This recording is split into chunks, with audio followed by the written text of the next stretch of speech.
fresh map, get lost now with no extract. Like, look, that's all me. Got my number, don't call me. We eating up, that's all beef. You freezing up, that's y'all's team. Cause we don't really lose no more. All about heating up, leaving that cold. You can see beating up, killing that show. I ain't about giving up, no.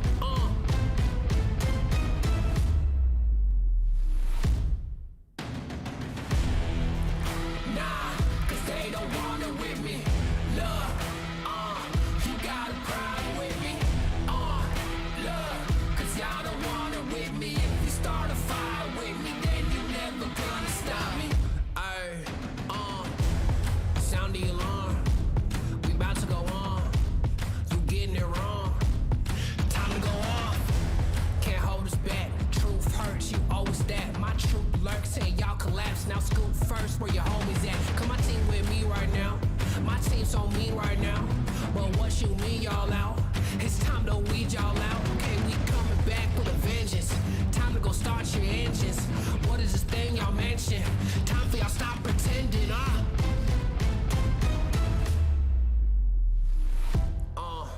Nah, y'all can't do that. Where your crew at? Y'all can't do that. Nah, where your crew at? Nah, man, cause now you alone. Yeah, get out of my zone. Man, cause now you alone. Love, get out of my zone.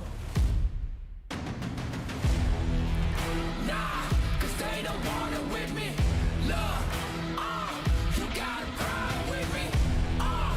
Look, cause y'all don't want it with me. If you start a fire with me, then you're never gonna stop me.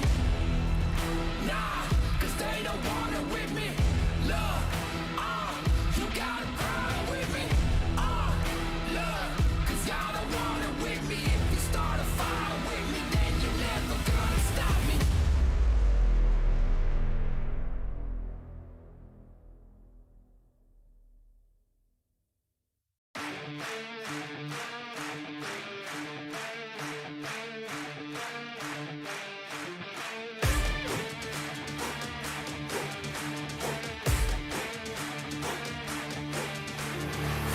Look at my shine with the glow. This is my time with it though. This is my time to be way at the top. Me and my guys gon' pay out the block. I don't look like boss. Time's right, and I know they see us walking in the limelight.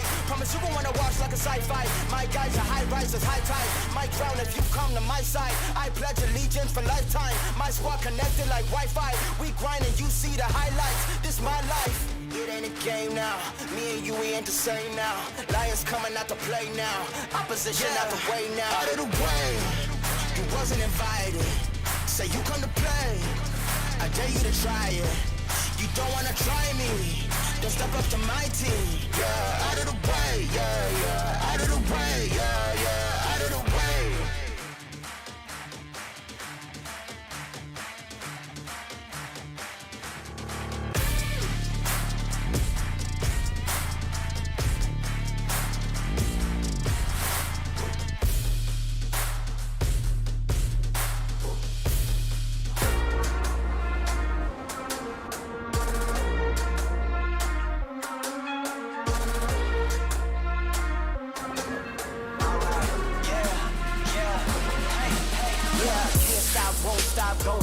Player on top, know it. Rooftop, penthouse suite. If you really want it, gotta own it. Fire through it, we was at the lowest. Blood, sweat, tears, the components. Riding all year, now's the moment. We are not friends, we are opponents. Yeah, I'm coming for mine. Yeah, I'm making a play, the game on the line. Yeah, I've been on the grind. Yeah, I jump in the spot, I made it my time. Yeah, look in the sky. Yeah, the stars align, no shade to shine. Can't stop it already. Emotional work and devotion. We put in this time. Look,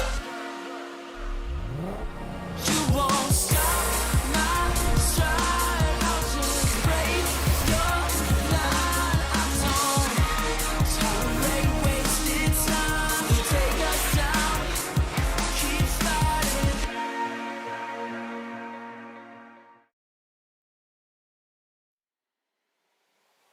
Good afternoon, good morning, and good evening, everybody, wherever you are in the world.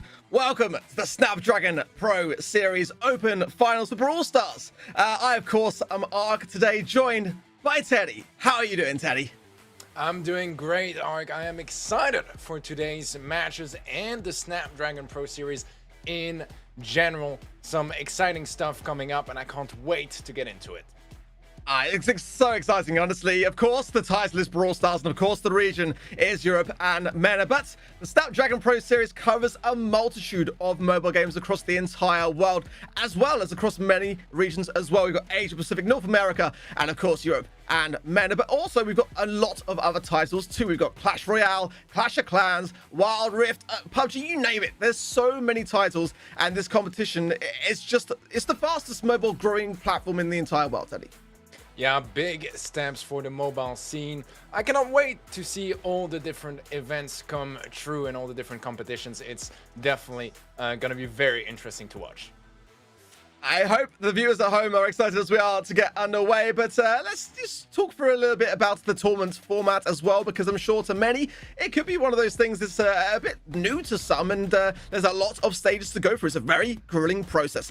We have just come out of Split 1. So Split 1 was basically 3 weeks of cups, 2 cups per week of a single elimination bracket, where teams will be facing off to play up against each other to earn points along the way. Those points, of course, correlated into the standings, and that brings us to today, the open finals. Today's format will be a double elimination, and we are looking for 4 teams to head into the challenge phase.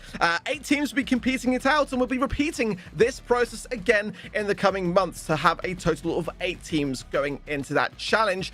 Over the course then of the challenge phase, we've got 8 teams to compete across a 4-week long round robin, and each team will face each other just the once before we get to that challenge final stage. Those 4 teams in a double elimination to determine the winner of the seasons. And the points are very important, Teddy. Across this time competing, the top 2 teams across the regions will then join in for a Masters LAN event. The top 2 points scored for teams in Europe and MENA, North America and Asia Pacific, all coming together for one big old Barney, Teddy. I can't wait. Yeah, dude, the Masters event got me particularly hyped up, seeing, you know, all the different regions compete against each other. It's gonna be the dream and the end goal for any of the teams competing now, but it's still quite a journey until then. Still gonna be really exciting to see how the different teams develop by then. Yeah, it's got a long way to go, but still, we have come a long way already. Let's take a look at the standings to see who at the moment are the top performers for this region. We've got STMN EU and Craze Clan out on top with the same number of points, I might add, 355 for them. Tribe Gaming EU not far behind at all, 320 in 3rd place. They're actually the number 1 team, though, in the region in the BSC, so keep a lookout for them later on. SK Gaming on 305 points, and then we get to the lower 4. Humble, Team Queso, FA Baguette, and FA Siege there. Definitely, though, potentially some big underdogs there, Teddy. They may have struggled a little bit along the way, but they are some very, very strong contenders today. I mean, this is an incredibly stacked bracket you guys are about to see. If you just look at the caliber of those teams, it's Tier 1 Brawl Stars in EMEA, all reunited in one event, and I cannot wait to see how this unfolds. Yeah, I mean, we've got to get some honorable mentions, though, along the way, Teddy. A couple of teams that didn't quite make it to this stage in the competition, notably Bax and Reply Totem. They struggled a little bit throughout the cup stages. Yeah, they certainly did. It's a tough journey all the way up here, right? It's definitely a grind, and consistency is key if you want to make it for the open finals. You need to play during 3 weeks of cups and win consistently enough to secure your spot. And the problem is, with a couple titans in the region like Tribe, SK, Craze Clan, and many more, there's only a couple spots left for, you know, the lesser known teams and the teams that are developing still. It's a tough journey. Not everyone could make it, but it's still an incredibly stacked bracket ahead of us. It is indeed. Well, let's take a look at the bracket. Who is going to be competing today, and what are the matches to keep your close eye on? We won't be covering every single matchup to spectate in the upper bracket first 4 games, but I'll talk through them regardless. We're going to be spectating Tribe Gaming EU up against Team Queso. Now that is going to be quite the matchup. We'll go into a bit more details as to why in just a bit. STMN EU up against FA Siege in the upper brackets, as well as Humble up against SK Gaming. FA Baguette as well Brawl up against Craze Clan, but it's going to be Tribe Gaming EU and Team Queso that we're going to be watching first. Yeah, another match that I particularly want to keep my eyes on is going to be Team Humble versus SK Gaming. Both teams have been having their struggles so far in 2022, whether it was in the BSC or even here in the Split 1. So some big question marks on some of those teams and how well they'll be able to perform. Definitely want to see the results of that one later on. Oh, there's been some really fun clashes to witness, isn't there? I mean, STMN and Tribe, for example, going head-to-head on so many occasions. 5 times they run into each other in the cup stages, and currently Tribe are winning that 3 wins to 2. But let's take a listen here from Carlos from STMN to find out how he found those early stages of the competition against Tribe Gaming. Honestly, I feel nervous because we faced Tribe 5 of 6 open cups in ESL. And they won like 3 times. We won like 2. I think it's really hard, but I think we can, for sure. And we will try to do our best and beat them. Great to hear from him, and it'd be great also to hear from a lot of you guys. Head on over to Twitter, give us the hashtag of Snapdragon Pro Series. I'd love to hear what you all think. Maybe, get some memes rolling in for that and something, a bit creative to catch my eye. We may even show it on the stream. But, gotta say, speaking of Snapdragon Elite Gaming, gotta give a huge shout out to them, Teddy. $2 million of prize money thrown in from them, and again, to cover so many games in the mobile scene right now across so many regions. We wouldn't be here without them, that's for sure. Yeah, absolutely. So, the mobile scene has been growing a lot, and this is definitely a big step in the right direction, giving opportunities to pretty much anyone in so many different titles to compete and stand a chance at winning some of that big chunk of prize pool. It's a great opportunity for anyone. I can't even picture 2 million in my head. But let's line up our first matchup, of course. Tribe Gaming EU up against Team Queso. One thing I've got to say, Teddy, is that between these two teams, we have not seen them clash so far in the Snapdragon Pro Series. This will be a first. We've seen every other team competing in this upper bracket stage already at some point in the cup stages, but never Tribe Gaming EU up against Team Queso. If I had to ask, Teddy, who are you siding with going into this one, because it's such a close one to call? Yeah, it's a very difficult decision to make. Obviously, Team Queso was a flawless performance almost during the monthly finals just a couple days ago. They're going to be in that honeymoon phase. So if that maybe means overconfidence, that could be a negative aspect. But if it means that, they're extremely confident and they still put in the work and the readiness we expect from a team of that caliber, they might very much be dominant here as well in this upper bracket. So I'm just slightly going to be favoring Team Queso, but it's close enough to a 50-50 in my books. Yeah, I would agree with that. I think 50-50 is going to be the way to call this one. I mean, one thing's for sure is that, Tribe have got a lot of experience behind them. Let's take a look at their roster real quick as well. They are the team that are currently dominating the Europe and MENA region at the moment. They are number 1 in the BSC as well. Drage, Tom, and Yoshi, of course, the main roster, and Hivivu being the coach. What you got to say about Tribe Gaming, you Teddy, is that they know what it means to win, and they have done so. They won in, I think it was the Cup number 6 in the week 3. They won in the grand finals. That was something that we cannot say necessarily the same for Team Queso. They've got so much ability to stay calm under the pressure. Yeah, Tribe is just incredibly consistent, and they're such a versatile team that ticks every single box, doesn't necessarily excel at one particular thing, but they're great at every aspect of the game, strategy, draft, mechanics as well. So it's so interesting to see them develop, and they shine in so many different areas. It's scary to face them for sure.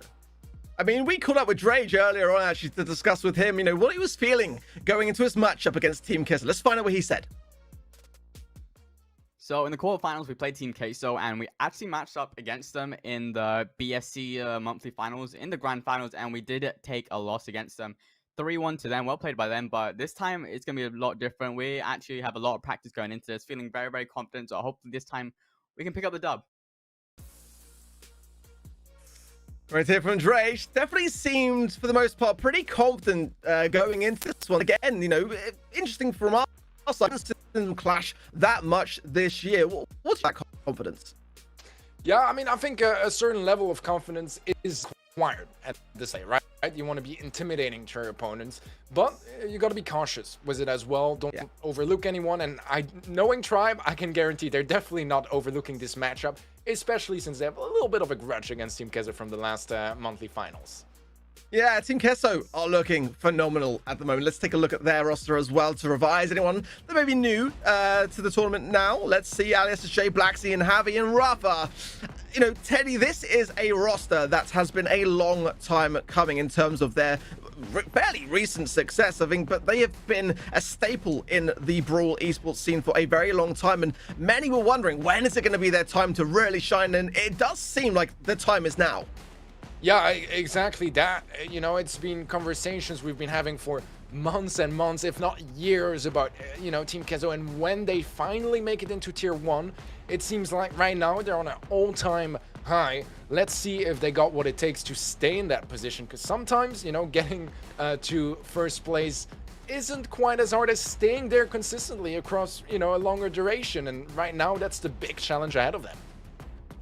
Well, we asked Javi earlier, you know, what were his kind of thoughts going in? What does he think about this competition going into today? And he said, don't fear any team, so be ready. I mean, short, punchy, to the point, Teddy, and looking fairly confident, it's fair to say. Yeah, I think it's showing a similar vibe than what we got from Drage just earlier, right? A decent bit of confidence, but knowing those guys, they're really not the type of team that will overlook their opponents and think, we got this. They're going to come well prepared and ready for a fight, and that's exactly what we're expecting from those guys. Oh, and I want just that. I want a battle. I want a big scrap. And, you know, these two teams are at the top of their game. It really is, for me, one of the most interesting matchups, I would say, out of the upper bracket. There's definitely some big contenders here today, but right now I want to see how this grudge match goes down. You know, how Tribe took that defeat over the weekend in the BSC, because Team Queso, as we pointed out earlier, they've wanted this for such a long time. That makes them so dangerous for that very reason. The question is now is, you know, how are they handling that success? Is it something which they're still celebrating? Is it potentially even gone to their heads? At the moment, Tribe looking fairly, you know, calm and confident, but the same can be said about Team Queso. It's such a tough one to call, quite honestly. Yeah, it really is. I think it's mostly just going to depend on their performance today, how well prepared they came for this match, you know, which starts obviously in the draft process. But besides that, you know, their individual form, how well they're feeling their game today. And it's a really tough decision to make, Ark. But as I said, I would slightly go in favor of Team Queso just due to, you know, their recent matches. But it's such a close call. I would say 50-50 is really just the best way of defining this one. It's, you know, going to come down, like you say, Teddy, rightly so, a lot to the draft. We'll get to that in just a moment as the teams are warming up their thumbs, and we'll talk you through the maps and modes as well, which they're going to face off against. And, you know, that was one thing that I noticed from the weekend. I really felt Team Queso were just nailing it. They just had such a firm grasp over the meta and where their kind of play style was currently at. And I think as well, coming off the back of the weekend, one thing to remember is that Tribe have had a good opportunity to look at the things which they struggled against and start to really knuckle down when it comes to targeting bans upon certain maps and modes. And the map pool is exactly the same as the BSC, so there's a lot of synergy there to be found. And you know, after a reflection of their performance, I have no doubt that they're going to come back strong. But the question is, you know, are Team Queso just riding that high? Are they just going to continue on this momentum which they found themselves in? Because again, this has been a long time coming. This has been something which they've been working on and grinding towards over the years. It's just now that they've got the support of a big organization behind themselves to combine with their immense talent. And you know, there's no question now of where they're going. It's only up. Yeah, I mean, I certainly hope so. As you said, it's a team that's been grinding for an extremely long time, almost hard stuck in tier 2 competitive for a long period, but they're out of there now. It's still going to be a bit of a challenge to, you know, stay at the top, or at least near the top, but I am confident that they got what it takes to be in this position and to stay here. A team like Tribe in their first match of the day is definitely going to be a big challenge, but I think they can do it. But just like Tribe could very much take this one home as well. A little bit more experience on their side, especially when it comes to tier 1 competitive. So they're gonna try to use that to their advantage, try to put Team Queso in some unfamiliar circumstances to really have every chance on their side. Yeah, and the interesting thing is that between these two teams, they've both grown so much throughout the Cup stages. I remember Tribe having a real difficulty in the early Cup series, between the Cups 1 to 3, and Team Queso got knocked out in the very, very early stages. I believe it was round 32 or 64 against the same team, STMN, in the first 2 Cups as well. So they both took early knocks in the competition and had to come back and fight to really claim their throne. But again, it was Tribe Gaming that took that grand final win in Worlds Cup number 6 out of 6. So they seem to have got to a point now where in this competition they really are at their top, and Team Queso never quite made it to that stage of the competition despite having great promise throughout, and it was just in other tournaments and competitions that they've been able to really muster up the might. When it comes to their playstyle, one thing about Team Queso is that, and one thing that I really like about how they play, is they choose a lot of brawlers that are kind of overlooked a lot of the time, and that makes them a little bit unpredictable at times. When it comes to that draft process, teams are going to really have to think that one through carefully, because when you're in that process, I've heard from a lot of players that they tend to often have a bit of a mind blank sometimes, or their strategy can get thrown off into another place which they were not intending it to go, and they get caught off guard. Team Queso are that team. They are the sort of types of players in their playstyle to kind of really throw a curveball. Tribe are going to be on their guard today, and they cannot make any mistake. Yeah, I think you're raising a very valid point. I mean, just the draft process in general can be quite stressful because, you got timers all over the place and the limited time to pick your brawlers and your bans as well. So it's quite a complicated process, and what we have to remember as well, it's not just about your own individual pick. It's not solo power league. You have to think as a team, pick for your teammates, as you can trade a brawler with your teammate as well. So it's quite a complicated process, and that's why teams spend so much time scrimming as well. So they are all on the same page. They all know exactly what they want to go for. And sure, there's always going to be unexpected stuff, whether it's in the bans or in your opponent's picks, things you didn't read or didn't quite get the chance to prepare for. But that's what sets apart the best teams from just great teams. You need to be able to improvise and adapt in the moment to whatever your opponents throw at you, and that's really gonna be the name of the game for this matchup. Tribe Gaming EU against Team Queso coming soon. The one matchup that you said you're very interested as well happening, Teddy, was going to be Humble up against SK Gaming, and we can't spectate that one at the same time, of course, but we can hear from SK Gaming once we get this one readied up for you guys in the background.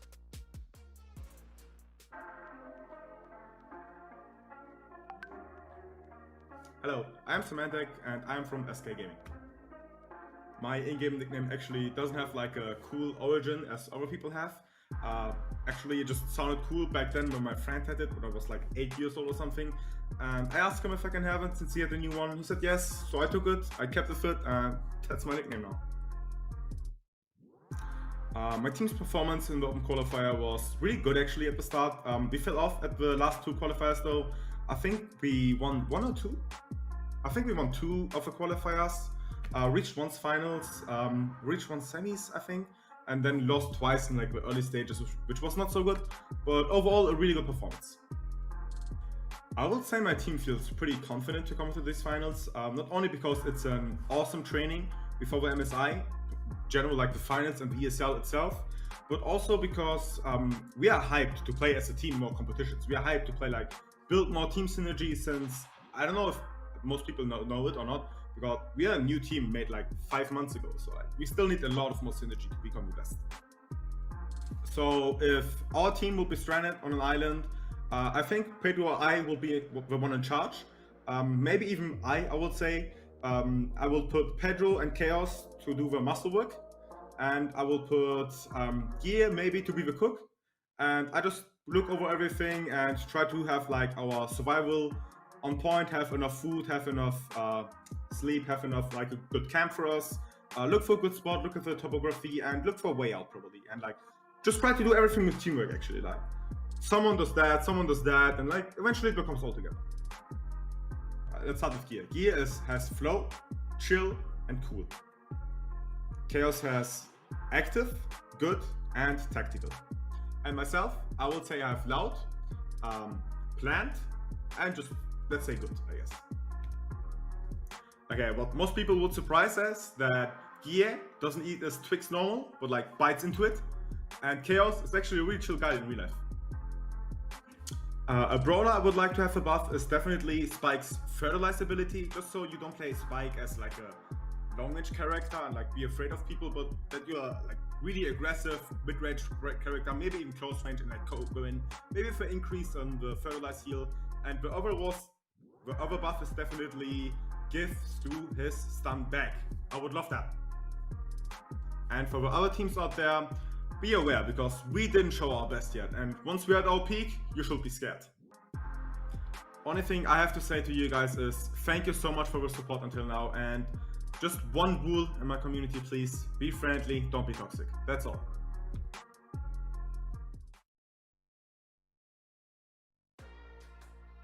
Describing Gie there as flow, chill, and cool. Having him as the chef. The only description that I recalled from Semantic describing himself was loud. That's the only one that springs to my mind. But cannot wait to see how their matchup fares later on today. They are, of course, facing off against Humble. They have already had a bit of a run-in in the Cup stage, so SK Gaming did take that win. It was in the semi-finals of Cup 1. It was a very close scoreline, though, Teddy. It was 2-1 in favor of SK. So Humble have got a bit of a history then in the Snapdragon Pro Series. Yeah, definitely so. I'd say in general, right, SK is still going to be regarded as a favorite, even against a team like Team Humble. But both are in somewhat of an all-time low, not necessarily talking as teams, but as players and, you know, where they've been in competitive lately. It seems like it's been a bit of a tough path here and in general in competitive at the moment. But, you know, yeah, it's the best time for them to try to turn that around and go back with a positive mindset. And as you could see, Semantic didn't seem too worried either. You know, they're qualified for MSI, as you mentioned. They are ready here for the open finals as well. And I'm sure that both teams are definitely here to give us one hell of a show. Oh, absolutely. Welcome, of course, if you are just joining the stream. Welcome to the Snapdragon Pro Series Open Finals for Brawl Stars. We are in the Europe and the MENA regions, of course, and just gearing up the matchup to come, which is Tribe Gaming EU up against Team Queso. Just the players getting into a lobby, a bit of a misunderstanding getting into that lobby, which they were just rectifying in the background. Will be shortly on the way, but it has been a long process to this point in time. The players and teams today, it's all on the line. They've got to bring the fire. We're looking for 4 teams to come off the back of today to enter into the challenge stage, and we'll have 4 more to come later on in the coming months. But it is a very intensive, grueling process, as it should be. You know, this is esports. This is mobile esports. We like to make sure that we put the players and teams through their pace. Yeah, definitely so. I mean, you know, we talked about it earlier, you know, how hard it is to get into this Split 1 finals, because now every team is playing and hoping to qualify. Since a couple will be qualified in Split 2, there might be a little bit more room for more teams to show up and have a little bit more diversity around there as well. But since this is the first finals, every single team is there, ready to compete, and that makes it even more stacked than usual. Yeah, it's one of those things where, you know, sometimes that brings some nerves. And, you know, that's something that teams and players are going to have to put aside for today and just focus on the task at hand. But it is an incredibly stacked upper bracket here today. If teams do lose in this first matchup, then they have that second grace period. It is a double elimination format here today. So if your favorite team don't win in the first stage, don't get too worried, guys. They're not out of the competition just yet. But, you know, that is in itself a tough thing to face. And some big matchups in the early stages. We've got STMNE up against FA Siege, Humble up against SK Gaming, FA Beget up against Craze Clan, who I pointed out in my research as well leading into today that had more run-ins than pretty much any other team here today. In terms of the bracket, they seem to have a lot of the time a tougher one, but still coming out on top on 355 points, equal to that of STMN EU. I'm really keen to see how they fare as well today. But the matchup soon will be Tribe Gaming EU up against Team Queso. And as we pointed out earlier today, Teddy, got a bit of a twister there. These teams have got some big history to talk about.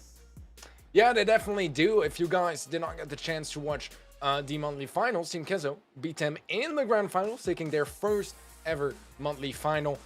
great performance all around on their side. They are as good as they've ever been, but that comes with some other challenges as well. We already addressed it a little bit. You know, where do you go once you're on top?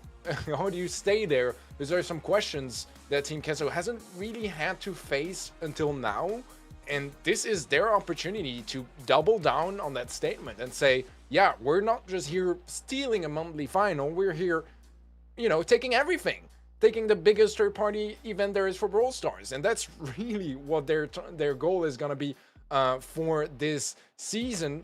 And we said it as well, but I think they got what it takes to do that. If, you know, the time is put in, the effort, and the talent is there as well, which we already know, they can go very far. But Tribe, they are a challenge of their own, and they've been dominant this year. And honestly, it's been great to see them at this level of play, which they were always somewhat struggling. Now they feel dominant, they feel confident, and that's the Tribe I want to see.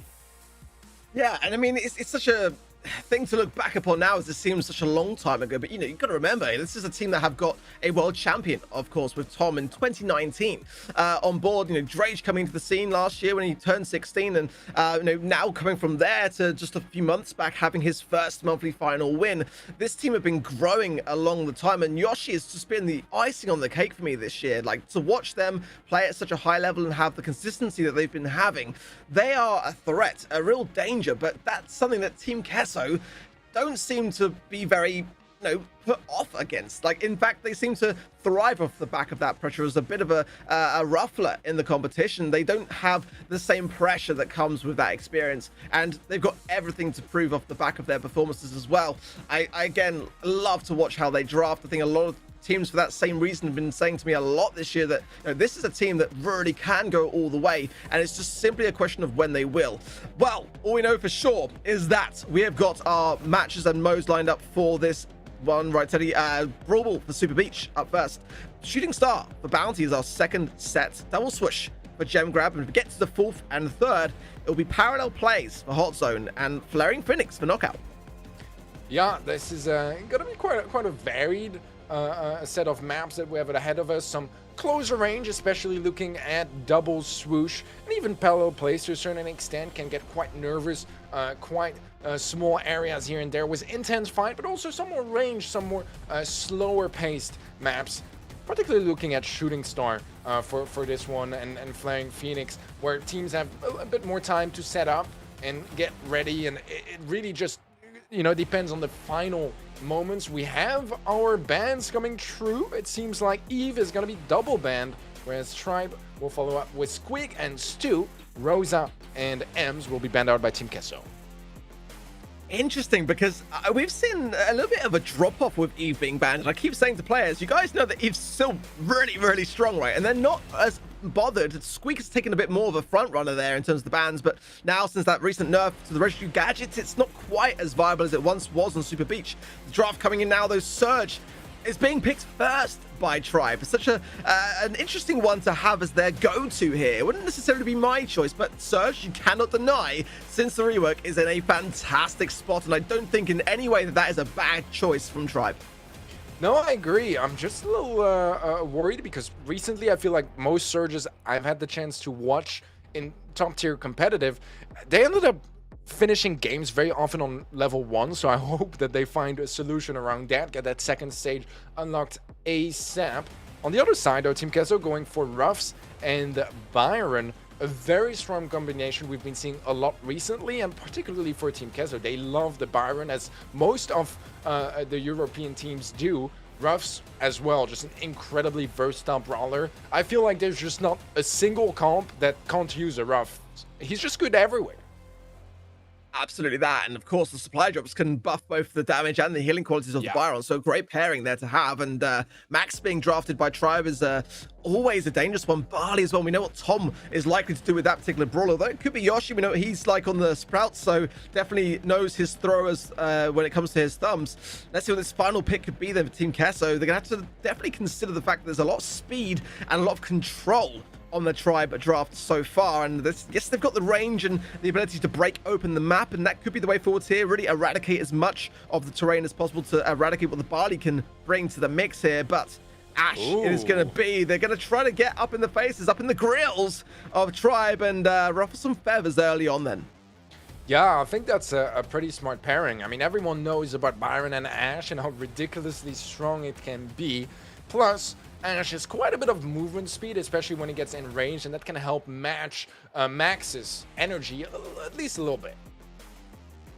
Well, one thing I've got to say, though, you know, when it comes to Team Queso, the closest they got to a grand final was in the quarterfinals because FA Baguette, and that they ran into some problems up against Craze Clan in round of 64.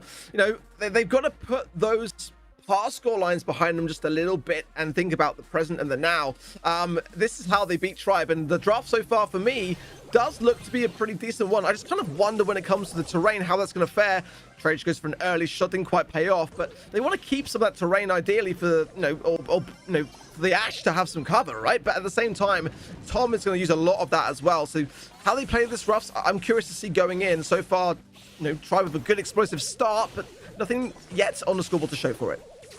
Yeah, there's a bit more of a late game setup as well on the side of Team Queso, as obviously you get the rough supply drops that will open up the map, which is one aspect of that late game strength they have, but also the fact just that, you know, if you can get your teammates buffed up, they're going to be a lot stronger, and if you can get 2-3 players buffed up at the same time, it's very, very tough to stop a push. And already here in elimination, opening things up a little bit for Team Queso, trying to close down the distance. Rafa absolutely pumping off so far. Yashi going for the jump in, and a double kill from Rafa. That's going to be the goal, and Team Queso open up the scoreboard.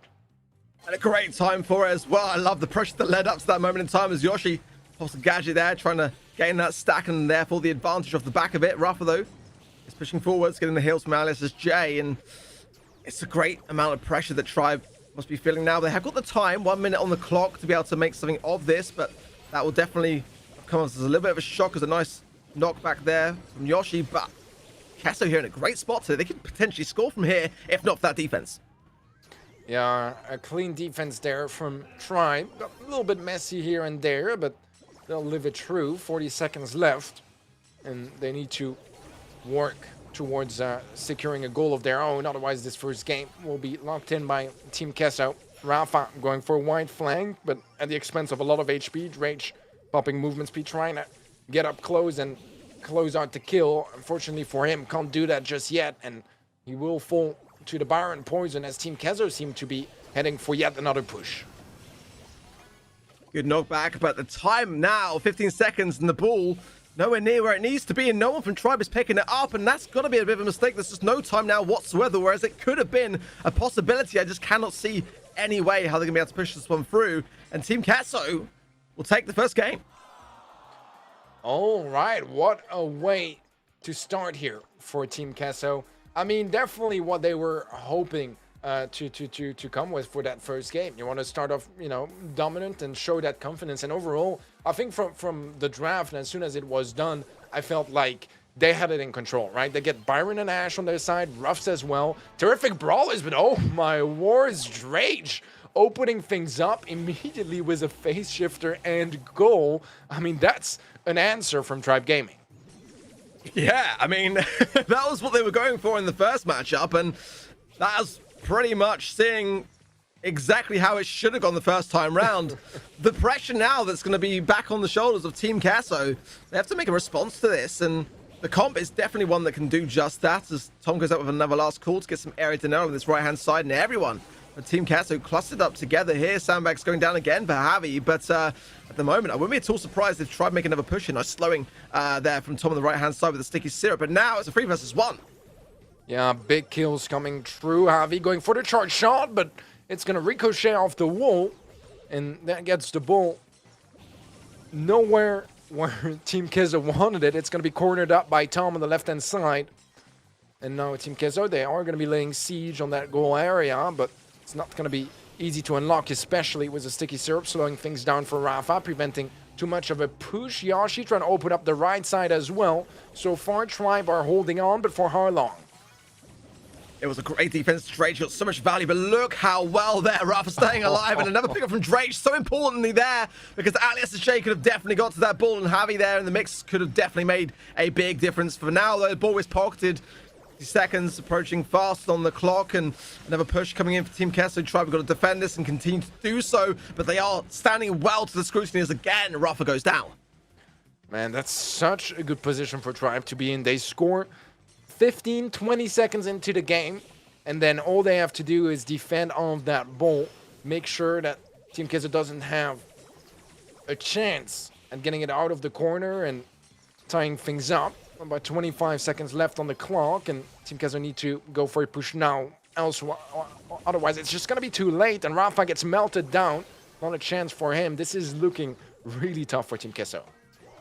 Yeah, unless Javi can find a way here to juke his way around this, but yeah, honestly, that position there with Tom, Drage, and Yoshi all fully aware there was no way it was going to happen. That's going to tie things up. It's the best of 5, best of 3s today. So there'll be another chance for Team Queso in this first set to make a comeback. But that was a great response from Tribe, and handling that pressure well, you see how much an early goal can give you such a strong advantage later on.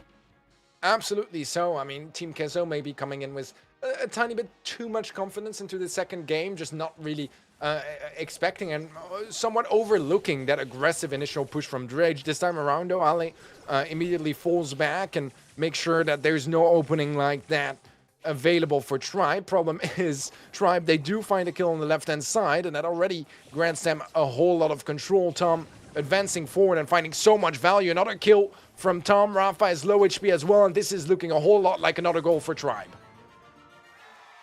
Drage seals the deal, and that is absolutely not what Team Queso wanted here. They had such a fantastic start, but the walls are coming crumbling down. Drage is not done yet, tries to phase shifter, but it was shut down. He's still alive, though, in position. Now cleared up by Rafa and Javi. My word, though, that could have been all over right there, Teddy, for the first set. Yeah, exactly that. Still, a decent bit of time available for Team Queso to turn things around, but they got to do it now because they are in a dangerous position. Don't want to start a set behind against a team like Tribe. Rafa trying to create a little bit of space. Jump in from Yashi. Doesn't really find a connection, but does manage to escape any incoming damage from Rafa. And Tribe trying to put that goal area under lockdown. Make sure that no one from Team Queso can get up close. But they still have so many walls to work with on Team Queso's side. Especially with the Byron Ash combination. They might just close the gap as they find a kill into Yashi. That's going to be 2 stages removed from his count, and things are looking still fairly good for Tribe, but they need to be careful because Team Queso, they're getting close to finding openings here and there.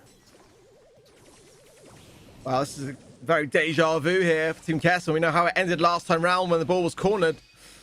And Tribe now take an assertive role into the mid. It's 3 versus 2, and the pressure still being applied, and 30 seconds on the clock is not much time at all. Sure, you've got Ash with the additional speed boost, and the additional healing from Alias as Jay goes a long, long way. But realistically, how are they going to get to this ball? How are they going to get this goal in the time that remains?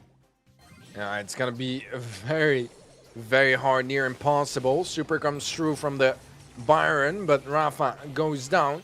Javi should be next in the list, and that's going to be a full-on team wipe from Tribe Gaming to close things out and take the first set.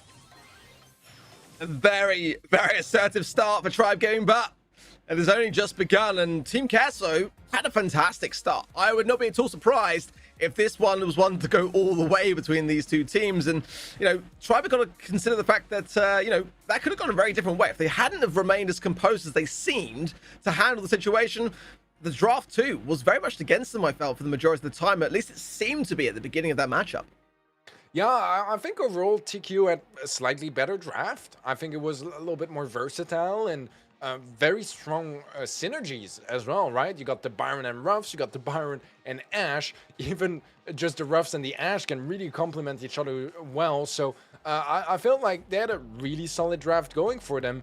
But, I mean, Tribe Gaming, I think here, partly just due to raw mechanics. And look at that damage output difference, almost twice as much. For a 2-1 scoreline in a set, that's quite a big deal, to be honest, and they've done just a great job overall at dealing with Team Queso. And I think that whether it was Drage on the Max or Yoshi on the Surge, they popped off. Yoshi was constantly on stage 3, stage 4 of that Surge, and that was one of the big concerns I had as well, seeing so many Surges just being hard stuck in stage 1 for the majority of a game.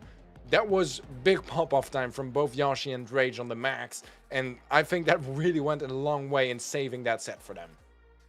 Interesting stats, really are. I mean, when you look at what we saw and how it translated, so much more damage dealt by Queso and so much more healing off the back of that Byron pick as well, and yet somehow Tri was able to make a strategy that worked around the situation and getting those early goals in, as we saw from Drage, getting that shot off in the opening seconds just really caused the problem. They were able to buy out the clock, and that might not be a luxury that happens later on in some of the most to follow. So we'll have to see whether that idea will remain or whether Team Kisser can start to bring this one back in play. We'll get the draft lined up very, very shortly. I believe it was Shooting Star and Bounty from Mary's the next one to come. But definitely the start that Tribe Gaming EU were looking for here today. Yeah, absolutely. So, I mean, first game was a little bit of a disaster for them, but honestly, their response was absolutely on point, because that's the thing as well. When you're losing, you don't want to, have a slow approach and have too much time where you're just, thinking about how things could have gone differently. They hopped into game 2, 10 seconds in, they scored. And then suddenly the whole dynamic has shifted towards their perspective. And Team Queso, they feel like they just worked for 2 minutes and a half to secure that first game. Might have been for nothing, and indeed in the end it was. So those mind games really come in place, and trying to play with the morale of your own team and your opponent is a big factor at this level of play. Yeah, I was kind of wondering going in whether the Ash pick was the right one myself. I know that we see that a lot from SK Gaming and others, but they had the roughs, with the, ability to break open some of the map. I thought they might double down on that idea, actually, and just continue to go with the ranged approach. It would have definitely deflated a lot of what Tom was able to add to the team on the Tribe side of things as well. And, as you saw, like, not being able to push up the map came back to haunt them a lot of the time when Tribe were just able to pocket that ball. If they had a bit more of an open playing field, maybe that would have helped, as the Byron Ash, just as strong as it is, it just didn't seem to be able to push through that left-hand side enough to get the ball when Tribe just kind of wanted to keep it there for them. So let's see moving forwards into our next game of mode as to how the draft will fare for Shooting Star and Bounty. Of course, Ban's already in. Nanny, Piper, and Tick, pretty much the very comp that we saw dominating all of last year's meta for Shooting Star, being banned out by Tribe early on. Leon, Max, and Byron, though, are like the new meta that's forming now with the 6 bans in play. And Eve is the first pick for Queso, which I really like, Teddy. Yeah, I mean, Eve is still in a ridiculous place. Got nerfed down a little bit, isn't quite as dominant, but it's still an incredible brawler. Especially on Shooting Star with the little water puddles that there are around the map. It can definitely help you have a little bit more space to dodge and take angles that you wouldn't quite be able to take otherwise. So very strong brawler to overwhelm your opponents. Jean and Belle are pretty decent responses. Jean is just so strong in general as well, does really well in those slow approach modes, especially when you need to turn around the lead, and a pool can be absolutely game-changing. On the side of Belle, it's one of the staples of this map, and when you have most sharpshooters and long-range brawlers banned out, doesn't leave that many opportunities left, so Belle gonna be a great option for that.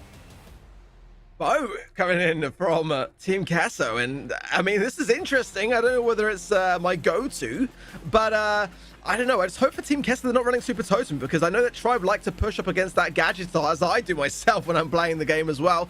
I'd hope that it will be something not along those lines, but let's see what the third and final pick is from Tribe here. They got the Gene, which I think is a really great thing to have, as well as the Bell. Range, definitely, it would be the way to go, or Control as the thrower coming in. I imagine there's got to be Yoshi on the Sprout, but a great time to have Sprout as a pick. Ultimately, you don't really want to go in early on with the Sprout pick. You want to save it just a little bit into the later stages. It's one of those brawlers that can have a lot of potential being countered. So having that from Tribe as a final pick, I think they're going to be really pleased about that. Yeah, I think so too. I mean, Yoshi and Sprout is a bit of a love story. So I'm really not surprised to see it being brought in. And I think even on Team Queso's side, they came here almost expecting it as a final pick. I like it. I think it works well in general, and with the tick it works well in general, and with the tick ban as well. Just make sure that he doesn't get overshadowed by what on this map usually tends to be his stronger counterpart as far as throwers go.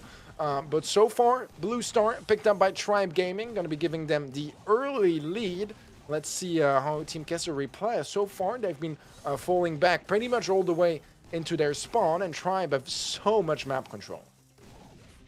I mean, it was a great strategy, actually, from Black Sea, breaking open the map with the rocket fuel as soon as possible. It's going to deter a lot of what Yoshi's able to do on the Sprout side of things. Sure, he can build up his own walls later on, but ultimately you can get a lot more stretch when you're combining it alongside things. There's another nice connecting rocket fuel there. It does connect to Yoshi. Breaks open the bush as well for visibility. I do like the way that Team Queso are being patient in their approach here as well. No kills or deaths, just that Blue Star. But as the hatchlings start to approach here, Tribe is starting to get pushed back just a little bit. Yeah, finally some semblance of control here. Nice mines placed down, trying to get Tom to run into the fire. Not quite going to be the case. Does take a rocket to his face from the rocket rain, but will survive the encounter for now. Though needs to be really careful. So far, still no kills in this game, but Team Queso have managed to retake some of that mid control. It is Super Totem being run by Javi, but I like the way it's being played aggressively. We don't tend to often see that. A lot of the time, it's a passive approach of just kind of everyone getting hunkered down below it to try to earn the supers, and that is a dangerous strategy, and that is not what Team Queso are looking to do here. Turning the screws in the situation with 20 seconds left to go and still no kills or takedowns, but ultimately, they have got the high ground in this situation here, and Tribe have got to be very, very careful of how they approach this. Drage has the magic hand, though, and that is the saving grace. Yeah, 10 seconds left into this game. Let's see if we get a pull from Drage, or if Team Queso are able to find a kill. Well, the pull doesn't quite connect, but we do still end up seeing 2 kills going the way of Tribe, doubling down on that lead. And now I think Team Queso need to be incredibly cautious, because if they lose this next game, they're behind by 2 sets, and that's a bit of a nightmare scenario if you're facing a strong team like Tribe Gaming.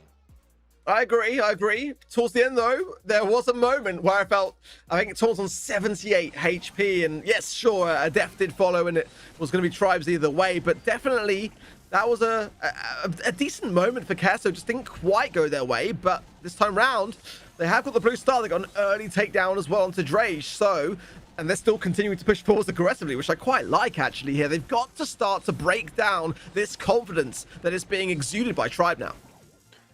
Yeah, I like that you mentioned as well how aggressive so far both teams, when they had the lead, have been. And it's an important factor in Bounty to have map control, because that means that if you take damage, if you are out of utility, or if your opponents have a gene pool, whatever it is to fall back and not end up getting cornered on a side of the map where you have nowhere left to flee. Vengeful Spirits finding some connections here and there.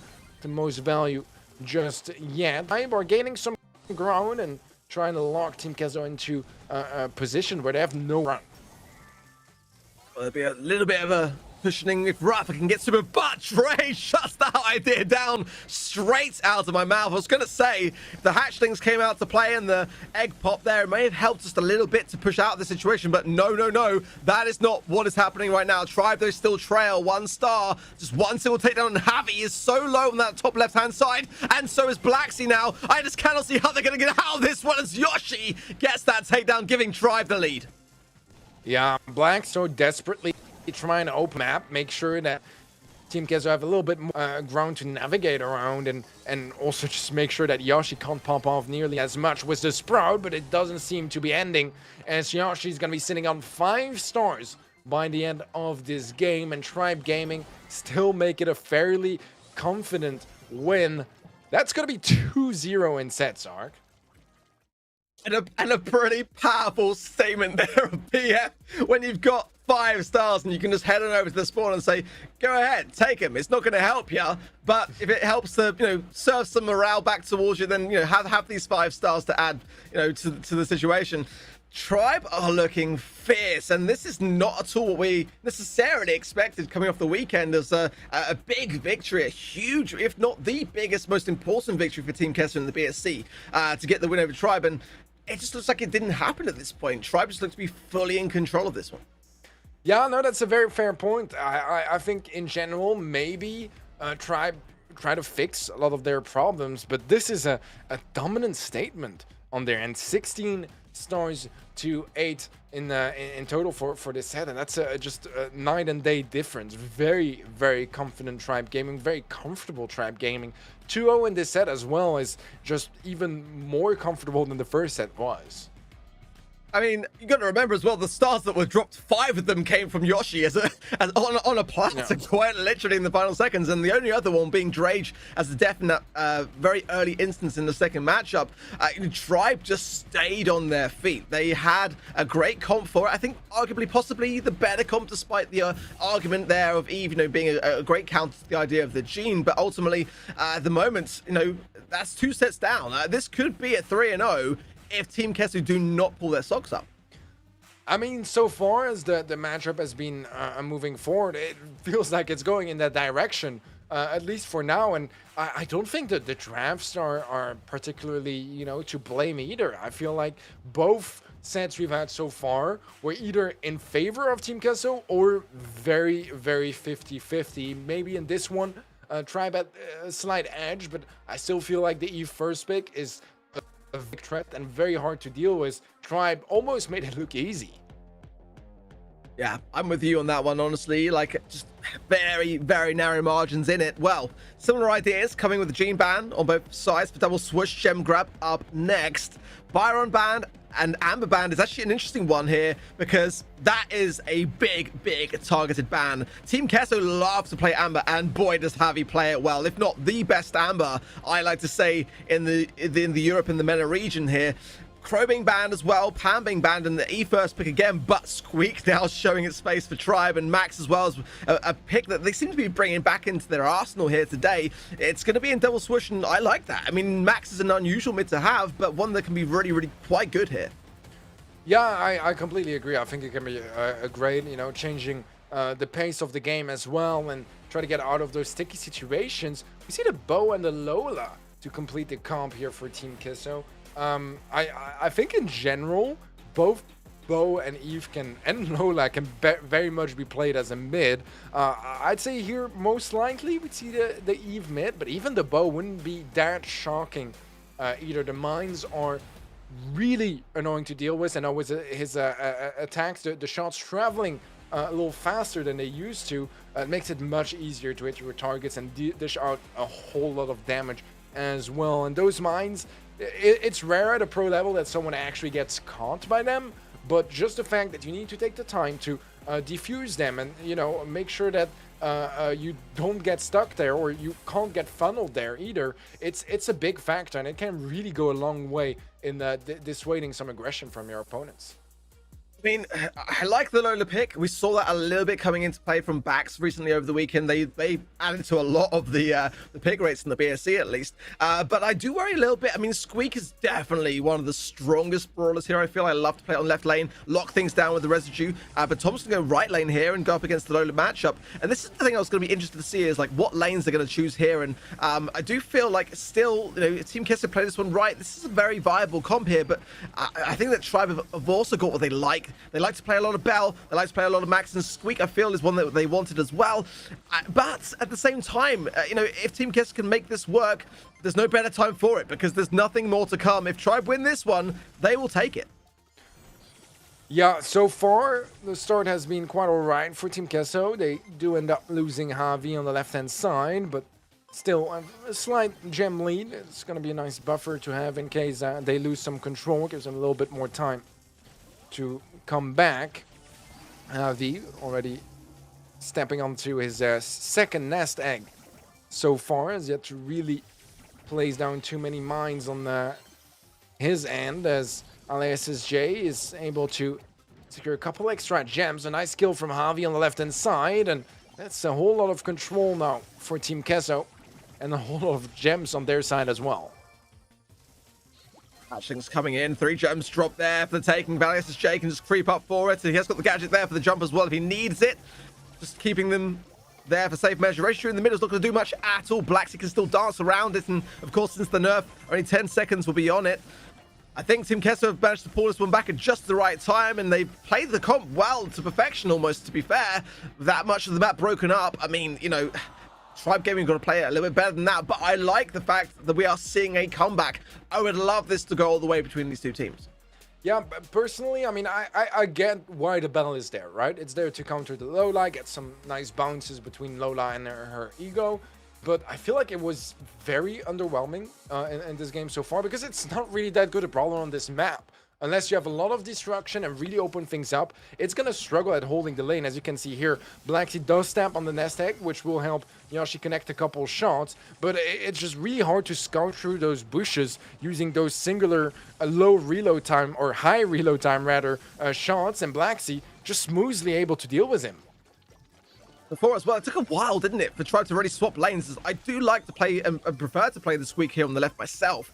And as you rightly point out, you know, Bell is a great counter to Lola, one that Tribe took a while to kind of like settle on the idea of. So they seem to be out of their comfort zone for now. Let's see though, as a nice pop of the ego gadget there to keep Yoshi in check, but able to heal up now as a helping hand from Drage does come, but it's already a lot of time past, Teddy. 8 gems already as a lead for Team Queso. Now Tribe take a more assertive role into the mid, but they've lost a lot of time here. They're going to have to buy that time back in some way with a couple of takedowns here and there, and that's a good way to start. Blacksy goes down.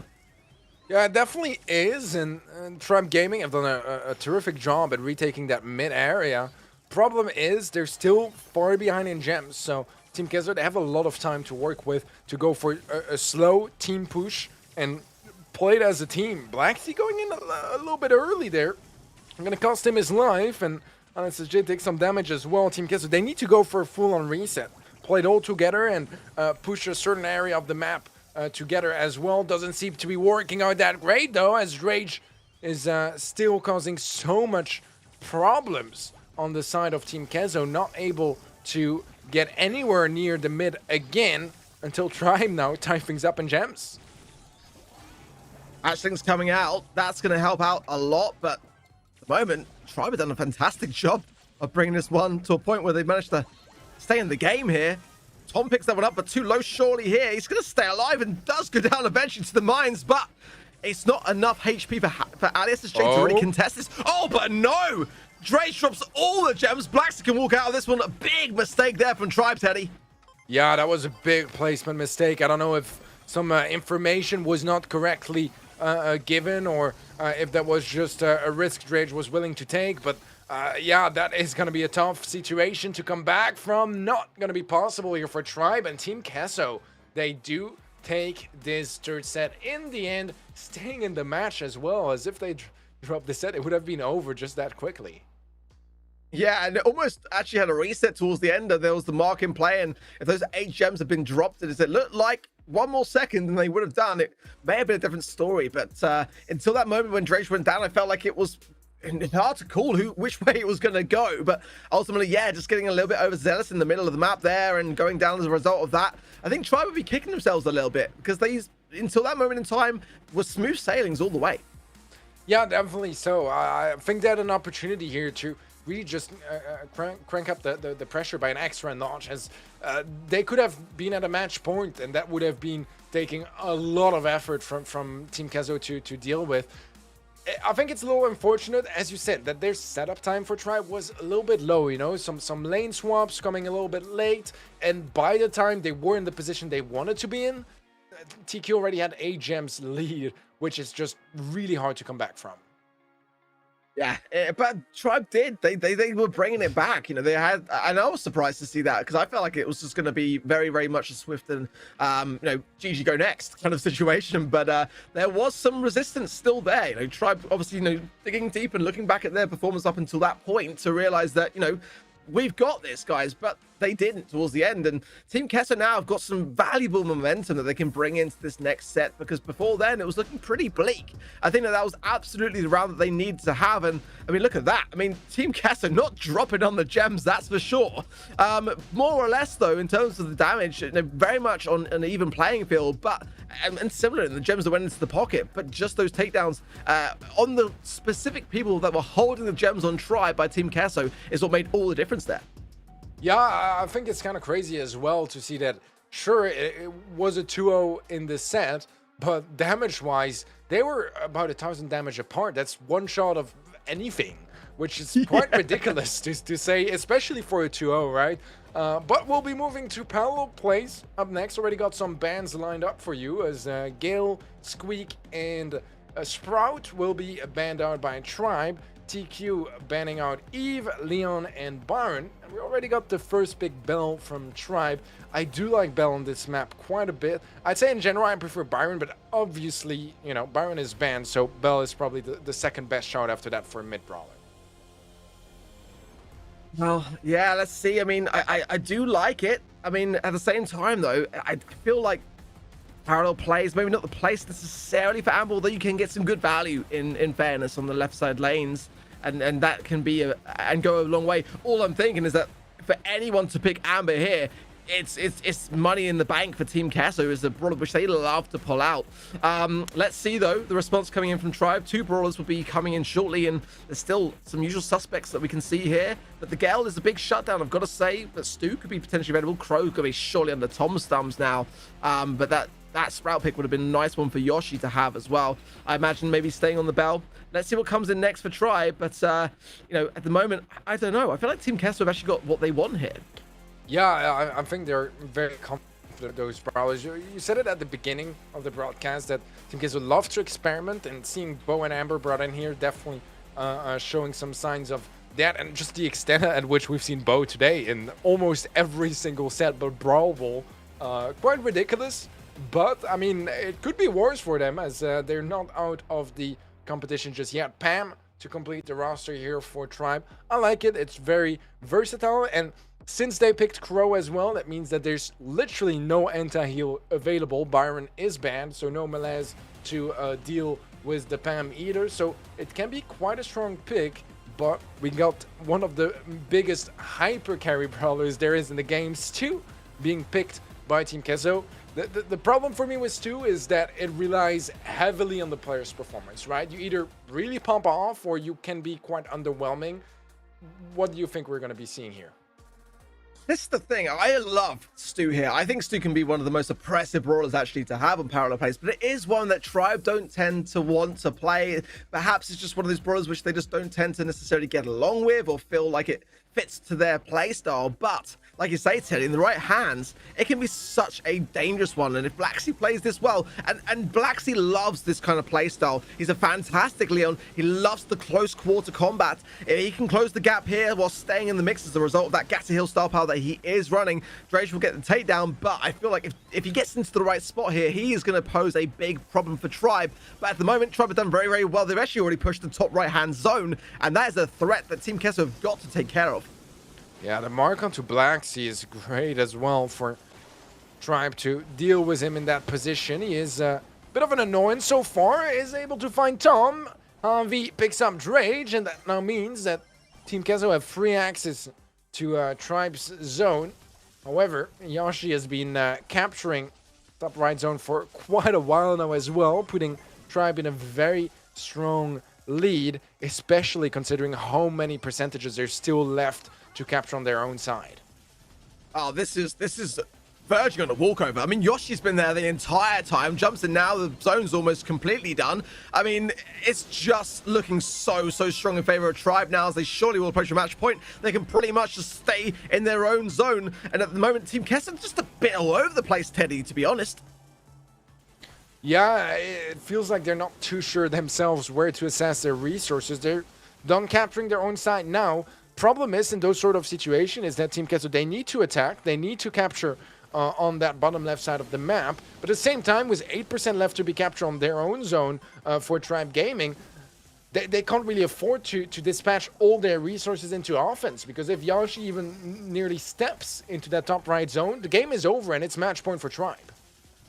With that in mind, it's interesting, isn't it, how patient Tribe are being around that, just playing defense for the most part right now, because it's only 8% they need in that top zone, and it doesn't seem to be much of a desperate attempt to go and gain it, because they can just run down the clock here, but they've got to be a little bit careful as well, because Team Queso can absolutely turn this around if they can muster up a coordinated approach, which they clearly can't. Alice is straight out all alone on the right-hand side, and this is the push that Tribe were waiting for. Yeah, absolutely so, and those couple percentages captured by Yoshi just add up to the pressure. Black Sea is doing a solid job in defense with the help of Javi as well. This is a chance for Team Queso to get some control, but the taps are on point. Drage sniping Javi out of existence, and there's still much catching up to do for Team Queso, and I don't think they have time for it. Yeah, I feel like the clock is going to tick down. They have to get on the zone immediately, and actually Yoshi's just going to be the one to go over there and seal the deal for Tribe. Not done yet, though, but match point for Tribe Gaming EU, and done in a spectacular fashion. I've got to point out as well, Teddy, you know, I didn't mention it in the cast, but Tribe right now are kind of in this spot where they just keep swapping brawlers between themselves and being so unpredictable with that. I kind of expect normally to see, you know, Tom on the Crow, Yoshi maybe on the Bell, and these are kind of all things that are just kind of working so well in the way that they're just happy to hand over favorite brawler picks to their own teammates here and just making it work. Yeah, Tribe are known to have a very wide brawler pool in general, and the fact that, you know, they can easily switch and play like that, as, yeah, true, Tom is probably the better Crow, but he's definitely the better Pam, so that leaves a lot of wiggle room for some changes and more rich amount of comps being available for the likes of Tribe Gaming. A strong push there from Team Queso, find quite a bit of control, and will be able to capture a couple of percentages, some kills here and there as well, but eventually it's only Black Sea left alive, and right now he's gonna be stuck between Yoshi and an invincible Tom. Not the best position to be in, as Tribe are starting to push upwards, trying to capture that top zone, but not really able to find too many opportunities just yet. It's definitely looking better this time round as Team Queso starts to really value that top right-hand side zone, and they've captured it now, so now they can go on the aggressive. That's what we expected to see from them last game, realistically, is a playstyle which they do like and cater towards, but we're not given the opportunity based on a couple of previous mistakes. Now let's see what Javi and Black Sea can do to pair up, as Tribe have captured their own zone. That is a worry for them as well, as now Tribe can start to be a bit more aggressive here, but both sides waiting it patiently out here, looking to get their supers, and now with the help of that super totem, Alias SJ has his, and that's definitely something of a threat here for Tribe to consider. Alright, a bit more than a minute left on the clock still for Tribe to make a move. Have yet to even step in on Team Queso's side of the map. Not a single percent yet captured from Tribe on the top right zone. But the mark on Black Sea might be where there is a weakness for Tribe Gaming to exploit. So far though, no big opportunities just yet, as both teams are pretty much just looking for supers, and the advantage for Team Queso is that they don't need to make a move. They can just react to whatever Tribe throws at them. Nicely done there. Drage does tap up on the side of Black Sea. Yoshi, though, so low there. Oh, Tom able to capture the bottom left here, but Javi's dancing around these shots, Teddy. They can't even hit him. Wow, the dodge is on point, and Yoshi should be falling eventually, but not before he finds 2 kills with him, leaving the zone wide open for Drage to come and capture, widen up that lead. And at this point, I think it's over. 10 seconds left. There's a 20% lead in favor of Tribe Gaming, and Team Queso know it's over for them on the upper bracket and will be dropping down to the lower bracket. Tribe Gaming, though, moving forward to the upper bracket semifinals. Nicely done. Very nicely done. But I just wanted a little bit more from Team Queso today. I mean, they looked so dominant over the weekend, and they had that glimmer of hope. They started to gain some momentum in gem grab, but just were not able to keep it rolling into hot zone. Tribe looked patient, more so than ever before, really, in that series in hot zone to get that one tied up. And the stats as well tell a similar story, to be fair. A lot more healing on the side of Tribe Gaming EU, as well as the aggression as well, with, you know, a lot more deaths actually. But yeah, I mean, at the moment though, I would say that Tribe Gaming EU today are definitely one that I'm sure a lot of teams will be taking very seriously moving forwards. Yeah, I think at this point, honestly, most teams do, right? Especially in the Europe plus MENA region.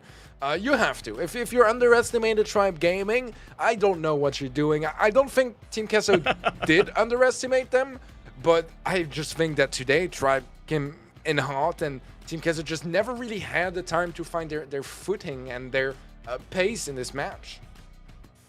Well, they're not out of the competition, that's to be fair, and it is 21 kills as well to Tribe Gaming, by the way, in terms of the stats there. Team Queso have got a second chance, but they are going to be moving down to that lower bracket side of things. Well, they will have no more second chances, no more areas where they can really falter now. They've got to be able to stay on their game to stay in the competition effectively. Tribe, though, will still have that grace period. They remain in the upper brackets, and I cannot wait to see who's going to join them. Several matches are still being currently played out at the moment in this stage of the competition, so who are they going to play next? I'm not too sure. I can't wait to find out, though. Yeah, absolutely. So, I mean, you know, that's the magic of brackets, right? We don't know in advance who will face each other exactly. We can make some predictions and some educated guesses, but that's pretty much as far as it gets. Yeah, I mean, ultimately, guys, there's plenty more to come today. We've got, that's one of 7 best of 5, best of 3s ready and lined up for you all. So make sure that you stay tuned to see what is more to come in terms of Brawl Stars, the Snapdragon Pro Series Open Finals here today. Do not go anywhere. We'll be right back in a few.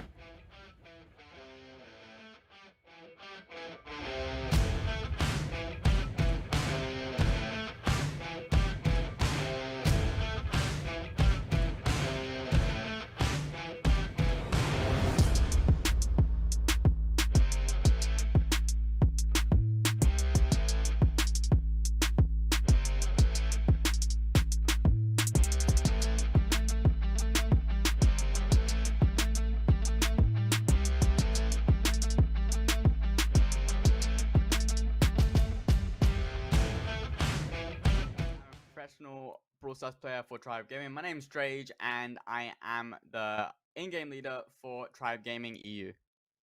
The origin of my in-game name, it came from me just wanting a YouTube name. I used to play loads of games when I was young, and I decided to go with Drage as it was recommended to me by one of the search engines. I don't know how this happened, but yeah. Originally I wanted Dragon, but then I got Drage, and I'm happy with it. It's a good name. My team feels fairly confident, I would say, going into the open finals here. We have really good performances in Europe this year, and I feel like we can keep that going into the open finals. So we played SCMN about 5 times out of 6 in the open qualifiers there, and like every time we met them, it was always a close game. I think like 4 out of 5 games they went to last set, like last game. So we had a great rivalry with them, and hopefully we meet them in the open finals to qualify for the challenge season. So in the quarterfinals, we played Team Queso, and we actually matched up against them in the BSC monthly finals, in the grand finals, and we did take a loss against them. 3-1 to them. Well played by them, but this time it's going to be a lot different. We actually have a lot of practice going into this, feeling very, very confident, so hopefully this time we can pick up the dub. So 3 words to describe Tom. Tom is funny, very bad at Tara, and a good role model. 3 words about Yoshi, I would say, is insane, crack player, quiet, and funny. So if my team was stranded on an island here, I would probably be thinking of some way to get off the island here.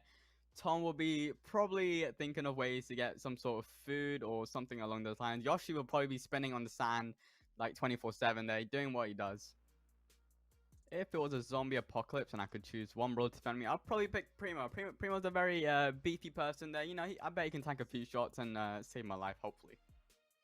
If I could buff one brawler to get back in the meta, I think I'll buff Carl. Carl was one of my personal favorite brawlers for the longest time, for about a solid year or 2 years, and I feel like it needs a bit more love, so I would really love to see a Carl buff.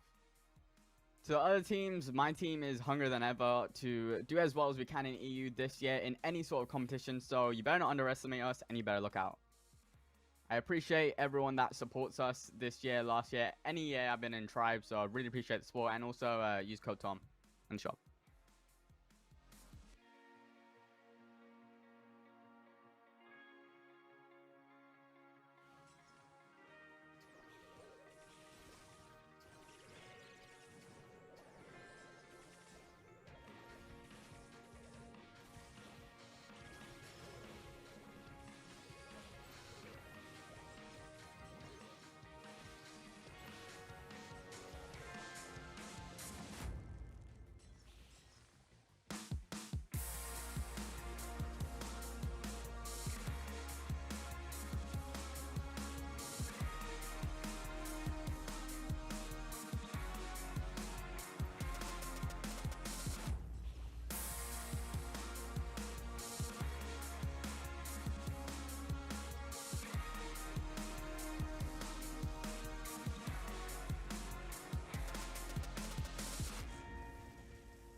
I'm from Spain, and I'm the coach of STMN Esports.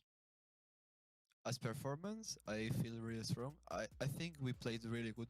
Maybe we just choke a little bit matches, but I think we deserve for sure the first position of the ESL, just to keep playing like this. For me, one of the best moments of the Open Cup, it was when we beat it, Drage Gaming, 2 times. I think it was really emotional moments. We beat it seed 1 Europe both times. I think we played really good. Honestly, I feel nervous because we faced it right 5 of 6 Open Cups in ESL, and they won like 3 times. We won like 2. I think it's really hard, but I think we can. Welcome back to the Snapdragon Pro Series Open Finals. Today we are, of course, covering Brawl Stars in the Europe and MENA regions. I am Ark. If you're just joining the stream, maybe you already know that this is Teddy, but we are both here to entertain you and to cast for you today some very exciting matchups. Teddy, we just had Tribe Gaming EU up against Team Queso, and we've also had some developments, of course, across the rest of the bracket. What have you made of the game so far, and what have we got yet to come? Dude, I think that Tribe are coming in hot today, and they are going to be one of the biggest threats for any team in this bracket, and I'm pretty sure they're all going to keep an eye on them because it's going to be a tough team to beat if they play like they played like Team Queso earlier.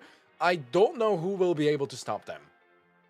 It's definitely, I don't want to give any spoilers away just yet. We'll take a look at the bracket soon enough, but there's been some interesting developments and not at all necessarily what I was expecting to see, which, by the way, I absolutely love, because ultimately keeping things up in the air and keeping things unpredictable is what I love most about Brawl Esports. But what I will say is that FA Siege, they beat STMN in a 3-2, which I think is an incredible result for them. They're going to be facing off then up against SK Gaming up next. But here's FA Siege's roster. It's going to be Gugu, who is a player that we've seen a lot this year with the OGS roster, but not actually competing with OGS in this competition. Joined with Jaime, of course, Kevin and Parry. What do you make of this roster, Teddy? Very much an underdog in this competition, right? It's a very interesting one for sure. A bit of a mix, if I can call them like that, as they come from all different countries, different teams as well. Gugu was playing with OGS until very recently. Jaime had a ton of experience within the Spanish scene himself, so it's very interesting to see them all play together, and especially play this well this early on and in competing together as a team. So it's an interesting team to keep an eye on, and I think that seeing how they can fare against the likes of SK Gaming is going to be their next big challenge. Well, again, FA Siege, phenomenal performance so far today. 3-2 against STMN EU. We'll see more from STMN EU. They're not out just yet. They moved down to the lower brackets, however, but they'll be playing off against SK Gaming, who got a 3-1 victory over against Humble in the quarterfinal stages as well. And SK Gaming, they kind of need little introduction at this point, but we'll go through their roster in just a moment anyway for anyone that could be new to Brawl Esports. But of course, we know them very well. They had fantastic success last year and continue to do so this year. Definitely hasn't necessarily been as straightforward this year as it has been last, but they are the reigning champions. Guille, IKEA, Semantic, and of course with Coach Pedro. Today, they seem to be on a good pacing, and this could be the final stage between themselves and a winning confirmation to move forwards into the challenge phase. Yeah, definitely so. SK not quite the team that they used to be, or we know them for, but I think that SK is a team that no one is ever gonna underestimate. You play against SK, you know that they got some great minds for the draft. They have some incredibly strong mechanical players, and Semantic said it earlier as well, that synergy is something that it comes with time, and they don't quite feel like they're there just yet, but they've been improving, and honestly, it's only up from there for them. Exactly that. You know, they are going and from strength to strength. They are gaining momentum in this competition. One thing I've got to say is it hasn't been the smoothest of roads for them, though. It's got to be said. And this is a matchup that we have seen before, Teddy. You know, we have seen in the cup phase FA Siege take on SK Gaming, and it was a surprise result, actually, to be honest. It went to the semi-finals, but it was FA Siege that did take the victory, and it was in cup number 2 in week 1. It was a 2-0 in their favor, so a convincing scoreline as well. So some history definitely between these two teams, and whether that comes back around to play mind games for SK, we'll have to see. Hopefully it's been long enough now since that cup to kind of wash things off. But you know, with that in mind, you know, kind of where do you sit with this one? Who do you think is going to take it? Because so far, SK have had a lot of time to grow the competition since then. Yeah, I think it goes without saying that in general, SK Gaming, they're coming in as a favorite for this matchup. But here's the problem. SCMN was the favorite against FA Siege in the quarters. So what does it mean? It means that, you know, from a consistency standpoint, SK should have this. Key elements to FA Siege being a new team, a new roster. They've been playing for a couple of months, but still with some roster changes as well. Gugu joining up. They're going to be a lot more unpredictable, which means there's less footage to analyze. There's less experience scrimming them, and that is a bit of a wild card that FA Siege can play to their advantage if they can bring in some wild comms. Maybe there's things that SK Gaming just didn't really quite see coming, and that is really what I think FA Siege need to play around. Yeah, I think you raise a really valid point there, because it can either go for you or it can go against you potentially. You know, for SK and their perspective, they haven't come up against OPE in this situation necessarily as much as they would otherwise, and how that synergy is going to form on this roster, and that can really excel a team, or it can sometimes hinder a team as well. And in SK, I'm sure, I know their kind of play style and how their mentality is going into these situations. They will not be underestimating their opposition this time round, and you know, I'm sure when they took that loss, OPE may not have necessarily have been on that roster at that time. I'm not too sure, but ultimately going into this next matchup, they are one win away from locking themselves into the challenge phase, and every team at this stage in the competition therefore has got to take everything as it comes.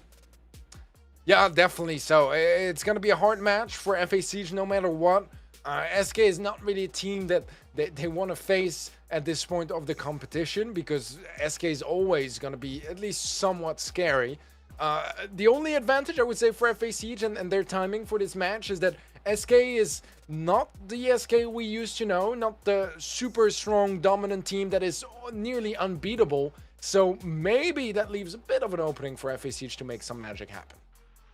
And one thing as well that I felt, you know, when it came to SK was like they tended to have a lot more run-ins on the bracket than we saw from FA Siege. FA Siege kind of like managed to dance around a lot of the big matchups, especially when you compare them to someone like Crazy Clan that just seemed to find every single big hitting team under the sun in this particular region coming up against them time and time again. So the question around that for me is like, you know, did they just kind of manage to find the perfect route through to today? I mean, seemingly not when you look at how they performed against STMN earlier, but moving forwards, like, how are we going to see that, you know, continue on? Are they going to go down to the lower bracket and take a loss here? Are they going to be the team which actually just have a clean path and clean sweep, as we saw them have in the cup phase as well, into the challenge stages? It remains to be seen, but one thing's for certain, SK Gaming, they have got so much experience behind them. Yeah, no, I completely agree, and I think that to this standpoint, this is a big proving moment as well for FA Siege, because as you said, maybe they had some slight bracket luck. That happens, you know, if it comes up to you, you have some opportunities, seize them, but that's their chance right now. They already beat Stamina today, which is quite an achievement of its own. If they can double down on that statement, beat SK Gaming as well, I don't think anyone is going to question, you know, how they got there, because they did it fair and square, beating some of the strongest teams in the region. And we asked SK as well, actually, like how they were feeling going into their matchups today, and we got a little quote as well from them. It's the first time I'm seeing it, so I can't wait to see what they said for this one. We will try to give our best and show you guys what we are really made of. Semantic said that, and we know that Semantic is definitely the more animated of the team, definitely, as you know, self-confessed earlier, the loudest on their team. But you know, I think they're quite a modest approach as well today, just kind of respectful in their approach, just a little lengthier than we saw from Javi earlier today, but ultimately, yes. I mean, SK did come off the back of a defeat yet again in the BSC. They were left in the quarterfinal stages from their defeat against Tribe Gaming EU, and it was the same kind of story last month. So coming into this competition today, they've got to really start to maybe slow their pace down just a little bit. This is not necessarily coming off the peak of their top performance this year, so they've got to make sure that they are modest in their approach today, and I think that sums it up quite well. I very much agree. I think this is the right standpoint to have for them, you know, not be overconfident, but also not start things off being negative or feeling like they can do it. They'll try their best, that's what I said, and they know they can do it. It's just gonna be time to show that to us now. Okay, well, maps and modes are in for the next matchup. It's gonna be Kaboom Canyon then for Heist up first. Hot Zone for Drilling Details to follow that, and Knockout for Golem Gulch as the third set. If we get to the fourth and fifth, we've got Brawl Sneaky Fields up then, and also Gem Grab Hard Rock Mine to fill out a fifth and final set if we go all the way, and we have gone all the way with this particular team already against STMN. That went to the fifth and final set with FAC, so would not be at all surprised if they might have their work cut out for them today. But the draft inbound, obviously, for Kaboom Canyon, a map that's kind of come into the rotation since we saw A Bridge Too Far disappear out from the Heist in terms of what's available in-game. A classic map, which we've seen in return, and definitely opens up to a lot of the longer ranged approaches. From my knowledge, I would say that Crow here is a big ban. Pam here could potentially be another big idea. Sometimes we see a little bit 8-bit, but it does have the risk of being such a very slow and sluggish brawler to get into the mid, but also then has some defensive capabilities as well. But I think Eve here, always a great thing just to eradicate early on. Byron as well, I think you've got to play it safe and just get that one out of the mix. Colette potentially as well. We used to see a great deal in Kaboom Canyon, and since the times of really seeing this map in the map pool, you know, that is a brawler which has had a substantial buff in terms of some of the more newer gadgets to come into the mix. Pretty much a lot of those are banned out, plus the Squeak on the side of FAC and the Piper ban on the side of SK Gaming. But yeah, a lot of usual suspects there, Teddy, eradicated from the get-go. Yeah, for me, the most dominant brawler on this map in general, especially at a pro level, is going to be that Byron, because in draft, it is so easily combinable with other picks as well. You know, as you said, the Colette is going to be great on this map, but a lot stronger if it has a Byron to heal her up and keep her up and going with the shield. It's really strong, and you have quite a couple of combinations like that. So that double Byron ban, I love it. I think it's almost a must for each team, just not leaving it open. Max first pick, not completely atypical on this map, as you know, getting some speed will definitely help dodge some of the sharpshooter shots that we expect to see on this map. And Lola is also a very meta answer here from SK Gaming, a brawler we've been seeing more and more in competitive, especially on maps like Kaboom Canyon. I do like the Lola pick. I do like it. But the Max as well is an interesting one from FA Siege that, if they play it right, could pose a big problem. It has got the advantage for SK Gaming in the sense that they can start to devise a comp around that in mind. And the Bell pick, of course, coming into play here, just to eradicate that, of which FA Siege might want to have as a counter to that Lola idea. So doubling down then for SK, and I love the comp. I love the fact that they can have a nest egg really nicely wedged in the left-hand side, back left, or top right-hand side as well, to really even slow the advance of FA Siege if they do lose control here. FA Siege's response is going to be the Brock, so that rocket fuel can break open the mid at will and really give themselves a lot of options here. Third and final pick coming in then for them, and definitely a lot of range has already been eradicated. I want to see whether someone's going to be bold enough here to go Colt, actually, to be completely honest. Yeah, it feels like it's been quite rare recently, right, to see the Colt really show up in competitive again.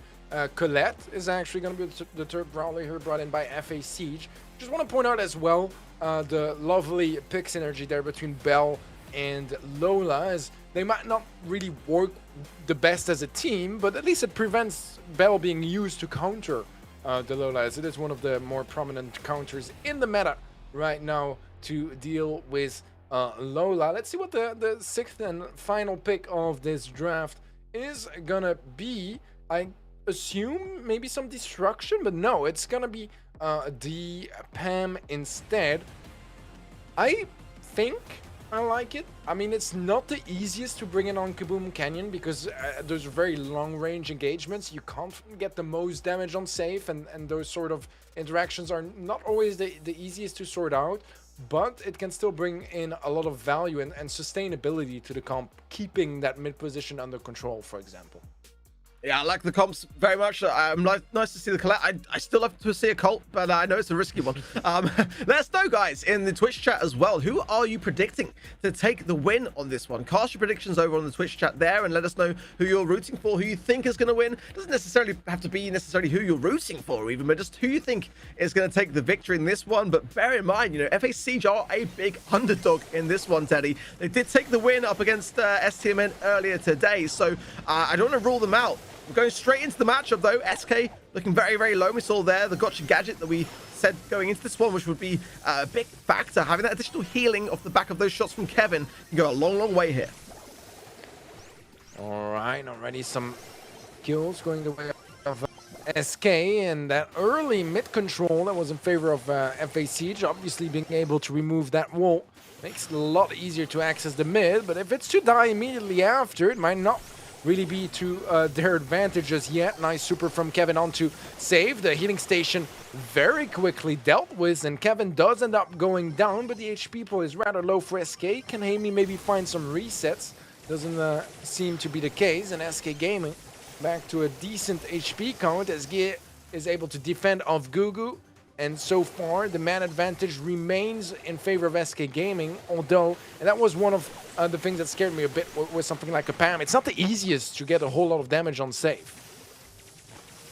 I gotta say, I love how much of the map is just completely opened up after these rocket rains from Jaime, and it's pretty much where you want to have, you know, unpredictability to your advantage in Kaboom Canyon. Now, it's gonna mean there's far less of an ability for SK to have a more assassinative approach here as Gia pops down a nest egg on the right hand side, and I'm sure Jaime would have clocked it. Let's go with the rocket rain over the top there, but gonna trigger it now, but not at a bad time either, because you can see there just how SK were just slightly out of arm's way and allowing him to pop it, and then not concede any damage was a good timing from him.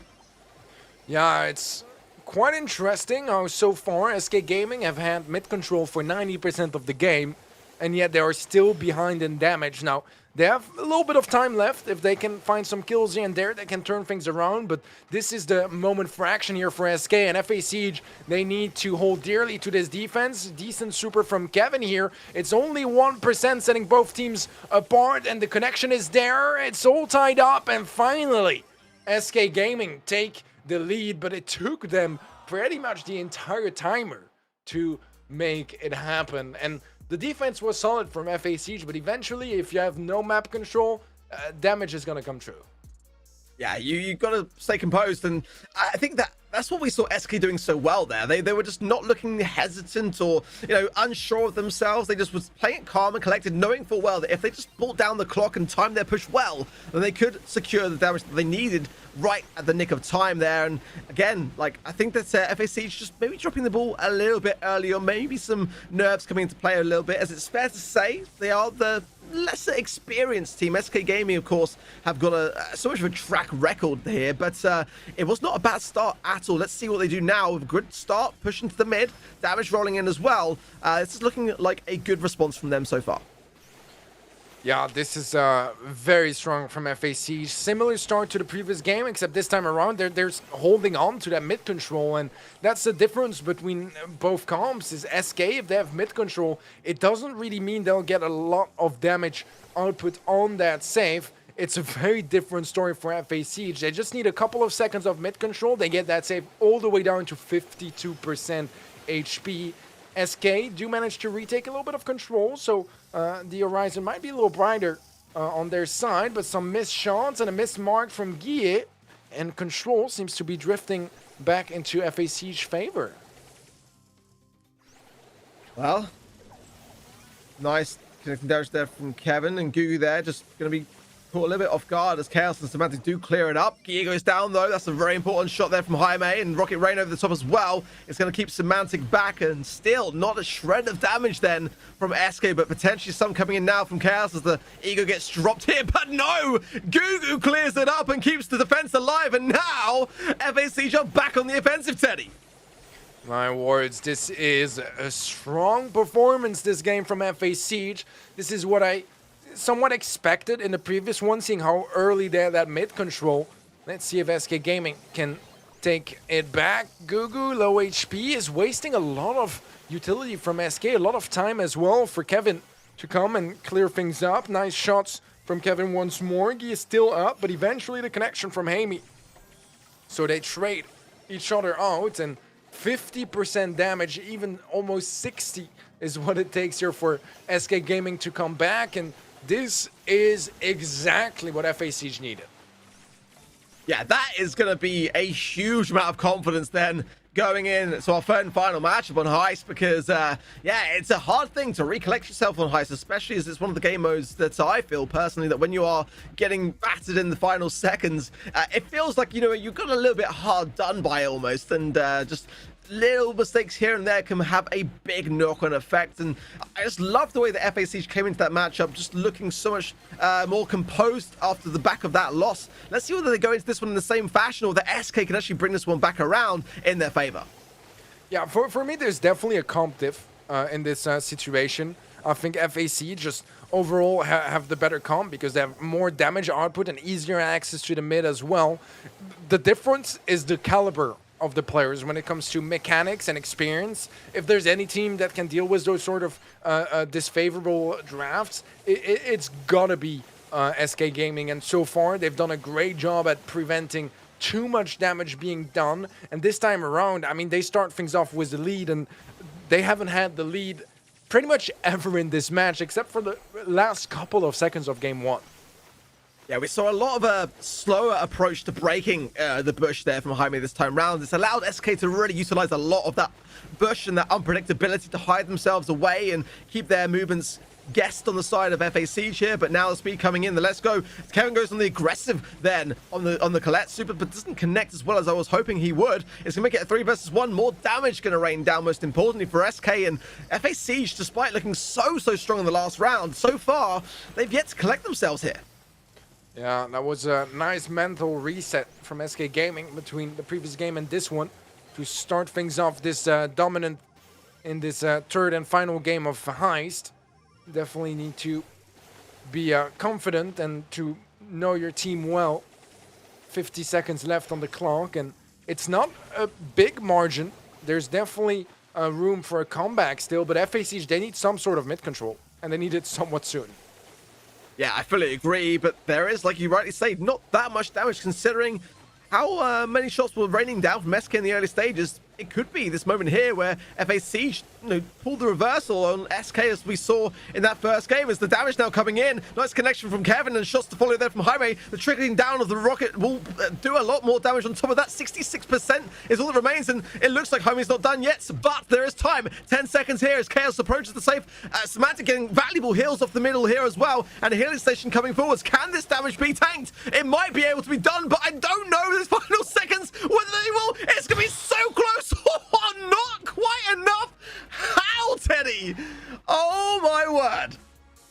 Wow, that was incredibly close, but it came back to the same problem I mentioned from the get-go. I feel like SK, despite having so much more control across the board in those 3 games, they didn't nearly have that long-range damage output. FaZe, a couple of seconds of mid-control, and they dish out 30, 40, 50% damage. It's absolutely ridiculous, because that means that they have a lot of room for mistakes on their end. Because if they lose control, well, it's not the end of the world. They already dealt that much. They already know that if they do manage to retake it, they'll get that damage done. And SK just had no easy path to the save. Even when they had mid control, there was no damage following up. And I mean, you can see it here. SK Gaming was double the eliminations and then FaZe had, but since they were not really capitalizing, not converting that into completing the objective, which is damage on safe, they were just not successful at winning the set.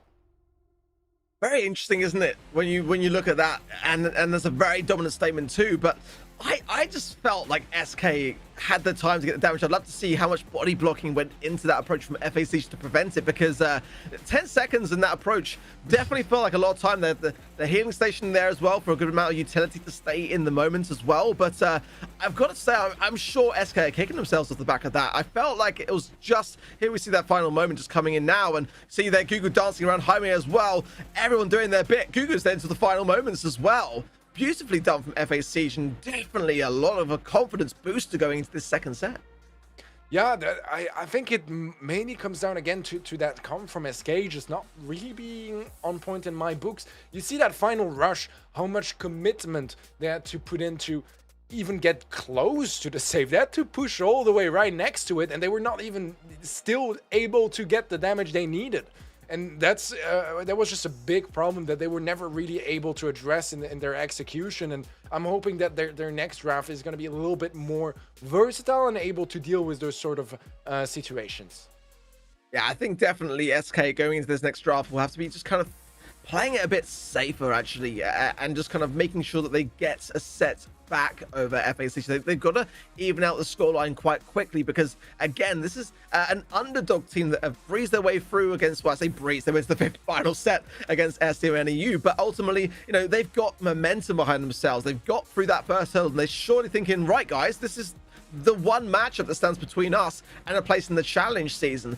Let's give it our all. Let's try and, you know, end the day early and kind of, you know, give ourselves a little bit of a bit of a party tonight, no doubt. But they are performing fantastically well. But will they fare as well from Kaboom Canyon going into Dueling Beetles for Hot Zone? A very, very different map and mode. The bans will be coming in shortly, but definitely so far the start that FAC wanted.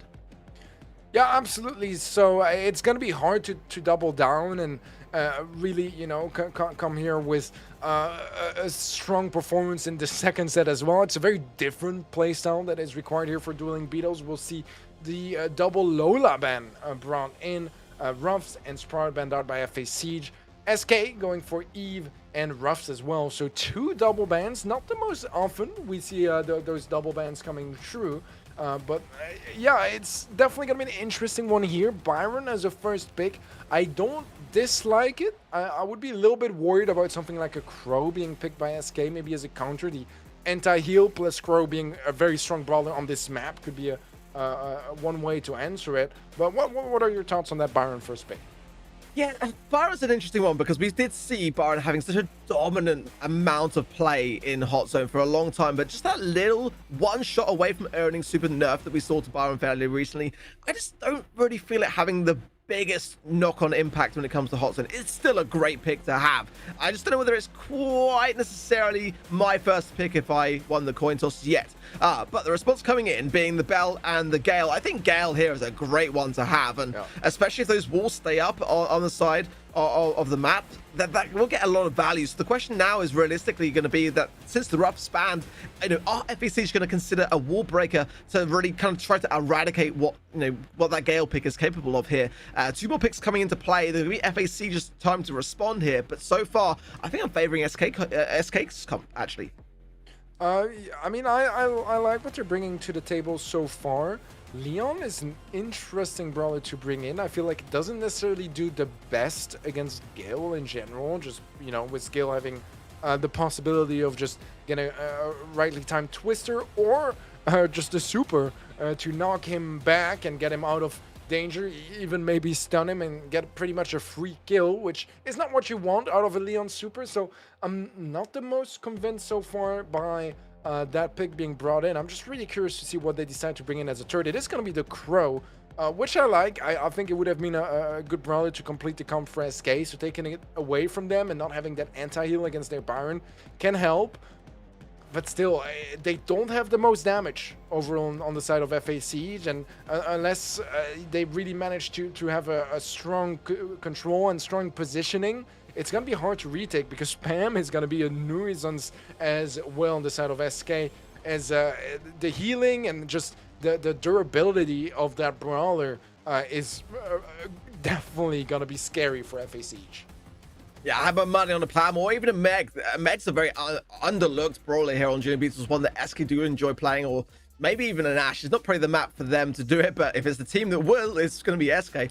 But let's see. Again, I kind of feel like the PAM is a much better pick, and with Byron on their side as well. I mean, that's where you want to have your comp, realistically. Having the Bell and the PAM on the same side is definitely going to help you and your team out. I'm going to go with the SK comp here myself. I feel like they've got just a bit more utility behind it, and with these walls staying up seemingly, there's no wall breaker around to be seen, so that's going to go very much in their favor. I would like to have seen maybe FaZe not ban the Sprout, actually, because they had that third and final pick. Yeah, it could have been countered with the final one from SK, but ultimately, I think that SK have got a real shot here. At the moment, though, got to be said, FaZe are making it work for the most part.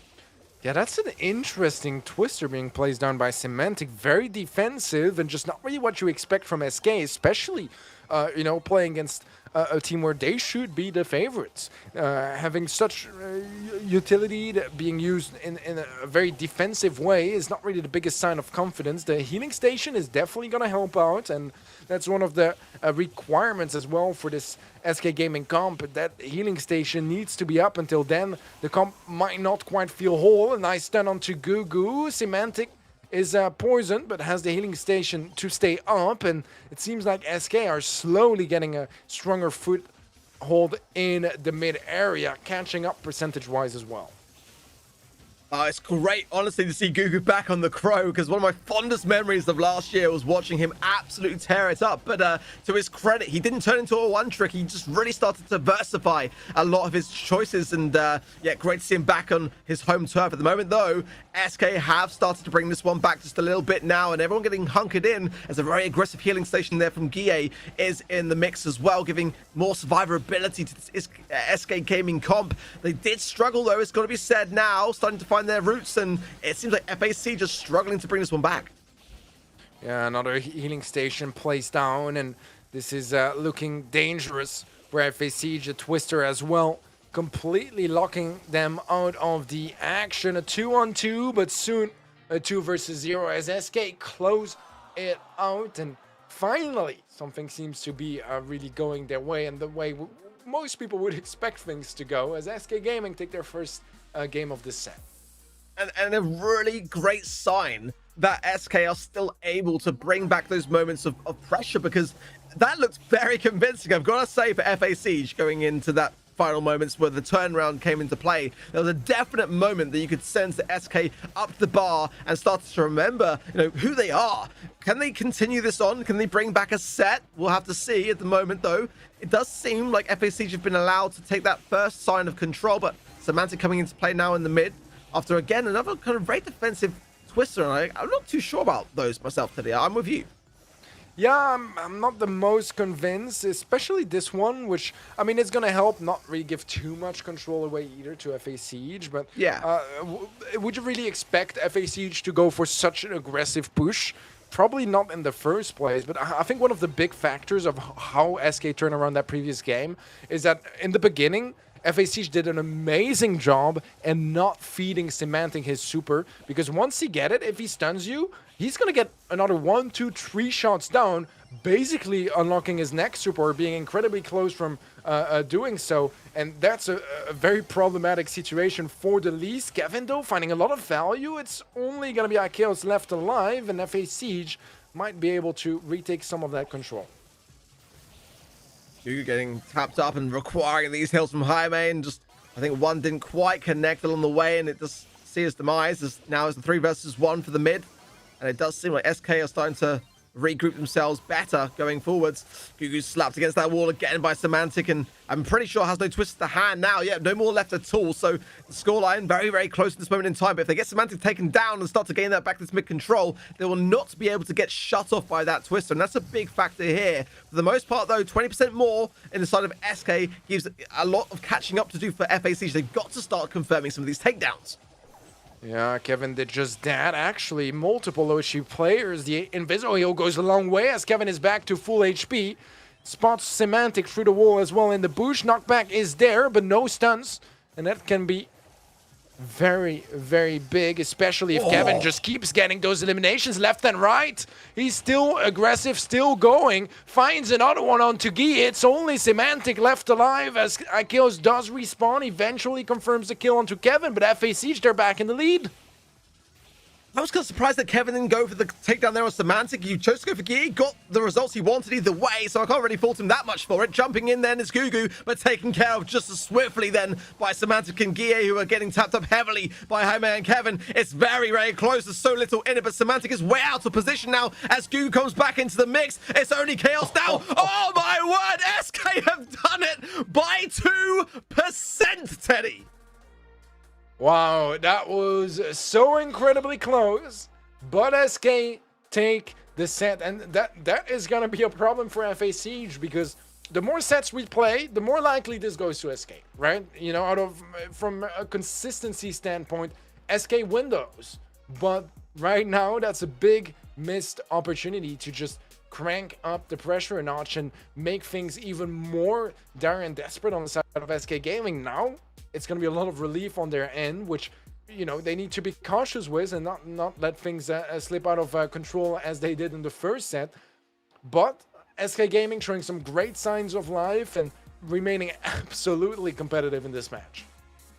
I mean, I'm going to have to grill them a little bit, though. I mean, there was times there where FA Siege had it on lockdown. Yes, SK were able to overthrow them, gain that control back, and they started to gain a bit of a better flow in doing so as the games went on. But I did feel like they had by far the better comp, and it was a bit close to my liking, if I'm being completely honest, and stats-wise as well. I mean, a lot more damage being shown on the side of FA Siege, and more kills on the side of SK Gaming is always a good and positive thing to have when it comes to Hot Zone. More healing as well would show, you know, obviously the back of that pan pick, a lot of advantages there to be had as well. But they had a fair amount of healing from the Byron as well on the side of FA Siege. But what were your thoughts from that one, Teddy? I mean, was it, in your mind, as close going in as we saw?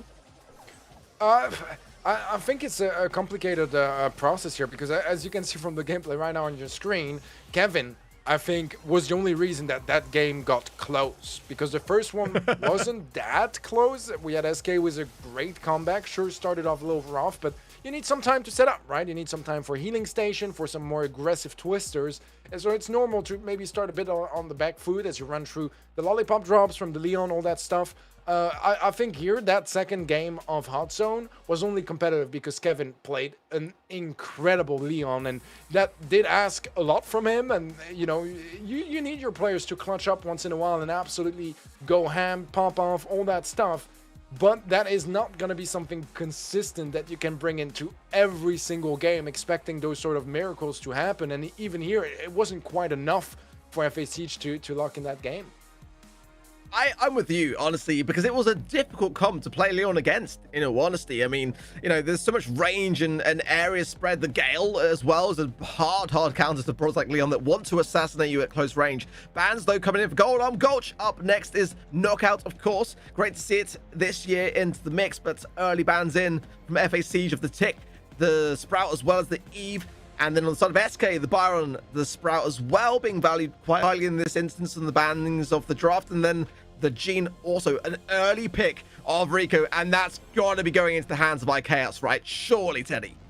Yeah, I don't think, you know, there's much of a conversation right now inside SK Gaming figuring out who will play the Rico. I'm pretty sure it's going to be IKaos, and it's a great first pick to have, especially on a map like this.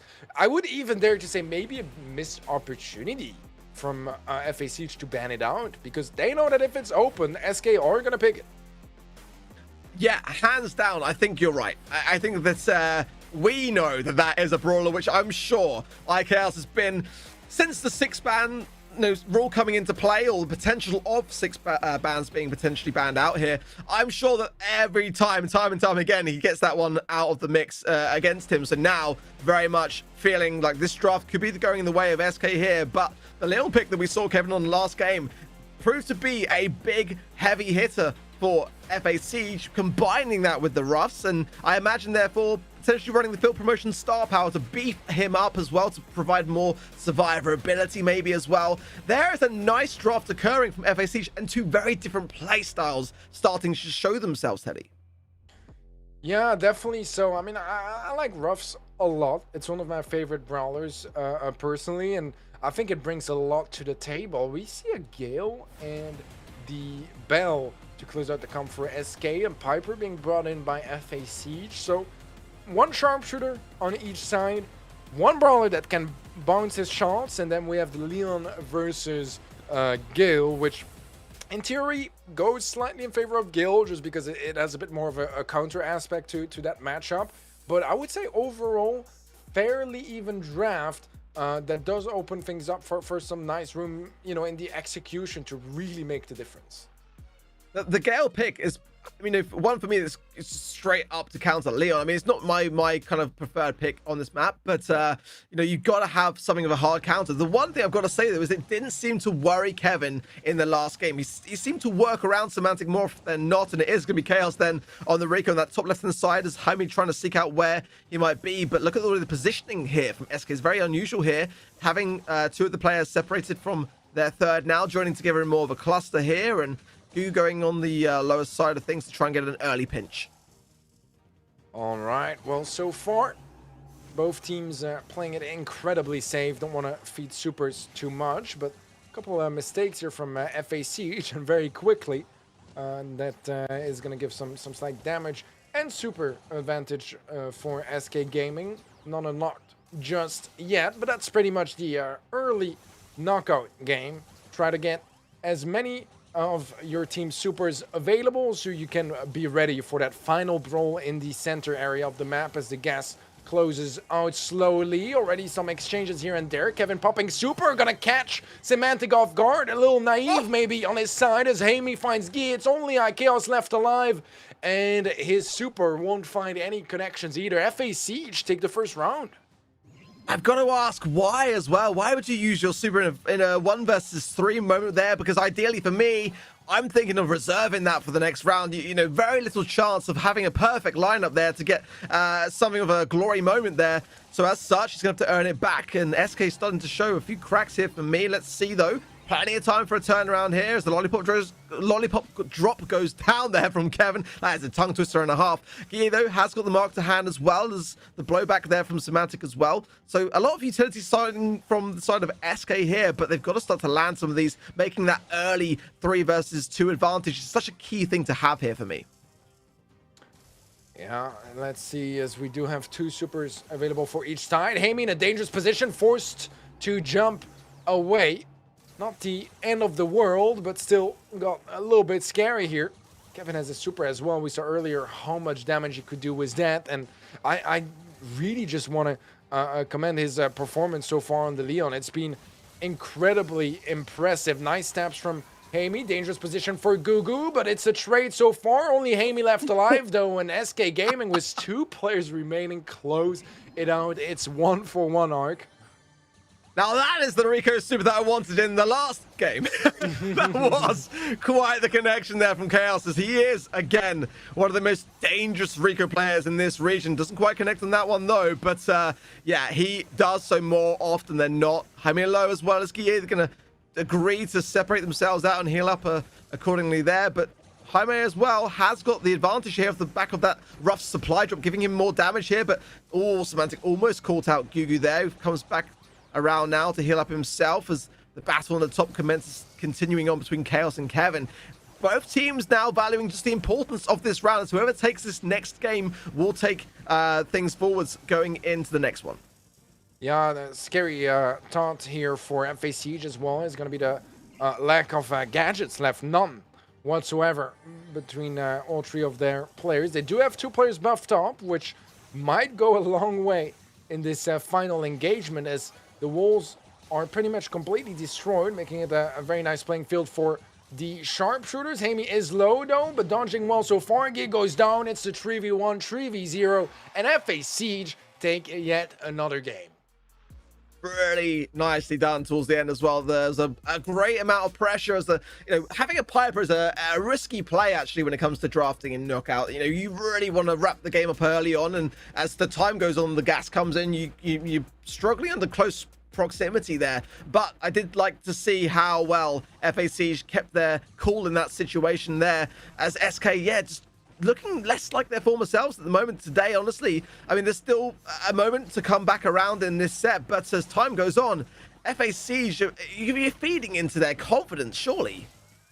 Oh, yeah, absolutely so. I mean, I was already thinking about what I was going to tweet about, you know, FAC in case they did win it, and maybe I'm thinking a little too far ahead, but so far they're looking like the better team in the 3 sets we've been watching so far, and that's just an incredible statement to say. And sure, it's just one match, but they beat SCMN just before, so right now SK, they gotta be incredibly careful, play this as if they are playing you know, their biggest rivals, which they're not just yet, but man, it's definitely some interesting things happening already today as we head towards the final engagement of this first round. And oh, what a spray down from IKEOS. Only Kevin left alive, and that is a cleanup from SK Gaming.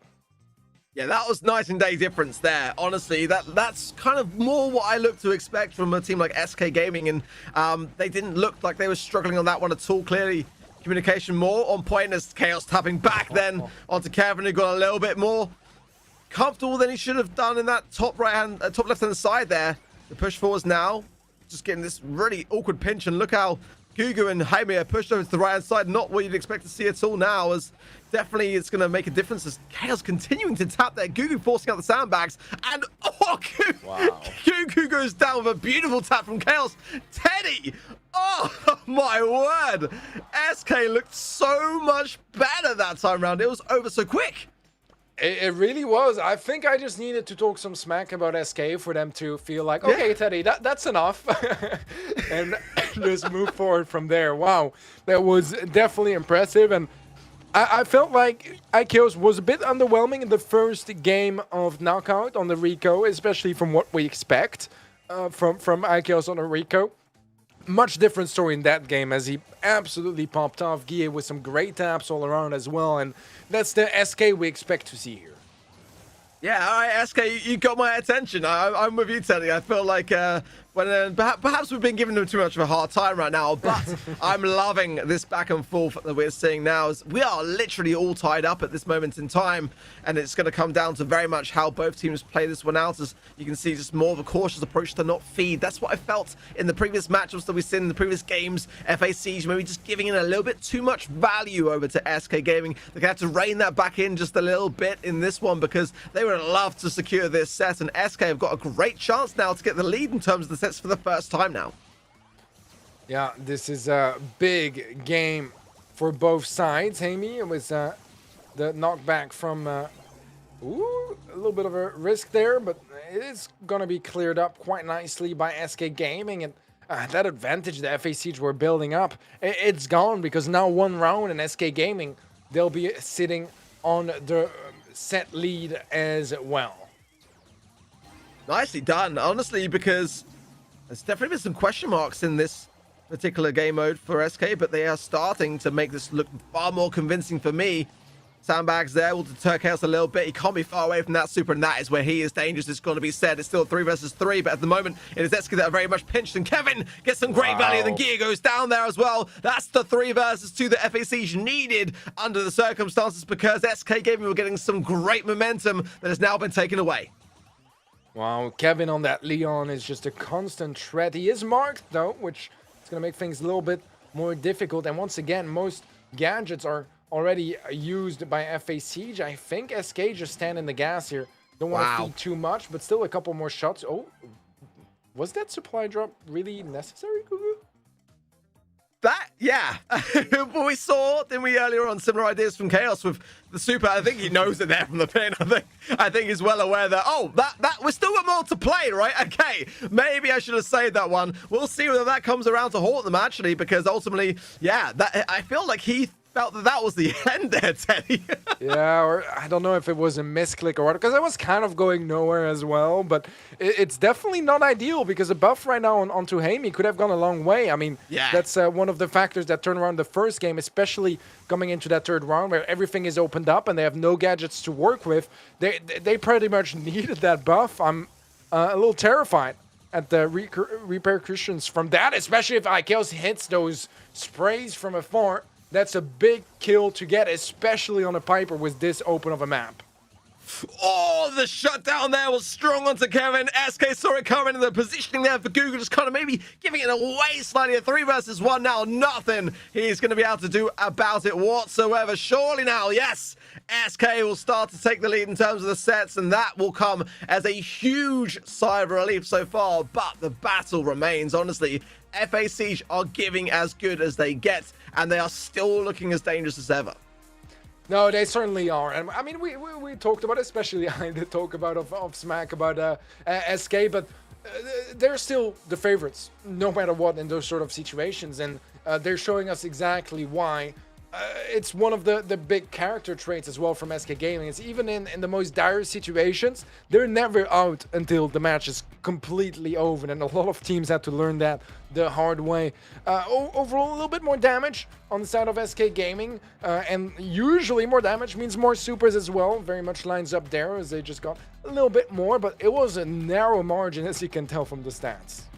Yeah, it just goes to show how close these two teams are at the moment, honestly. And we did have wasted supers on both SK and the side of FA Siege, so it would have evened out as well to remain the same difference between the two scorelines there. But yes, it is getting very, very close. And again, whoever can take this series of between SK and FA Siege will earn themselves a place in the challenge season. So this is honestly such an important moment for both of these two teams. The loser will not be out, however, they will go down to the lower bracket, but they will have no more chances, and one more loss there and you'll see yourself back into the split number 2 to come later on in the months. But at the moment, I don't know. I mean, SK, we know what they're capable of, right? I mean, it's no surprise for me, at least, to see the scoreline developing the way it is, but FA Siege have not given it to them easy, Teddy. I'm very impressed so far with the performance today. No, I am too. And, you know, the super from Gugu we saw earlier, which I think was quite a big deal and may have cost them that set. It's unfortunate, but that's what happens with nerves and the lack of experience at this level of play. And, you know, they're just not there quite yet. But it's not over. They still have a tiny little bit of wiggle room, but they can't afford to lose a set anymore. And that's quite a big challenge to face when it's a team against a team like SK Gaming that you're facing. So they need to be incredibly careful as we move on to Sneaky Fields. We'll see the Squeak as well as a double Sandy ban and the M's to complete the bans for FA Siege, joined by a Spike and a Byron on SK side as well. I would kind of have liked to see SK maybe banning out the Leon, considering it's pretty decent on this map, and FA Siege have brought it out on Kevin all the time, and I feel like he's been one of the biggest problems that SK had to deal with so far, so maybe a slight missed opportunity there, but Lola first pick is going to be the way SK decides to go for this one. Yeah, I'm with you, Teddy. Honestly, it does seem like SK maybe just giving FA Siege what they want to pick a little bit, because fair enough. I mean, you know, Leon is not the biggest of threats, but there you go. Yeah, exactly that. I'm with you. I mean, it's what they want. And again, the Crow pick is what Gugu probably wants as well, as someone who loves to play that brawler. It's almost like, because these two teams not necessarily clashed all that often, when they did, it was actually FA Siege who did take the win. And it does seem a little bit so far like maybe SK are not learning from that and starting to have a bit of a more targeted ban approach, maybe because of the lack of data between these two teams. Yeah, that could very much be the case. I mean, that's always what is, you know, the risk in open events where anyone can sign up in the qualifier stages.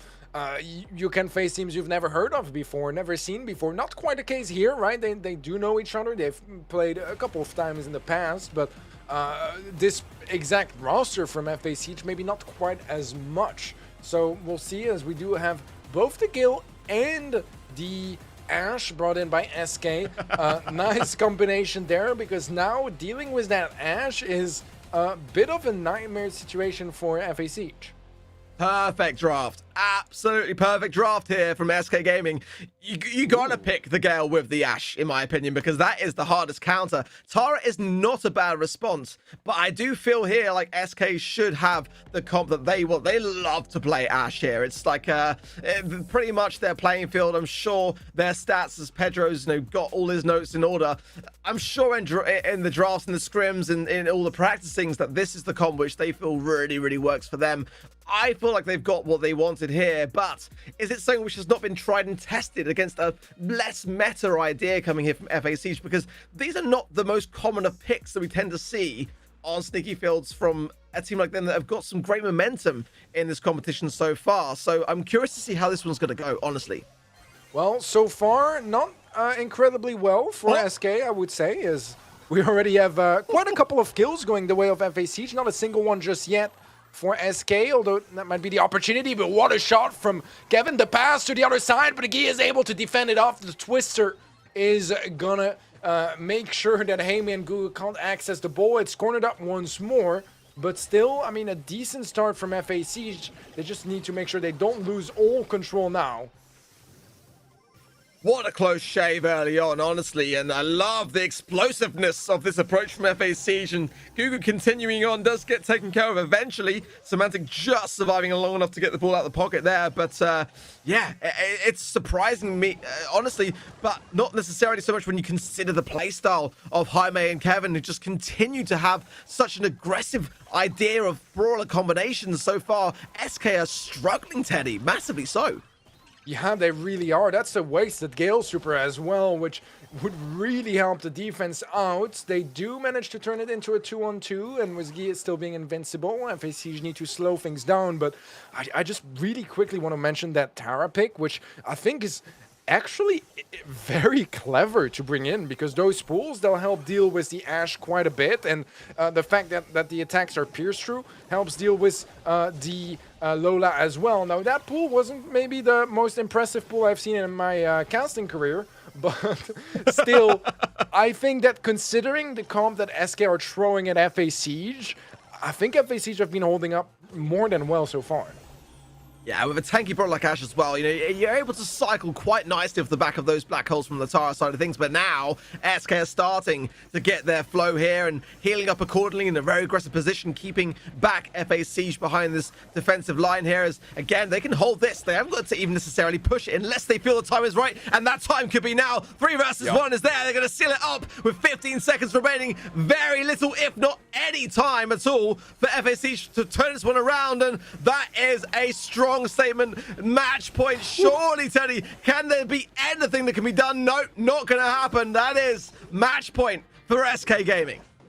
Wow, impressive plays from SK, and once again, I do think that considering how badly the draft went for FA Siege, I think the tower was actually a very clever sort of, you know, solution, but it still feels somewhat makeshift, right? That yeah, we did an oopsie in our draft. We let them have Ashe and Gale, but they're doing a decent job at picking up the pieces. Let's see, though, if they can find a goal this time around, as the defense does get cleaned up. A gadget from Kevin to escape that tricky situation, and they'll be able to corner up the ball once more. Feels like a very similar start to than the previous game. I gotta call it how I see it, and that should have been a goal, realistically, there for FA Siege. The passing not quite connecting and not quite on point. SK were on the ropes, and very much in the similar fashion that we saw in the previous game early on, and FA Siege maybe just starting to show some signs of nerves. The cracks forming here. It's a lot of pressure to go up against the match point, and SK Gaming, you know that they want to be in that challenge season, and now this is the last game that separates them from being so, and it looks like it's definitely something which is only feeding their confidence going in. Yeah, it seems so. We have some trades here and there. Gia trying to catch Gugu off guard. Will do exactly that. Gugu just not expecting him that up close. Gets completely surprised. Kevin with a gadget finds the kill. Has a pool available as well. Let's see if he decides to pop it. Is not going to, as he probably wants to come back from a stronger position. Gugu has a super as well. Gonna go for the jump onto the bowl. Not too sure if that really opens anything up here for FA Siege, except for the pull there from Kevin that does find a connection, finds the follow-up kill onto Semantic as well. It seems like things slowly slow down a little bit for a reset. Yeah, the pace has definitely dropped down a little bit, as SK know that FA Siege, they do like as much to secure opportunities, and yeah, no, I should have done again. Semantic keeping the ball there in that pot. Low force back here, but if allowed to recollect, they will make onto the goal. So how Semantic's still alive in this position? as now Chaos is so low, but no goals and potentially a goal score opportunity arising here for FAC. Yeah, this is an important moment here for FAC. No room for mistakes at this point. If there's a single goal here for SK Gaming, it's over. They have a match point already. Semantic was a pretty wide flank. The pool connects. Semantic gets shut down by Kevin once more. He's been doing a good job at limiting the effectiveness of that Ash pick, but now the ball is cornered up, and in overtime, SK know they got to take it very slow, very cautiously, and if it needs to be a draw, it will be a draw. I think SK would love a draw right now because everyone counters Semantic. He's got no range at all to deal with this and no healing to really push his advance forwards. He's just going to be there. He is the guardian of that corner and the ball realistically here, and he just cannot feed into Jaime, who would love to close the gap by earning his super. I think that SK are buying borrowed time right now, and they've got to be very cautious on how they approach this one. They need to tie this one and go to the next time round. Yeah, this is an opportunity for FAC to try to make something out of this game, but it just seems really hard. Jaime comes out of invis and gets greeted by Semantic that just deals too much damage. The pull does connect from Kevin. Semantic gets the ball away. Does to be turned around? The pass to Gita. No, that's not happening. I was with you, Teddy. I've got to say, I'm thinking surely, if that goes in, that is cutting it as fine as I've ever seen it, but not quite to be. But still, you know, that could be very much feeding in to helping FAC here, just to slow down the pace of the game, to allow themselves to realize that they can take it slow as well, and overtime's a great time for them to be able to secure it. Now look at this. This is surely edging into things. This has got to be a goal, but it was a bit close. My word. That's the thing, though. They've had this opportunity like 4 times already. At last, they make a goal out of it, which I think is definitely a change in the right direction. Much needed 1-2. Kevin with the double suck. That's a double kill. The pass forward, but can they reach the ball? Jaime barely does. Gets the shot in time, and FAC just swiftly make it a game going their way. And we go from a 3.5-minute game that ends in a draw to a 37-second game that ends in a win for FAC. Impressive stuff from them. But this is the thing that I feel we should be seeing more so based on the draft for FAC. They've got such an ability to pop early gadgets and get that aggression in and really, you know, counteract what SK have brought to the table early. But they haven't been doing it necessarily as much as I was expecting. But turning things around there, it could be enough to dampen the, I don't want to say ego, because SK have come in today incredibly modest in their approach and have been doing very well. It's just about whether this might be going all the way here if they can't collect themselves. Yeah, Jaime in a position to surprise them, gets a lot of damage off, but he's the only one that ends up going down in the end. And for once, we see SK Gaming with an early start that seems to really be going their way. It's only Jaime left alive. That's going to be the goal, and that's disaster scenario for FAC. Much, much better. SK Gaming now have got all the advantage that they need, but they have got to just keep their positioning here in the mid and keep FAC back. This is exactly what they had to do. But Kevin now left-hand side does connect to the black hole, but the stun there counteracts him as well. Has to bring him back to rethink things through just a little bit here. Semantic lurking on the right-hand side, and I don't think that he's been spotted there. It's down to the team to realistically shut him down there. I don't think they've been able to spot it. Wow, the pass forward. Oh, that was close here, but Akios able to corner the ball up to the other side. About a minute left on the clock for something to happen here for FAC, but they need a miracle arc. They need to find some sort of miracle in this situation. Elsewise, it's going to be SK Gaming going to the next stage. Just going to buy their time realistically here. And it's all up for FAC to make a response. Jaime's playing a very slow and patient game, and I don't think that there is the time to do that kind of approach here. They've got to go on the aggressive. They have not got any time to do this. SK Gaming are surely so close now to locking themselves into the challenge season, Teddy. Yeah, they really are, and Semantic, despite getting pulled, still gets the kill. I think that FAC know it. I think they know it's over, and at this point, Kevin is not moving anymore. Jaime pretty much in the same situation And that is going to be GG's well played. It's not over for FA Siege. And to be fair, they played like a tier 1 team today. In my books, if you take down STMN and have a close match like that against SK Gaming, you played formidably well. Not quite well enough to, you know, take the victory here and have the opportunity to escape the lower bracket. But lower bracket it is for them. SK Gaming make it a 3-1 victory.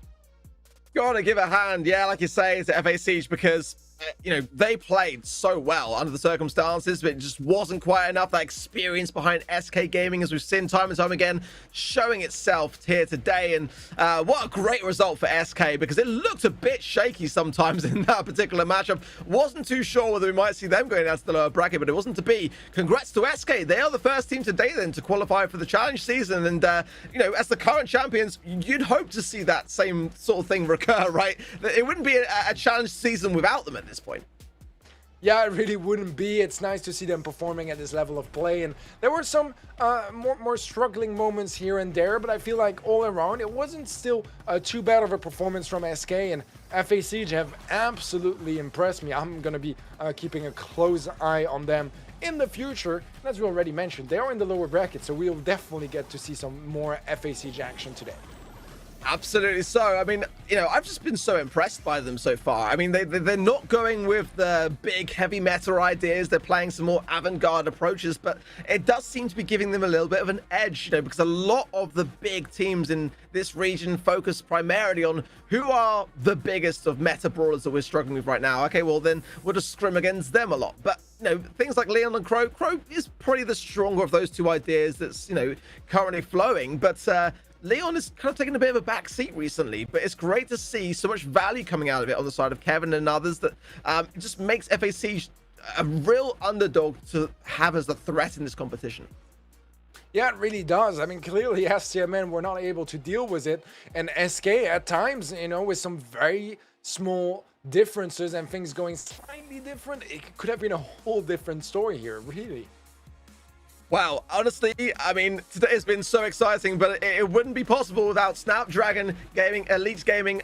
Honestly, $2 million of a prize pool across a multitude of mobile games this year has been making this competition so enjoyable for us, and to be able to involve so many different regions and a variety of players across the world. Again, it would not be possible without them. So a big shout out to Snapdragon Elite Gaming for that. We've got plenty more to come today, guys. This is just getting started. We've had our first game locked in for the challenge season, but we are still on the lookout for 3 more teams to come. We've got Tribe Gaming EU up against FA Baguette coming very shortly, so don't go anywhere. Be right back.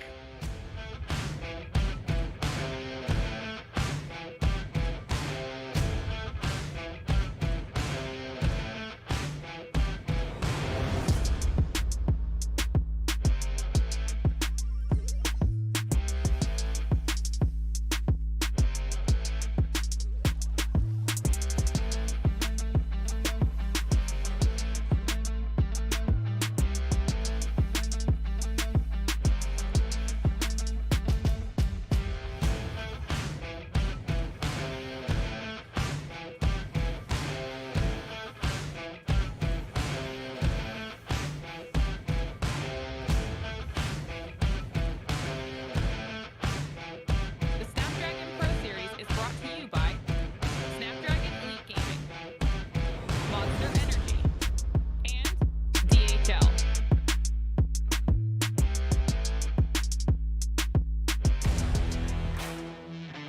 They don't want it with me. You got a problem with me? Love, you don't want it with me. Man, you won't ever stop me. Who y'all really got a problem with? Who y'all really trying to solve it with? Who don't really like the sound of this? Who come with me getting down to this? You better step back, get your neck cracked, get laid down where you best step. Better check that with a fresh map. Get lost now with no extract. Like, look, that's all me. Got my number, don't call me. We eating up, that's all beef. You freezing up, that's y'all's team. Cause we don't really lose no more. All about heating up, leaving that cold. You can see beating up, killing that show. I ain't about giving up, no.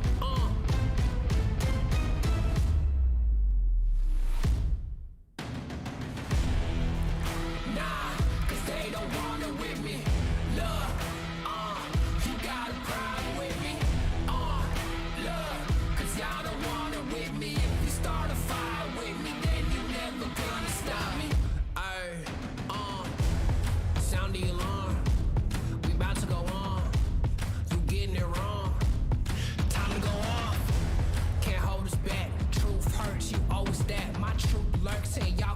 first, now scoop first where your homies at. Come my team with me right now. My team's so mean right now. But what you mean y'all out? It's time to weed y'all out. Okay, we coming back with a vengeance. Time to go start your engines. What is this thing y'all mention? Time for y'all stop pretending,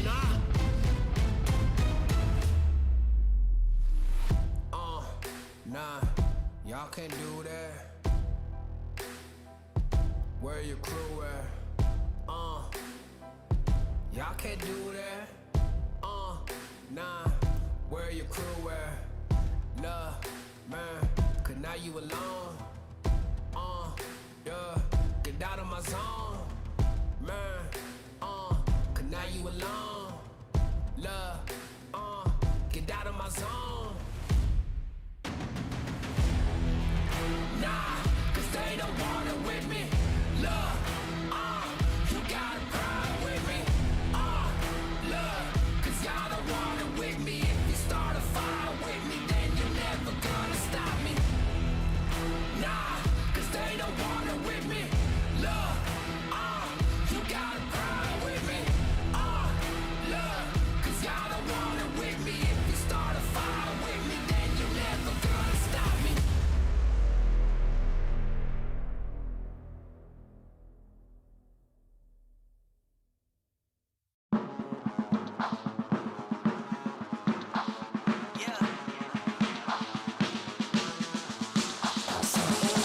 Here we go.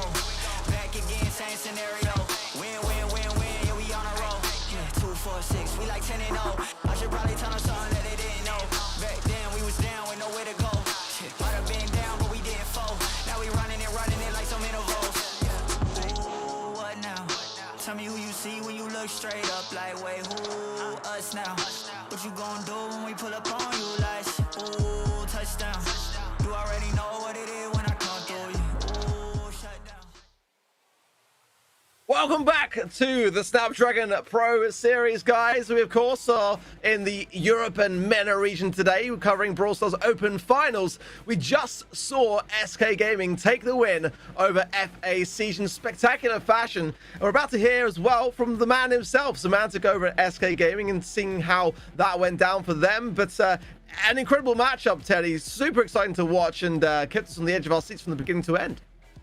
It really did, and it's a 3-1 scoreline, but it almost felt like a 3-2 at times, as some of those sets were incredibly close, and some games were just a couple percentages in Heist, or just a kill or two in Knockout making the difference, and that's exactly the kind of matches I signed up to watch today. Plenty more to come today, though, but some big storylines already upsetting things. As again, for FA Siege to get to that game against SK, they had to knock down SCMNE to the lower brackets, and Humble as well earlier against SK didn't have a great result either. They are down for playing on later on today against one another, and Craze Clan up against Team Queso didn't have the greatest of times either in the upper bracket. So those four teams have got no more lifelines available. Next matchup today will be Tribe Gaming EU up against FA Baguettes, coming very, very soon, but we are starting to see how that lower bracket is forming to be, and one more matchup in the upper bracket to secure our second team to confirm themselves in the challenge season. Could be Tribe Gaming EU, could be FA Baguette. We'll have to wait and see. But the first that we did secure in is already on the line with us now. We've got Semantic from SK Gaming joining us again. Semantic, great to see you back on the screen, and great to watch your games today. I mean, you guys looked really phenomenal against a very worthy opposition, I felt. I was actually kind of surprised, because I think you'll agree. What was it like going up against an underdog like FA Siege? First of all, thank you for having me here again, and for rooting for us. It was definitely tough because they beat us in the last qualifier. So we expected them to be good in this format. We had the first two maps, which we didn't scrim at all the last 2 weeks in the new meta. So we definitely expected some force against us at the start. But once we reached our maps, which we scrimmed, and which we knew what to pick, we were confident that we win. So from set 3 to 5, we will be confident that we win. All right, and when it comes to teams like FA Siege, that we were wondering, how much preparations you guys can put against those specific teams that you maybe have a little bit less experience facing. Do you guys still have to improvise and adapt a lot in the moment, or was a lot of what we saw just planned out and you guys were ready to face them? I think it's like 50-50 because on some part we know that FAC, for example, loves Crow. Google loves Crow. They're like straight up, everyone knows that. Yeah. And on some part we obviously have like our own preparation, which like what kind of comp do we want to go, what kind of bands do we want to go, what of kind of like tactic do we want to go. So it's like a mix of both, I would say. Yeah, I think you hit it on the head there, Semantic, honestly, because there are some big picks there which they like to bring out. But just taking you back a little bit into the split one, back into actually Cup 2 in the first week. That was the game where you ran into FA Siege and you took the loss there. Talk us through going back to that time, and did that play on your minds at all in any way going into your matchup today, or did you come in kind of completely fresh and you obviously get a bit of a chance to play against them and get a feel for how they like to play? Yeah, as I said earlier already, completely. Like, we want our revenge. When we played against FA Siege, it was like the day of a new meta. So like nobody had an idea, and it was the team who adapted the quickest won. So props to them there. But we definitely were thirsty for revenge here, and we got it. So that's good to hear, I would say. Guys, looked amazing. Semantic, I've got to say again, congratulations to you and your team, and make sure to resonate those congratulations to your teammates as well. Can't wait to see you in the challenge season very, very soon. Thank you once again. See you.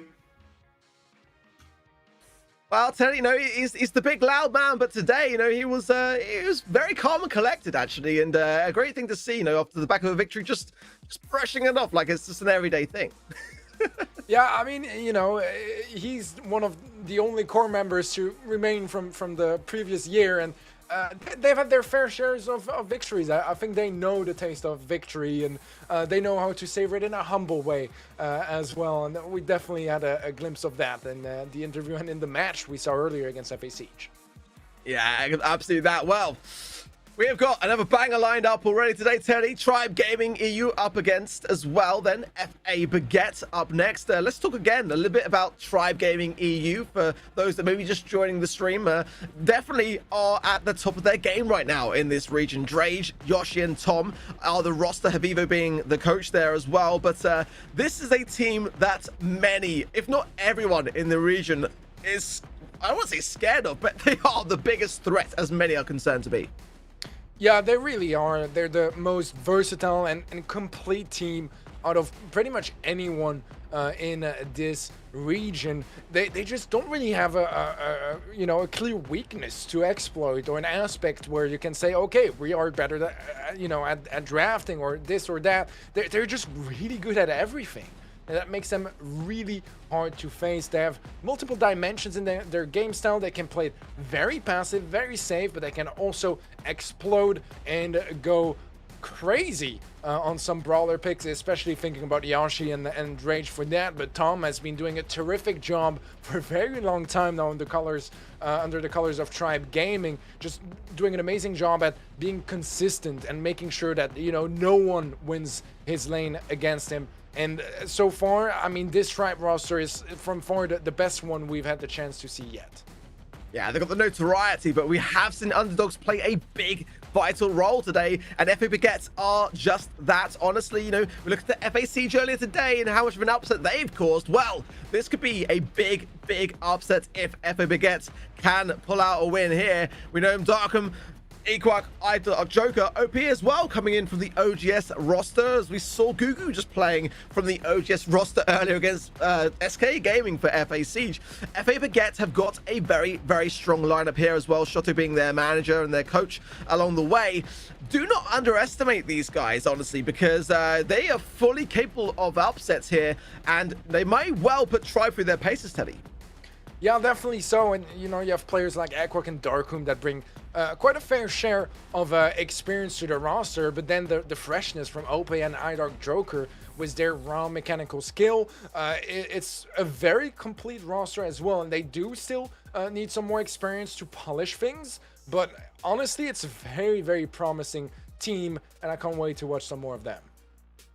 Well, in terms of the scores and lineups between these two teams, Tribe have got a pretty healthy amount of wins so far in the series against FA Baguette. It's 2 wins to Tribe, one being in the round of 16 in Cup well, it's actually round of 16 in both of the cups, actually cup 2 and 3, and it was a 2-1 scoreline to Tribe in both of those instances. So if that's got anything to go by, it may sway your predictions a little bit more towards Tribe, but nonetheless, you know, FA Baguette cannot be underestimated. They have this ability just to kind of be one of those teams that sit just a little bit in the background, but they are ever present and therefore a threat. And at this stage in the competition with so much to play for, you can't rule them out here. And I personally certainly love a great underdog story.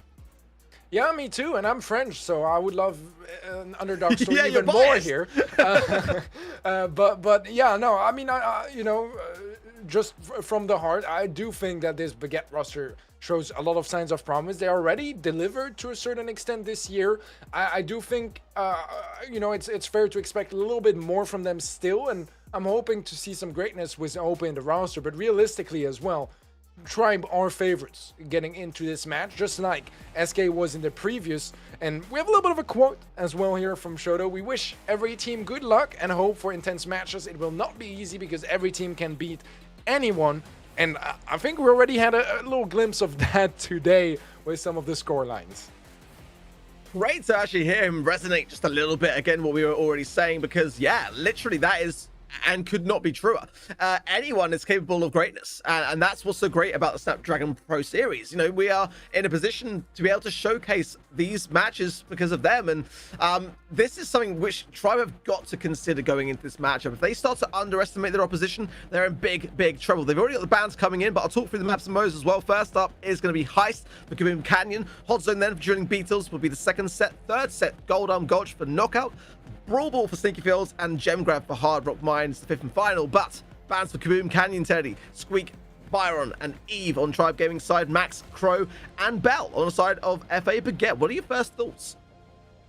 So far seems rather complete. You know, there's definitely room for stuff like Brock, which I think is pretty much a must pick in this sort of situation.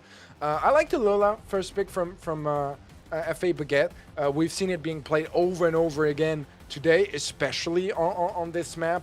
I do like Pam as well, although I hope they don't make the same mistake that SK did earlier today, where they just there comes a little too one-dimensional, lacking some long-range damage on safe, and Piper is going to be a way to address that for sure. So I do like that being brought in, as well as the Colette on the side of FA Baguette. So far, I'm pretty much good with all I see. Oh, well, Ruff's now joining up too. A bit of a more interesting pick for sure. I like it, but it's not going to be the easiest to play on this map. Definitely shaping up to be an interesting one, for sure. I do love the Colette pick here in Kaboom Canyon. It'll be the second time that we've seen it today already. And Amber coming in from Tribe, that's an interesting one. But I mean, we kind of saw a similar idea earlier with the it was actually the Brock pick, wasn't it, against SK Gaming and FA Siege to eradicate that bush. And Amber's going to do a great job of doing that. And therefore, I imagine on the Piper side, probably snappy sniping, because ultimately Ambush would serve to less avail later on as the game goes on. But you know, the Pam healing station for Tribe placed in an aggressive spot could be a great thing to have. I do feel like FA Baguette's comp is not a bad one, however. I just like the amount of range that's at the disposal of Tribe here. It's hard to say though in terms of the draft who's got the edge. The Colette pick cannot be underestimated either on the side of FA Baguette. What are your thoughts on the draft, Teddy? Who do you think might have the advantage going into this one? I personally think that Tribe have a slightly better comp.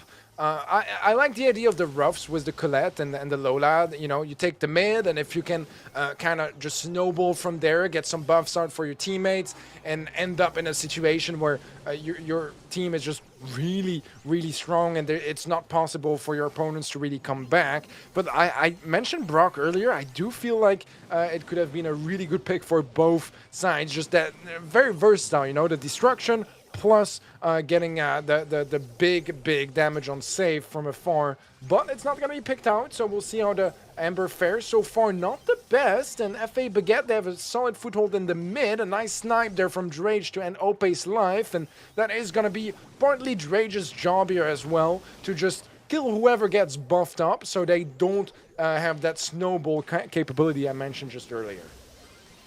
Really love the way the Darkman Dark Joker there just kept Yoshi low despite the healing station to hand. He was just unable to get back to a point of going on the aggressive, and look at the damage Teddy, that's trickling in from FA Baguette, bit here or there, but not a single trickle on the side of Tribe Gaming. They've not been able to push up the map. This is too much to take care of. And Drage now has got to take care of iDark Joker. Or Tom able to get some burn down, because at the moment, FA Baguette have just had their heels dug in so deep into this mid and not giving Tribe a second chance to have a look in.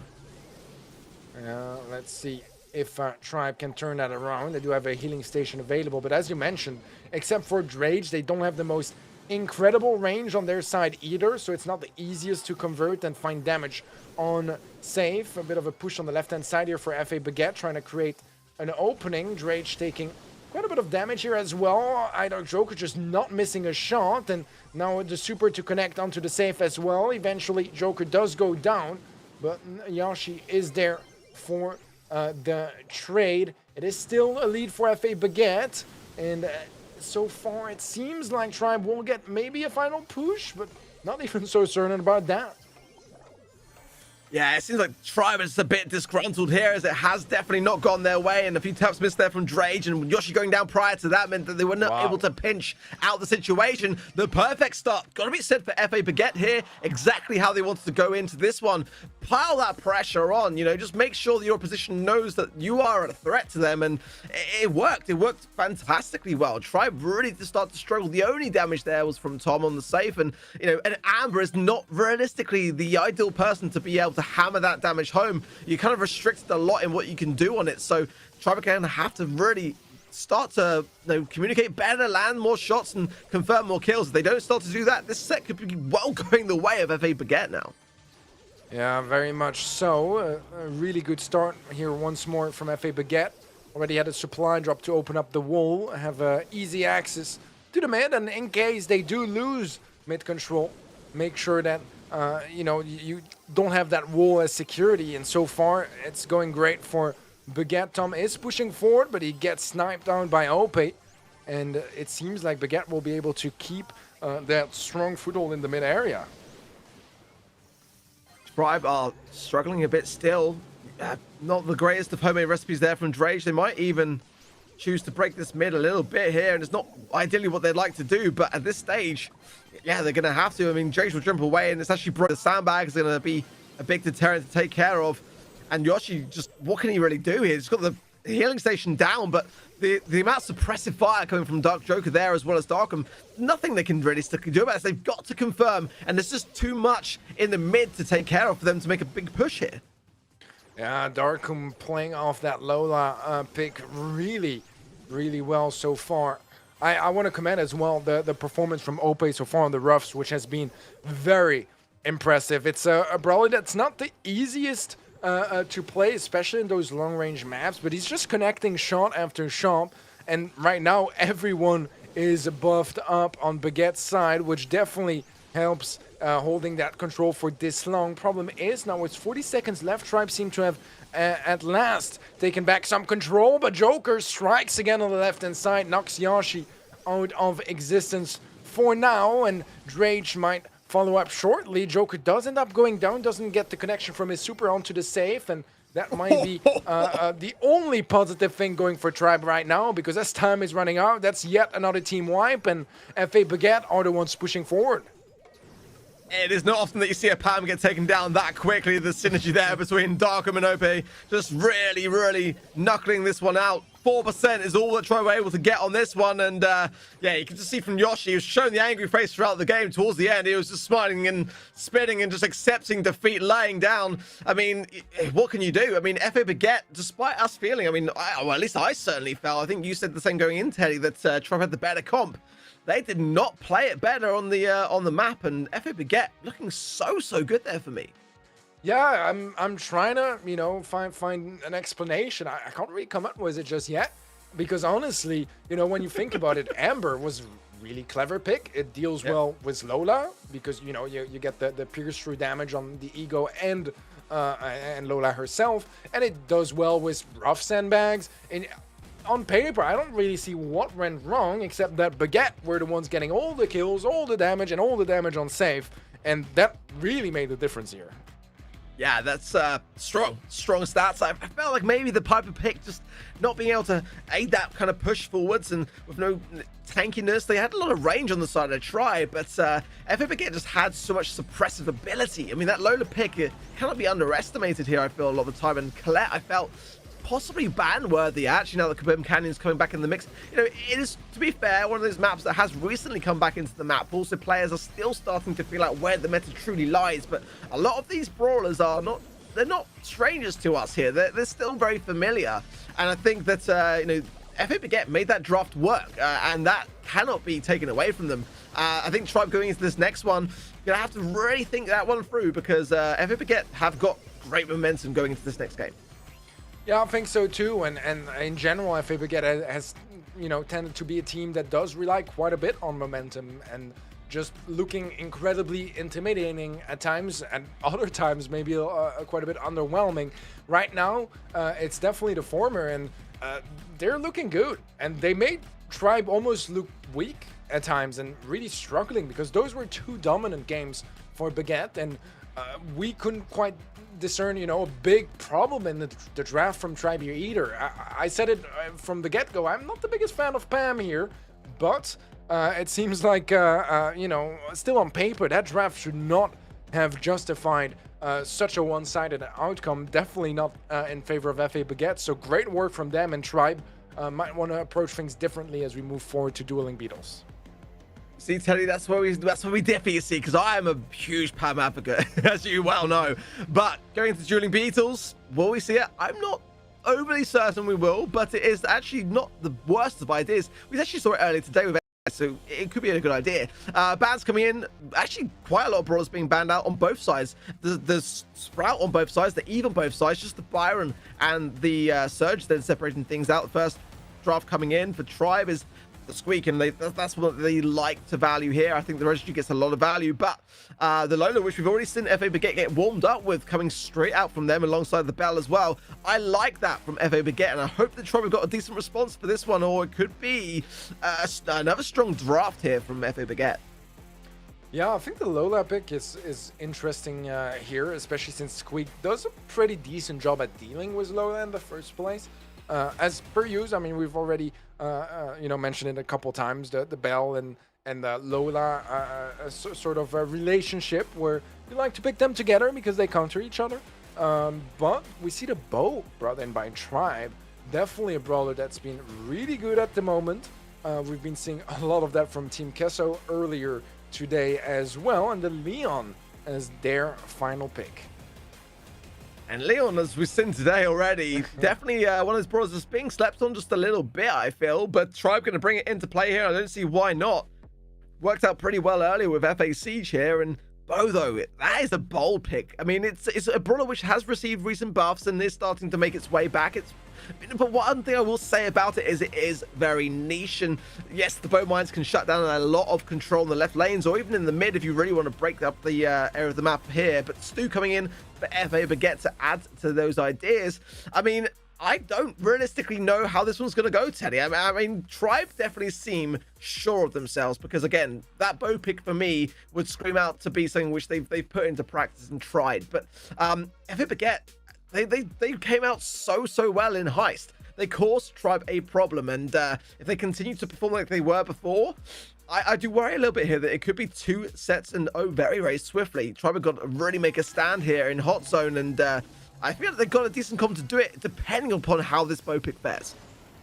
Yeah, no, I could not agree more, Art. Let's see how this goes down so far. Tom, quite impactful on the Squeak, but not able to really prevent Baguette from taking the early lead. However, he does get slowed. That was a nice gadget from Tom. Not exactly where he meant it to go, I think. He was probably aiming for the bushes, but still will help secure that elimination.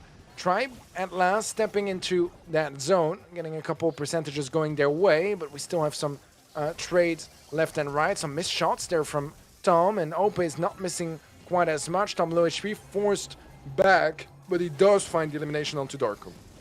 I love the Lola ego there. Triggering the mines is a great way to utilize that, and I haven't seen that before, I've got to be honest. But one thing's for certain at the moment, Tribe are not spending nearly enough time in that zone. I mean, they've got some great control, getting good takedowns, but they haven't really been present on the zone as much as their kind of positioning has tended to indicate here. And at the moment, a very, very close scoreline now, completely even as Tribe starts to just edge now forwards. But so far, so good for Tribe against what is, for me, I think, of starting to lean towards being the better comp. Let's see how they fare, though, as now FA Baguette starting to make a bit of a push for the mid. All right. It seems like Tribe giving it a little bit more space, but the mine here catching Joker off guard, and that's definitely not ideal. Darkum very low HP, Drage barely able to reach him with that arrow, and things are still quite close, but Tribe is clearly just one step ahead so far, as OP is looking for an opportunity to use his mark. Instead, will get hit by yet another squeak shot, and Tom has been doing a terrific job with the squeak. So many supers already on his end, and there's another connection there onto Joker. That's just a free kill.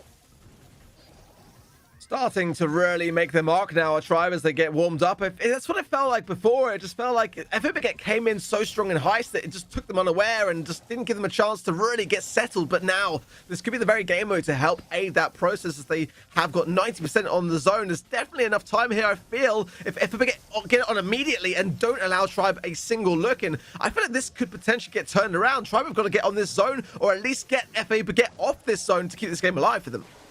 Yeah, they certainly do. Joker, though, doing a pretty terrific job. That's going to be the cleanup here for Baguette.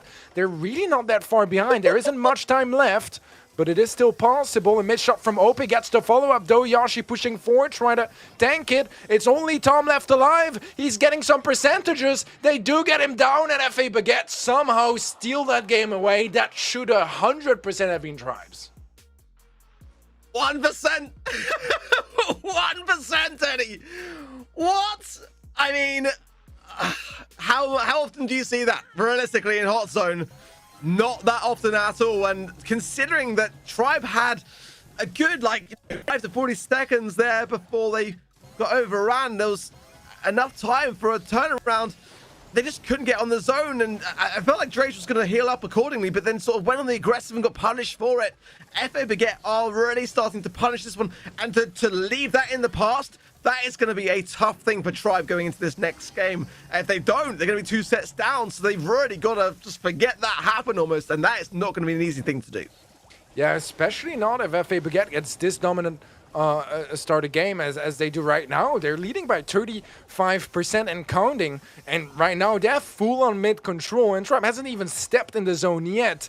This is a bit of a nightmare scenario for them, and I don't know how they come back from this. So far they haven't really had much to work with, and it seems like they're hunting them all the way back in their spawn if they have to, as Baguette are looking much more confident this time around.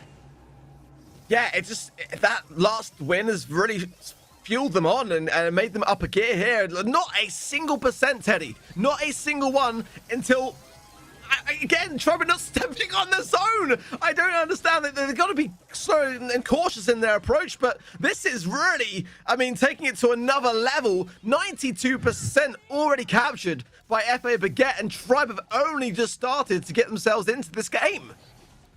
Wow, that is unbelievable from FA Baguette. Tribe attempting the comeback. We saw that it's possible. Baguette did it earlier, but there's still a lot of work to be done here and not a lot of room for mistakes. As Baguette slow things down, and I like that. You know, go for a reset, play together, get back to full HP, but don't rush into things or rush solo, as Joker was doing a little bit. It's going to cost him his life. Darkum does get in the zone, and he does close it out. Baguette leading 2-0 against Tribe is not something I expected to say today. No, honestly, I'm with you. Absolutely. I think rightly so, because 2-0, ironically enough, was the same scoreline that Tribe had over FA Baguette, for more often than not in this competition. It's 2 wins to Tribe to the 0 of FA Baguette throughout the Cups. I mean, in the Cups 2 and 3, Tribe picked up those wins there in the round of 16 and over FA Baguette. And it seems like they've shaken that off so well, because you would not have thought it looking at the way that they are playing today so far. And it just takes me back to that earlier quote from Shoto to say about how any team can do wondrous things in this competition. Well, we are looking at that before our very eyes. In terms of the stats, Teddy, very close though. It's got to be said in terms of the takedowns and the damage dealt, and just a little bit difference realistically in the most of that was in terms of the healing that Tribe had to do to be able to counteract a lot of the damage that was dealt out and dished out by FA Baguette. And going into the next set, honestly, now Tribe have got a big problem here. Yeah, I think there's also a very interesting dynamic that is shared by both teams. Is in general, I would define both Tribe and Baguette to be quite emotional teams that get affected a lot by momentum, by the, the overall mood of the roster and how they're feeling in the moment. And we could see after that shutdown from the previous game, Baguette were playing better than ever. I mean, they had a 92% lead before Tribe stepped into the zone. And on the other hand, Tribe looked lost and didn't really know what to do, and they did manage to make it a little bit closer and more competitive in the end, but that needed to start way earlier. And I feel like that grief process of accepting, okay, we lost a game that we should never have lost, that should have happened quicker, and then they would have had a bit more of a chance to turn around that set. Well, I mean, we've got a lot to say about this, Teddy, quite clearly. I want to hear as well what the viewers have to say about this as well over on Twitter. Make sure that you use the hashtag Snapdragon Pro Series as well. Make sure that you capture our attention, more importantly. Maybe even tag some friends along the way if they're not watching the stream. Ask them what they're doing and where they're spending their time, because there's a lot of action going on here today that they do not want to miss out on at all. But my word, this is incredible stuff, honestly. I mean, this is the top team in this region in the BSC. They are currently number 1 on the leaderboards, Tribe Gaming EU, and FA Baguette's approach today just seems to be the more aggressive one. Tribe's normal kind of like slow-paced style of control is being walls tumbling down as FA Baguette coming with little to lose here, going in so on the aggressive. It just maybe Tribe's lack of an ability to really handle this amount of pressure right now, and it's unusual to see because normally they are very good at doing just that. Yeah, this is going to be an interesting draft. We have Squeak, Gene, Byron, Ruff, Spiper, Bell, Band out. First pick, Eve from FA Baguette. Tribe going for the Rico and the Tick as a follow-up. So far, I'm really curious to see what Baguette are going to add to their comp. I feel like maybe a Brock could be an idea, or a Sprout, or both. But I'm really interested in seeing how this is going to work out, because it's fairly rare that you end up having Byron, Gene, Squeak, all those different brawlers banned out, as well as Spiper and Bell, that are pretty much staples of this map. We will see the Brock brought in indeed, and the Fang, which, I mean, works fairly well against Tick and Rico, but Tribe, they do have the last pick, so they have a chance at countering that. That last pick as well is a valuable thing to have, as Tribe do not want us to be the last set of this series. They want it to go a lot longer than that, but they're gonna have to start to turn things around now and knock out. They've got a decent comp. I've got to say the Fang is definitely a scary thing on the side of FA Baguette, and that's the amount of aggression that we've seen so far. Lola, I mean, yeah, not bad. I don't know whether it's great, but the bans are so good, honestly, across the board. There's so many brawlers being knocked out of the running here. There's little to choose from, actually. I think that they've got a good shout. We know what Tom is like on Tick, a great control player. And, of course, the Rico here, going to go a long way. But what are your thoughts on that final pick today with that Lola? It's not what we tend to see that often, but it can work. It can definitely work. I think that Baguette had a pretty clever draft, because they already had many counters on their side, and dominant brawlers too, right, that are not necessarily the easiest to counter, as in Fang, Eve, even Brock to a certain extent, countering the Tick by opening up the map. And it meant that Tribe, they kind of just had to go for either something that counters one of those brawlers specifically, or something that's all right against everyone. And I feel like the latter was kind of their approach here. Darkum taking a big risk, might cost him his life, barely survives off the engagement, but that was very close. Yeah, not necessarily the best way forward. You got to be a bit cautious when it comes to knockout, as the earlier that you put your team at a disadvantage, the faster the round may be over. Darkham, though, looking to go in on the aggressive here, which is going to keep trying. Oh, wow, great connecting super from Drage there. Dark Joker forced out the jump, but yeah, they've got to be careful in their positions. If Darkham goes in here on the aggressive, then that's going to provide more value actually over to FA Baguette. Yeah, definitely so. There is going to be the super from Darkham. He does get shut down. Joker shut down by Yash. It's only OP left alive, and that was a flawless round from Tribe. Well played, as Baguette get absolutely shut down. Wow. Tribe now looking better, but again, I feel like this is a decent comp here from FA Baguette if they can make it work, but at the moment, Tribe keeping their wits about them again. I love the Reek on that left-hand side lane, able to scout things out, and Yoshi just really holding his own against Ope and Dark Joker there as well.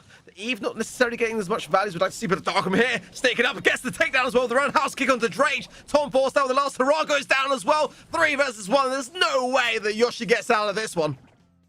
Yeah, and I love the slow approach from Baguette here as well. Just, it's fine. We get a couple extra tags. You know, the super was already available for Yoshi anyway. So any tags they get, even if it's back and forth and goes both ways. Oh, the roll in from Darkum. He does go down, but HP-wise, it's so low. The super doesn't find a connection, and that's a bit of a disaster for Baguette because they could have had 2-3 kills out of that scenario. Great as well from Drage. He had to go up the map there. It's not normally where you'd like to place yourself in terms of positioning power, but that super was a dominant one there from Ope, but it just did not connect for that very reason. Tom as well, and Yoshi just able to stay just out of harm's way for it, and this is a great advantage here from Tribe. They cannot mess this up, though. They've already had a lot of cracks today. They've got to work as a team now to secure this one and just get around in here, because if they don't and they start to falter, that is going to be something which they may not recover from, but surely with the tick here as well, they can start to really knuckle this one down. The 3 versus 2, if they don't again, that could be really dangerous stuff for them. Yeah, Drage very low HP, gets tagged up so low, missed super on his end. Ope somehow wiggling very well. Yoshi is one shot, but eventually Tribe Gaming do clear it up, and that is going to be a game going their way, one that they quite desperately needed as well to avoid a match point. I had nightmares there, Teddy. What about you? It didn't look that smooth towards the end. There's a lot of low HP across, you know, for the majority of that, and it just doesn't look clean at the moment. It's very unlike them, and FA Baguette, first sign of a few cracks of their own starting to form maybe here, and you know, knockout is a good mode for Tribe. That I will say. They like the slow pace stuff, and this is definitely the best opportunity for them to start to bring this one back, but it's already a dominant scoreline. FA Baguette have done so much work already. The question now is it too little too late for Tribe? That is the first glimmer of hope that we've seen realistically so far. Can they keep this up? All right, well, we do have an early super for Joker available. Did wait last time very late until using it, which maybe would have unlocked another one by then. Is forced to jump away, takes quite a bit of damage, needs to heal back up, and at last places down his super as we get quite deep into this round. Gas spawns, and that's a lot of gas damage overall. Tribe, they fall, and now Baguette take over the advantage in this game. Crucial time now for Tribe. They've got that cushioning a little bit in this with the game to hand, but Baguette could be well on their way to a match point here if they just play this one right. And what a crucial time for it. They would love to make themselves and see themselves into the challenge season. Look at Darkham there as well, lurking with that super as Tribe get clustered together. We know what he can do, but also Tribe have got to be very quick on the call-outs if he were to go in here. Time not necessarily on Tribe's side here, as with a tick as well. It's hard to realistically play too defensively when you're in close proximity. Ego going out for Yoshi. No supers realistic on the side of FA Baguette yet, but there goes down Darkroom, and that's going to make it a 3 versus 2 for Tribe. Great advantage here, Teddy, going into these final moments. Yeah, necessary one as well. As match point is on the line for this round if Baguette can pick it up. Seems unlikely now, but that super does connect on Tom. That's 1 kill. Joker does get greeted on the landing. Ope falls next. And now things get really interesting, because if Tribe win this game, at last, this round, they will take a set, but Baguette, they're still also a round away from a match point, and Tribe cannot forget that. It's an unusual place that Tribe are not often finding themselves here in a best of 5, best of 3 to be so far down against an underdog team, and that could well be playing on their minds right now. They are starting to show better signs of life, and a set here will go a long, long way, but that is also at a point where it could easily lead on to match point here from FA Baguette with a couple of misplays here or there, so they've got to be so careful. And Yoshi got to heal up here as well and juke those shots, which he does very well and nicely done. Good test from Drage as well, so the pressure is on for FA Baguette. And Gas going to be spawning in very shortly. Darkum wants to make sure he gets some more HP as the engagements will get more close range, and HP is the currency that he'll need to spend to get up close to anyone, but he takes a lot of damage. It's a 2-on-2 in the end. Still a super available from Ope. That could be big as Yoshi gets pushed by Joker. It's a 2v1, only Tom left alive, and that's not a great position to be in as a tick. FA Baguette take the game. That's match point for the French. Nicely done, keeping their composure, and they are so close now to causing arguably one of the biggest upsets of the day. We've had many of them, to be fair. The first one being against STMN EU earlier today in the quarterfinal stages with FA Siege, but we may be seeing another return of the FAs making it into a challenge season potential here. If FA get these 2 rounds of knockout in the pocket, then they will be forcing Tribe Gaming EU, the top contender for this region, down to the lower bracket, and that is a big question mark, Teddy. We're going to find out the answer to it in this matchup right here, potentially. Or if we don't, we could be going on longer. But Tribe cannot make any more mistakes here, or they will be going down to the lower bracket. Yeah, I think for Baguette here was the Fang, which has been underwhelming so far. Just needs to be really careful that if he goes in, his teammates need to be there to support him. It's not like Fang pre-nerf, where you could kind of just do whatever and get away with it. That's really not the case, and that's been one of the weaknesses of Baguette's comp. If Tribe can isolate him, as he is a bit underwhelming until now. The Tickhead does get defused quite cleanly. Joker very aggressive, looking for the kill, but the auto-aim serves him wrong, but Ope hits 2 shots in a row, 2 kills picked up. It's only Tom left alive. He does get shut down by Darkum in the end, and now 1 round is all it takes for FA Baguette to qualify. Wow. Again, I've got to reiterate, this is not a position that I was expecting to find ourselves in today, Teddy, but it is going that way, and deservedly so. FA Baguette are playing so well, and what can Tribe do now? They've got to muster everything up and start to recollect. Again, this is, and could be the last round if they don't do so. FA Baguette are on fire right now, and I've got to be feeling so good about this moving forwards. Oh, definitely. So, I mean, Fang is high risk, high reward in this sort of comps, and I feel like Tribe need to remind them a little bit that there's the risk as well. As so far, I feel like, they haven't really been too threatened by him. Every time he's gone for a dash, they took him down nearly, but still, they need to push things forward a little bit more and put some more pressure onto Baguette, as Darkum is going to go for dash in, connects onto Drage, gets a stun, does get the kill. And he's low HP, it's traded out. Tom pushing forward as a Tickhead to work with. The jump from Joker to tank it. Tom still in a 1v2. A nightmare situation as Darkum knocks him out. And that is going to be Baguette with the 3-0 victory over Tribe. I mean, upsets happen, but a 3-0 victory as an upset, that's quite a story. Yeah, that really is. But that is the moment that FA Baguette now have secured themselves in for the challenge season. They will join then SK Gaming as the first 2 teams today to do so. And what a statement that is going in. That is a big win for FA Baguette. And now Tribe are not out just yet. They moved down to the lower bracket, but we did not expect to see that today. If I'm completely honest, they've got plenty more work to do to come. But there's various others down in the lower bracket as well. This is why, to be honest, actually, we've got some of the biggest teams now in the lower bracket, Teddy. I mean, this is not at all what I was expecting today. And one of the reasons why I love this competition, because anything can happen. Yeah, absolutely so. I mean, this is why we have a double bracket, right? Because otherwise we would already have said goodbye to pretty much the top 3 of EMEA right now, which it would have been quite shocking, but luckily there is that extra safety net of the lower bracket. Damage-wise, Tribe are ahead, which kind of makes sense considering the Fang was pretty passive, so he tanked a lot of damage, didn't output a lot of damage himself. So probably where this comes from, more supers therefore also on the side of Tribe, but I think FA Baguette did a better job at finding value out of their supers, finding value and making the damage count more. So that really went a long way for FA Baguette to turn things around here and win this match.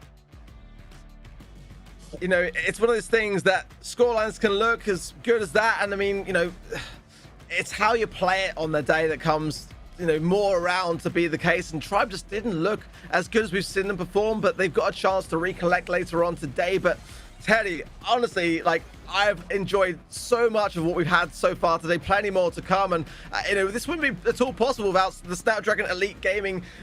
They've been so incredible this year at providing $2 million of prize pool across a multitude of games and regions in this competition. So, I mean, you know, if there's anyone to thank for this, it's them. We wouldn't be here, the viewers wouldn't be watching, the players certainly wouldn't be playing. So, gotta give a huge shout out to them. But again, no, we've got plenty more today to come. In fact, you know, this lower bracket is looking as stacked as the upper bracket was earlier today. If you told me the lower bracket was the upper bracket, I would believe you. I would genuinely just say, yeah, fair enough. Those are some really good teams, but it's not, and they're going to be fighting for their lives, which is even more exciting. Well, again, you know, this competition is available to so many. It's an open competition, guys, and I'm pleased to say that Split 2 is now open for you guys to sign up. Head to the link down there in the lower part of the screen and get yourselves in. If you know you're watching this at home thinking this looks kind of easy, you know, we could do this with your mates. Well, bring it on. You know, show the best of what you can achieve, and maybe you'll be the ones playing and having us cast you very shortly. Again, we'll be picking 4 teams from that Split 2 to join the 2 more that we're going to be finding out later on today. So far, we found SK Gaming and FA Baguettes, but more to come. So if you think you've got what it takes, make sure that you sign up and give it your all. Yeah, absolutely. So, I mean, you know, it's never too late to get started in esports. Even if you are a fairly new player, the sooner you get into it, the more experience you get, the better you'll become as a player, and get some life-changing opportunities like what we have the chance to witness here at the Snapdragon Pro Series. It's a great initiative overall, and you guys just don't get scared. Take your chance, and worst case, you just lose. It's not that bad, really. Yeah, what have you got to lose ultimately? I mean, it's a great time to have, and gaining experience along the way is always a good thing, whether you win or lose. Good time to have by all. Well, we're going to be going to a break now, but we're going to be running up our games to come. We got Humble up against STMN EU. We got Craze Clan up against Team Queso in the lower brackets. Plenty more to play for, and I'm sure, no doubt, more upsets to come. Do not go anywhere. We'll be right back very shortly.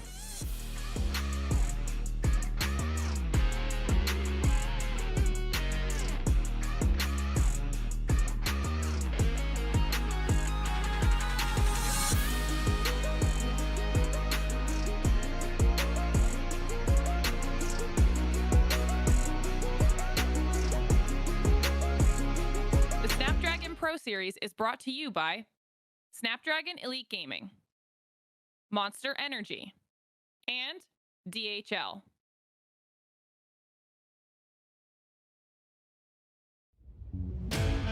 Welcome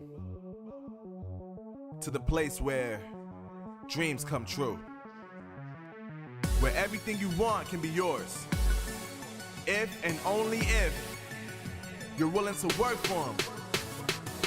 You're willing to hurt for them, but most of all, you're willing to be first for them.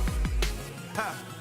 Look, I'm going straight to the top. I don't know how I would stop, like it or not. I got some goals that I'm hitting. You hear what I'm spitting? It's hot. Look what I got. Whole lot of passion and pain. The road to success is insane. Stay out my lane, cause I'm on a mission. I'm getting what stands in my way. Yeah, I'm a beast. I wouldn't play with me, baby. The way that I'm training is crazy, and I do it daily. You wanna talk about drive? I got more drive than Mercedes. I've never been lazy. I'm in the room, it's a red alert. You wanna compete? Well, get better first. I got 10 toes in the dirt, push through the hurt just to show them my worth. I'm the best. Yeah, I'm the best. I never stress. I know what's next. I'm who they test, like we playing chess. But I'm unimpressed, so now let me flex. Ha, yeah, I'm a work through the struggle and hurt, cause I know my worth, and I gotta be first. Ha, yeah, I gotta be first. Look, I don't want anyone's sympathy. I understand what is meant for me. I give my focus and energy. If it's meant to be, then it's meant to be. But mentally I'm undefeated. They hear that and say I'm conceited. Like there's no reason. Like I don't beat them and come back again just to teach them that when you work under pressure, you reach higher measures. They'll try and bring you down, but you cannot let them, and only get better and focus on cheddar. Eye on the prize and you'll become a legend. Like, when I'm in the room, it's a red alert. You wanna compete, well, get better first. I got 10 toes in the dirt. Push through the hurt just to show them my worth. I'm the best. Yeah, I'm the best. I never stress. I know what's next. I'm who they test. Like we playing chess. But I'm unimpressed. So now let me flex. Yeah, I'ma work through the struggle and hurt. Cause I know my worth. And I gotta be first. Yeah, I gotta be first. They don't know what's gotten into me. How'd I turn pain into energy? Through all the struggle and hurt, remember my worth, and that's why I gotta be first.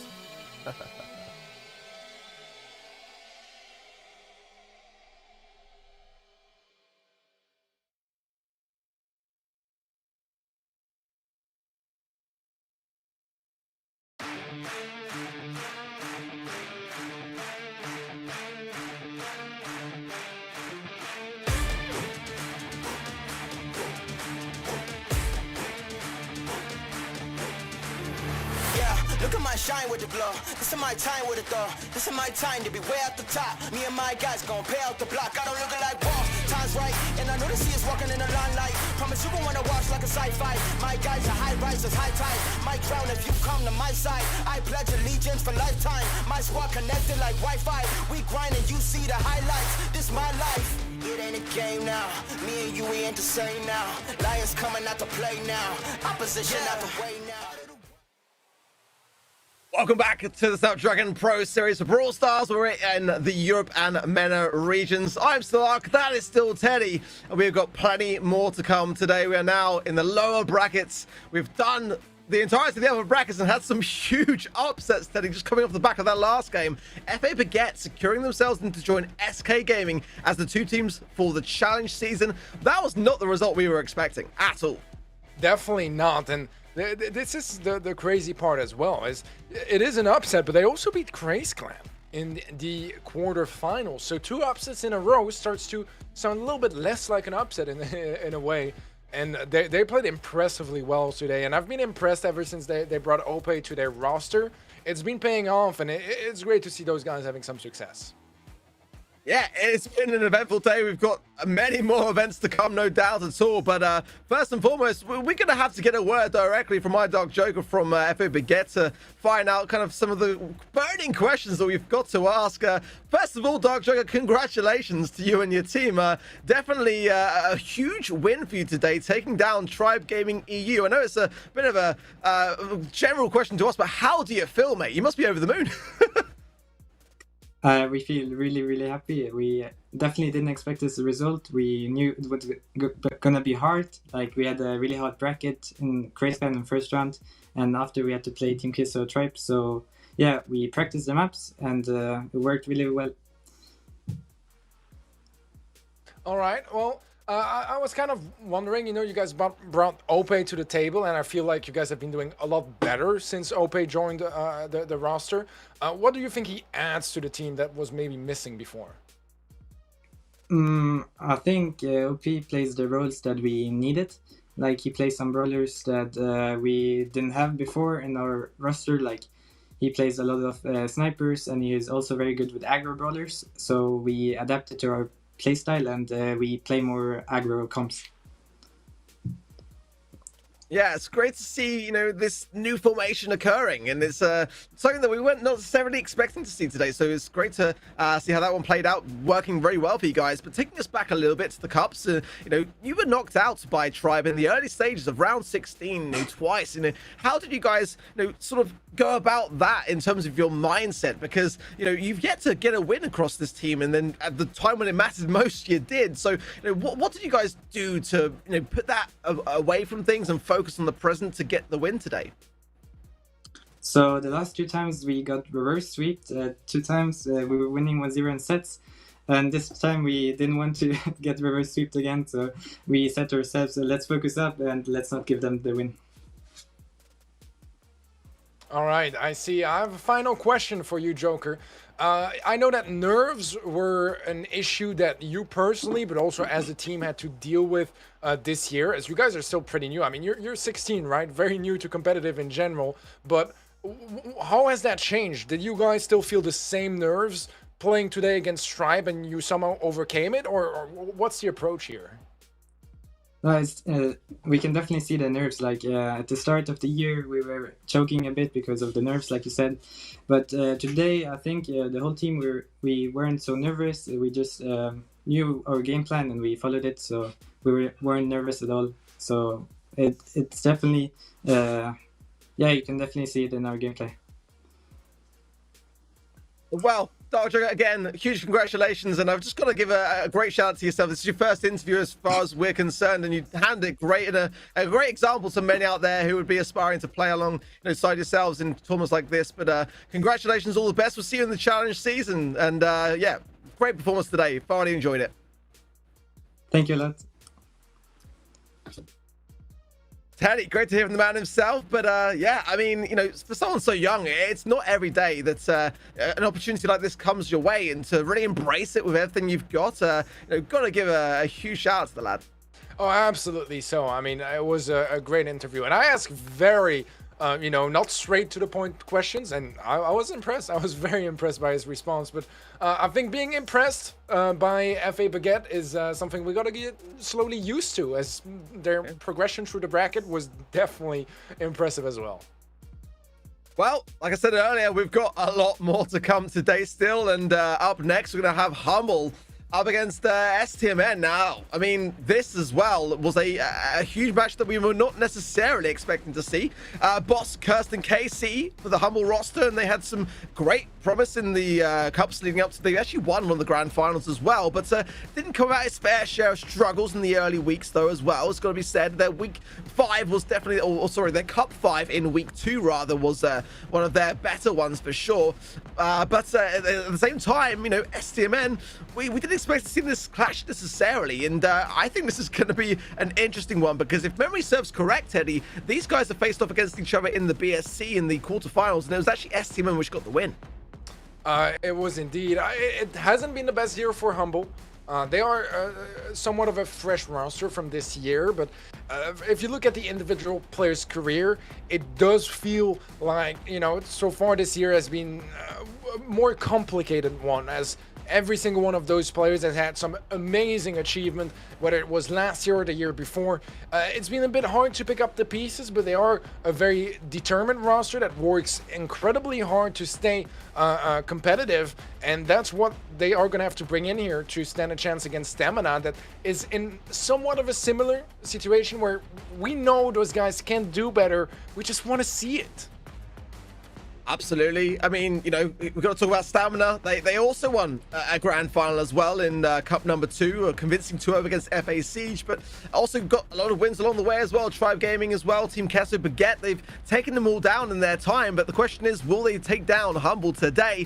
What we can say for certain is that whoever loses this matchup will be going home. We'll have to rethink things through, come back again in the split 2, but Jeton, Lanan and Skyrex today going to have to bring the fire and the might against Humble. I'm really looking forward to seeing who is going to take an early lead here, and of course Carlos there, the coach and manager, waiting alongside cheerleading today and giving some useful advice along the way. What I can say for certain as well is that both teams, they need to stay in this competition in this lower bracket. No more second chances now for either one of them. Exactly that. This is a match I really want to watch, but at the same time, I don't want to say goodbye to either one of those teams. I feel like both, deserve a bit more of a redemption arc than they've had the chance of having so far. So I'm expecting both to fight as if it was their last fight, because it might very well be, at least for this open final, as the loser of this match is out. Out, gone for the count. We got a quote here from Humble. I hope it's from Curse, because he will come up with a banger for sure. But again, first time I'm seeing this myself, so I'm hopefully gonna be able to. I hope it's short and sweet. It's actually gonna be from Algar. Okay, so much more humble then. Research shows that by starting your game with this phase, your win rate is increased. This phrase, rather. Okay, good luck, have fun. I guess that's where he was going with that. Good luck, have fun, and therefore win rates increase. Don't know about that, Olga. Gotta be honest. I feel like you might need just a little bit more than that to your thumbs, but I don't know, Teddy. What do you make of that? Yeah, I mean, obviously there's a bit more to preparation than just saying good luck, have fun before the match starts. At least I hope for Humble's sake that that's, you know, not the full extent of their preparation. But yeah, I mean, having a positive mindset is important. Fair play is important. And no matter what, that's one of the things that made me fall in love with the Brawl Stars scene is in the end, everyone is homies, everyone is friends. Sometimes there's a little beef here and there, but for the most part, we all want the same thing and is to succeed in that scene. And that you have that sort of brotherhood that builds up between the players. That is amazing to watch. Yeah, luck is definitely a thing to have, and having fun is great, and we endorse that, but ultimately, you got to also win, Olga. But let us know over on the Twitch polls who you think is going to win, more importantly, in this match between STMN EU and Humble. You know, I gotta say, Teddy, for me, I'm a bit 50-50 on this one as well. Both teams have had their struggles. They've had their hype and gracious moments as well. It's hard to put it down as to who is going to take this one. But let us know. I'll be keen to see, in terms of your predictions over on that Twitch poll, who comes out on top. Yeah, my words might sound harsh, but right now, I feel like, personally, Stamina has been having a bit less bad of a year than Humble, so I will probably favor them a little bit, but they're not exactly consistent. Neither is Humble, so honestly, this could absolutely go either way, and honestly, let the best team win. Yeah, one thing's for sure is this draft has got to be on point. Like you rightly said, Teddy, whoever leaves this game, the loser will go home empty-handed today, and both of these two teams would love to see themselves in that challenge season. Kaboom Canyon's the first map for Heist up first. Hot Zone for joining Beatles. To follow Gotham Gulch will be the map for Knockout, Sneaky Fields, and Hard Rock Mine later on if we get that far. But bands are in for Humble. It's B, it's Eve, it's Crow, and it's also B and Crow for STMN with similar ideas, but adapting with the Bell ban on top of that. So interesting stuff. The Lola pick highly valued by Humble, and then the counter coming in with the Colette and the Byron, and we saw Colette work out wondrously well earlier today, Teddy, in that last matchup between FA Baguette and Tribe, and similar ideas coming then, it seems, from STMN early on. Yeah, I'm a little surprised by the double B ban. It feels like it must be somewhat targeted, or maybe they've scrimmed this map recently and B was what worked the best. I don't know, because I think we watched 2 sets of Kaboom Canyon already today. We didn't see B being banned or picked once, which just is a bit of a weird indication. It wouldn't be my first thought either for this map. We'll see the Ember joining up the forces of Humble, which we did see earlier as well. I wasn't the most convinced. It doesn't particularly counter nor Byron nor Colette either, so maybe not my go-to. What it does do is, you know, it makes sure that Stamina don't pick it up as a last pick, since that would counter Lola quite harshly. Nanny for Humble. That was one we didn't see earlier that I do feel has maybe been a bit underlooked here. I love it. And Lola as well worked out wondrously well for FA Baguette. So there's 2 good brawlers there. I'm still a bit 50-50 like you, Teddy, on the Amber pick. I think it can work out well in theory, but you've got to really implement it. There's a lot of range on the side of STMN EU with that Byron and that Colette, and I think the Colette can just do great damage whilst remaining firm in the mid, and Max to add the equation. The risk with the Max here is going to be the lack of range in the early outset to get the speed over to the Colette and the Byron and trying to overthrow the safe. You know, I don't know, Teddy, about that Max pick, if I'm honest. I mean, the Colette is designed primarily to stay within the mid and not necessarily go in and rush onto the safe, but definitely going to be causing a problem either way for Humble to be able to hit those shots, because with that max speed in play, it causes a problem that can overthrow you actually on the defense. So I can understand it. I'm just not necessarily sold on it yet, as I am the Amber. So, you know, 2 out of 2 is not bad. No, I think you have a very valid point here. I feel like this is a fairly even matchup. I do slightly prefer the Byron Colette combination from Stamina to the Nani approach. So far, it's working out quite nicely for them. I like the approach from Chris as well to try to line them up and get damage off both. Actually, nearly gets both players taken out, but it was at the expense of his own life as well. I'll keep running for KC, and A good time for Curse to push up as well. Taking swiftly care of, though, my word. His went down very quickly, but Curse going to get some damage and a nice burn down on the safe. He will have to come back now, and no shots to hand, having exacerbated all of them onto that safe. So that is a consideration here, but still tapping up Lenan, keeping him low. And that's also very, very good teamwork. He's going to go down now, but didn't really have any juice left in the tank anyway. Yeah, Lenan low HP. Boss does get tagged. Will end up going down. Lenan with a nice phase shifter into that peep to make sure that Casey doesn't get free access to the safe. It is Humble in the lead so far, but it seems like the situation is still quite volatile, although Humble have a nice mid control now. Peep heading upwards as well, finds a connection on Jada. Not a whole lot of damage though, as Skyrix burns down. Curse trying to knock him back. It's a nice burn onto the safe as well, and that's just going to extend the lead furthermore in favor of Humble. The max pick is a great thing to have in like Shooting Star as a counter to Nanny, but I just don't know whether it complements the rest of the comp here on Kabim Canyon. That's the thing. It makes a lot of sense, and we might see another phase shifter here to tank this one out. But no, Lance's going to go on the aggressive here. I don't know if that's the call, to be completely honest. That's the TP, but KC and surely now in a great spot. But in the meantime, Boss has gone down as Curse tries to defend as best he can. He's just buying his time here, actually, and doing pretty well. He gets a takedown, Teddy, allowing Curse to come in with more damage from behind. I think that STMN don't really know how to handle this right now.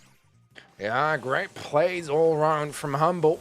So far, definitely feels like they got the situation firmly under their control. We do have a final pusher from Stamina, but I think there's just too much of a lead at this point. They can try, but I doubt they will succeed, as Humble take game number one in quite a comfortable way. I mean, more than 50% margin. It definitely sounds like comfortable to me. Yeah, looking good so far. It's still early days, like you say, but it was working pretty well. I like the way that Curse was making the Amber pick work as well, because we weren't necessarily overly certain, having seen it not work out earlier for Tribe. But Curse just kind of playing such an aggressive role with it, just going in, just throwing down the fire onto the safe, and just kind of getting as much damage in early on. Not necessarily worrying too much about staying alive, but just simply to get that early damage, which is what Humble had towards the end of the game to some comfort there. Casey with an early peep as well. And staying clear this time of Lenan. He's going to be able to TP on this safe and hopefully get some early damage for his team. Yeah, so far 1% lead in favor of Humble. Shouldn't matter too much in the long run, but that kill from Lenan definitely helps out. I think Casey and Jeden traded each other out on top of the map. And Stamina try to keep some sort of mid control. Skyrix was a great super, finds the connection on Casey and onto the save, so decent value there, but it is still Humble in the lead, as Cursed has gotten a nice position there. Eventually Skyrix does manage to deal with him. There should be a TP from KC, will come true indeed, but a couple nice shots from Jeden here will definitely help deal with him. I'm loving the Nanny pick, I've got to say. It's just keeping STMN completely on the back lines here. Curse going in again, but just cycling around, leaving the scraps for Casey to pick up, and Skyrix now getting some much needed damage. STMN are honestly in a great spot, all things considered, as it has been a lot of the time Humble with the aggression here, and Lenan struggling a lot to this Lola pick of Boss here, and look at how low Skyrix and Lenan are going, but they're able to juke their way around this and heal up, and that's an amazing thing to have when Jeten's not able to help. Yeah, great super there as well from Jeden to deal with Curse eventually. And now, with a 1% lead in favor of Humble, Stamina are still desperate to push forward. That could be a scary TP coming through from KC. It is indeed, but he does end up going down. Does create quite a bit of space for Boss to get some nice damage and eliminations as well. Makes it a double kill now after he got a pretty chunky amount of damage on that save. Another ego plays down. Lenan might be his next victim. Won't be just yet, as Jeden does manage to deal with him, but that does solidify the lead in favor of Humble. Stamina do have a little bit more control now. If they can get a final push, they could turn things around, but it's going to be hard with that peep heading outwards, that kill onto Jeden. Things seem to be falling apart once more, and Humble will take the set. Really nicely done. I think there towards the end, probably some communication for Casey just to go in for the damage, because ultimately getting the takedowns there to deflate the push was always going to be better than just going for TP and just hoping for the best. But really like what Humble brought to the table there. Boss was playing out of his mind in that game as well. But when I saw that Nani pick, I thought, oh, that's kind of smart, actually. We hadn't seen it all day today, and one that often goes under the radar sometimes. But I felt like the response from STMN, though, just wasn't quite right in the draft anyway. Max, as we know, is a great counter to Pete, but tends to be better to having game modes that are a bit more slower pace and require less of an objective role. But nonetheless, stats are pretty decent on the side of Humble. Teddy, gotta say, more damage dealt, and a fair amount of takedowns. In fact, the takedowns are pretty balanced for the most part, but much more healing on the side of STMN, which you'd think would be able to keep them in the mix. But I just felt like the draft was they were better matched on the side of Humble on that front. I felt just a bit more of a outplay in terms of the draft for me. Yeah, I think so as well. And to a certain extent, Nani is a risky pick. I've had conversations with players in the past asking, what would be the most skill-based brawler, or what's the highest skill ceiling, and many said Nani, because hitting those 3K shots consistently from afar is really complicated. And I think KC got a lot of value all around in this set. So great work from him on the Nani. Would love to definitely see some more of that. And so far, definitely the start that Humble were hoping to get. It's been such an eventful day, still going on strong, and it wouldn't be possible at all without everything from Snapdragon Elite Gaming. $2 million of prize pool this year across so many esports titles for mobile. It is the fastest growing platform for mobile in the world. So, again, a massive shout out to them.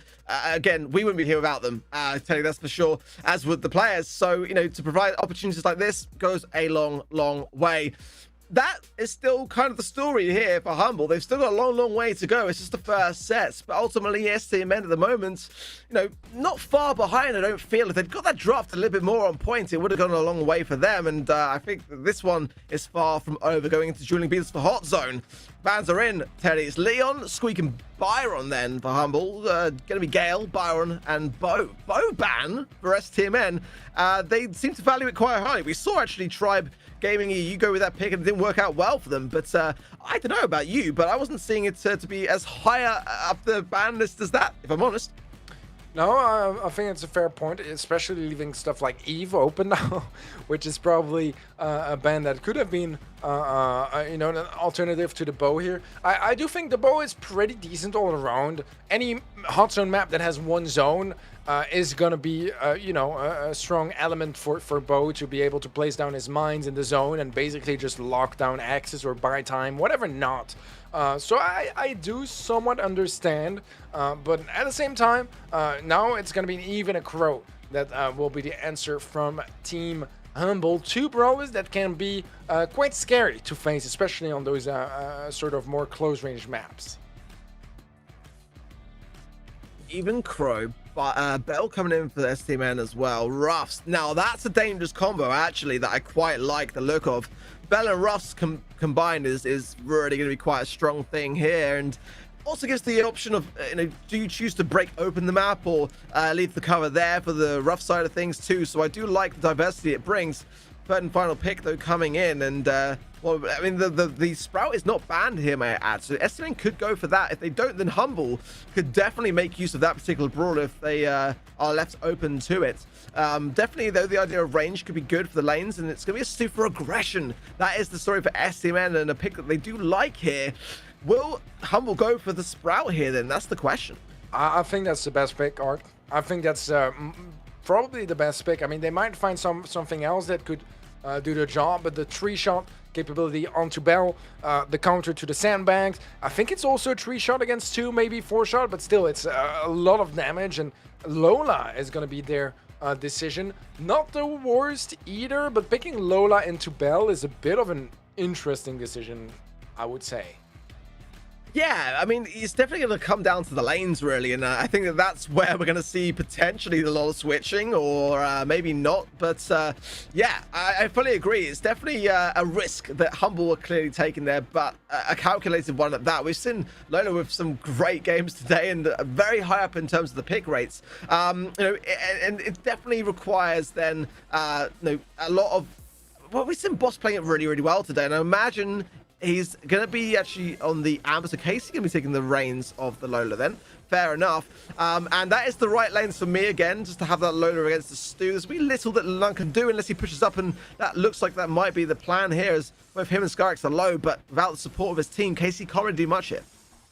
Yeah, Jennen doing a great job on the right-hand side, connecting some shots onto mid, keeping his presence felt even when Boss is far away. Eventually that nest egg does get carried with, and we do see at last somewhat of a push from Humble retaking that control, because it is a 30% lead for Stamina, and so far, in my opinion, I do think that Stamina have a slight advantage in the draft. Let's see how it actually goes down, as Stamina have extended their lead a little bit further, but Humble are able to catch a couple percentages here and there as well, sitting at a little bit over half of Stamina's capture time so far.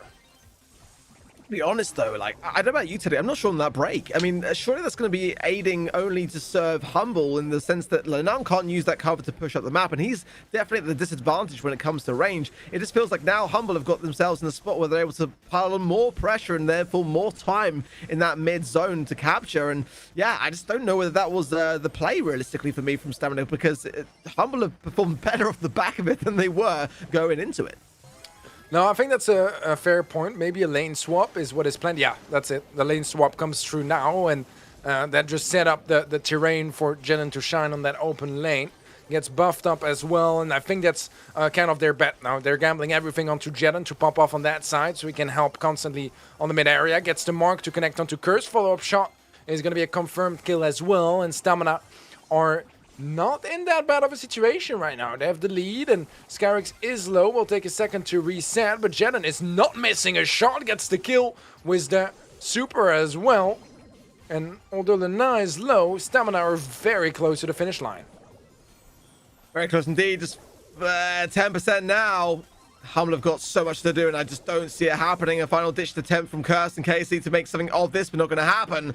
That's a convincing start for STMN EU, considering that they are down a set here. They definitely do need to crawl this one back, and are doing so pretty well. Wasn't sure in the middle of the match which way it was going to go, actually, to be completely honest, but I do like the way that they were able to stay resourceful towards the end. One thing I've got to point out, though, I've seen a little bit in terms of the meta sort of shifting over a little bit. What are your thoughts on Eve's star power? Because we're seeing unnatural order being played out here by Boss. I personally keep vouching for happy surprise with the spawning of the hatchlings being the stronger of the two, but there's definitely a shift occurring. We saw Team Queso over the weekend utilizing that star power a lot as well, but are the hatchlings out?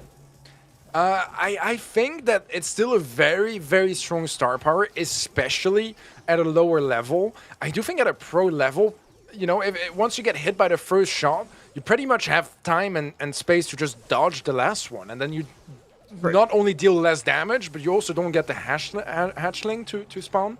So I think that's probably the reason, because at this level of play, if you get hit by the first shot, it's very unlikely also get hit by the last one.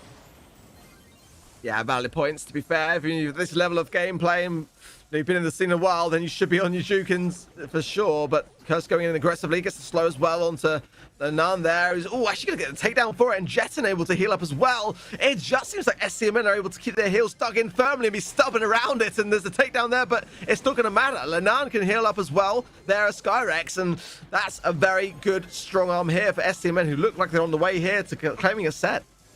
Yeah, this is a strong performance from Stamina after looking a little bit shy in that first set. In that second game that went pretty back and forth. This could be where they close it out. However, Humble are able to retake some control. Casey didn't get tagged quite heavily. Buff dished out onto Skyrex as Lena just smoothly goes in for the elimination, and the takedown is secured onto KC. Boss takes quite a hit as well, and now still manages to take him down. Hatchlings will spawn, but out of the 3 were dealt with quite easily, and right now Stamina are just 10% away from taking this set. Nicely done. Really nicely done. I mean, it's not over yet, but I honestly think it is in many ways here. Just 3% a dash on here and a dash on there will be enough. Not going to happen there just from Lanam, but ultimately Jetson can just walk onto this one, and yeah, that one is going to be all she wrote. We are all tied up now. A great comeback from STMN EU, and much a different team as we saw going in from Heist. As Humble that got the victory there this time around. STMN 1 set apiece now and starting to claw this one back. Yeah, that was a very strong set from Stamina, and I think that draft-wise, it was fairly equal. I mentioned it in the beginning. I thought Stamina was maybe a little bit better looking on that draft, but it was fairly even, and it was mainly coming down to the execution, which was much better. And I mean, if you look at the damage, you would say it's very close. If you look at the kills, though, that's a whole different story. Yeah, that's convincing. It really is. STMN just confirming more of those kills to be able to then secure themselves into the mid, as you need to do in hot zone for sure. But you're absolutely right. I mean, much more healing on the side of STMN also. Yeah, you're getting a bit of that off the back of the Gatter Hill from the Stu side of things, but ultimately, I did feel like they had a decent draft. I was on the fence when it came to the rough side there, just simply because they had to really adapt themselves to the map and were not in a position to do so at the time in which they did. But I've got to say, I still do prefer the happy surprise on the Eve side. That's just me, but having more spawnables to deal with does also sometimes create that inability to heal. If you can capitalize on landing those shots, then that will serve to a lot. But ultimately, Humble now have met their match so far. It's a very close matchup, and again, the loser of this one will go home and have to re-earn themselves back into the Open Finals through the split number 2, yet to come in the later months. But both of these two teams would love nothing more than just to kind of call it a day and lock themselves in for the challenge season. Yeah, it's really what those teams are fighting for at this point. We are moving already to set number 3. That's going to be Goldarm Gulch in Knockout. We see Ruffs, Eve, and Sprout banned out by Humble. Stamina will be banning out the Tick, the Gene, and the Byron. We already got our first pick, Bell, once again by Team Humble. We've seen quite a couple of first pick Bells today. Yeah, and more often than not, I think it's fair to say the Bells have reigned supreme more often than not, coming out here with a win. Humble valuing it very highly, and is one of my go-tos here on Goldarm Gulch, so I can understand the strategy as to why. Good bans, I think, as well. I think that for the most part here, could be difficult to get a decent draft in, to be completely honest. Sometimes we see a bit of a Rico slipping in here or there. It's not going to be the go-to here yet so far. Max coming in for STMN. We know that KC is a very accomplished Max for Humble, so it could be a way to kind of steal that pick early on rather than later and have to face off against it. Let's see what comes in as well. We have got a Pam potentially here. I know the Bell is there as a good counter towards the healing station, but Rico is going to be valued higher, and that's kind of where I'm at here. I like to play that on lane, but it's definitely going to leave some options still available for Humble. I like the Rico pick here quite a bit. I think we saw earlier from IKELS how much it can bring to the table. It's just really strong on this map. A lot of those nice angles you can take and creative bounces you can find as well, especially in the later stages. If you have a super, you can beam through multiple players and just absolutely melt them down. Not only through players, but through utility as well, if it comes down to a Pam turret, which we will be seeing brought by Humble. So I like this draft so far. I would say slightly preferable on the side of Stamina, but it's really not a big difference here, and that's one of the big differences we have as well from, if you look, a month, 2 or 3 ago in the draft process, where we had a lot of very uneven drafts and very big differences, whereas here it feels quite evenly matched, and that's been the story throughout the day. Rock is not actually what I expected Humble to go with here, to be completely honest. But it's an interesting one, trying to eradicate some of the walls and therefore take away some of the strength of that Rico pick here. Interesting. It's definitely interesting. Let's see here what STMN want to go with as their final pick. They've definitely got a bit of a question mark here when it comes to their heals or lack thereof, because the Jeans band, the Byron's band as well, they were their own bands as well. Piper, okay, so that's actually not a bad shout. If Humble are going to go in with the Brock and break open the walls, well then that's going to serve to only strengthen that Piper pick. So I like the strategy that's forming there for STMN, but at the same time, it's a risky one. Over time, Piper's going to have a bit more lesser effect, and if you save that Pam healing station for the late game as well, then that's just shots that are not going to be landing on bodies. They've got to take down that turret first. So definitely both sides have got strengths and weaknesses in their draft. It's just about whether or not we get to those later stages and whether, STMN can value the early game with the range that they've got to their disposal, and whether Humble are going to be opening themselves up to giving, over a kill here or there for them to do so. I'm quite a big fan of both sides of these drafts, Teddy. I think it's a pretty even matchup, actually. Yeah, I think so too, honestly. I think it can absolutely go both ways. And that's the fun thing with sharpshooter matchups as well, as we see the Piper, the Brock, the Bell. It's really about connecting those shots and being able to dodge your opponents. And it might sound simple, and it is the core gameplay of Brawl Stars, but it is not as much the case for every single brawler. And here, it definitely is going to show for Boss, Skyrix, and KC, if they can get those big connections, those big taps from afar, and try to find early advantages. Like nice that mark there yeah. from Boss. Yeah, beautiful. Right at the cusp of the range also, and Skyrix just able to stay alive at the back of it, but I can't say the same for Jetson, who goes down to KC on the left-hand side there. Scrutiny continues on from Boss, and the back of that shield of the star power, yep, going to help out. Great deal here. Good start for Humble. We are only just getting started. Plenty more to come, and the map will remain in its same form. So they've got to be cautious on how they leave each round, because, again, they don't want to hand anything over to Skyrix and that Piper pick. The more of the map that's destroyed, the more chance it will have to land some shots. All right. Nice shot from KC, and that's one of those impact kills I was talking about. Humble finding one here, and that could definitely help close this one out after that slight loss of momentum that Hot Zone was for Team Humble. Could use anything that goes their way, and KC strikes again, finds Lena, Cursed to close it out, and Humble make it a pretty good set here going their way. I mean, Piper's got, pretty much the biggest range in the entire game, or very, very, the biggest range. It just didn't seem like it when you look at how Humble were connecting the shots against Skyrix in that game. I mean, it really was to perfection. A lot of early aggression from KC to really win up that transaction there to make it a 3 versus 2. It went such a long way. Let's see how STMN responds. An early pop of the bouncy castle there, but on the right-hand side, top left. In fact, actually, there's a takedown. Takedowns all going all over the place right now. Somehow KC and Boss are still alive against Jetson. Can Jetson bring the ice? That's the question.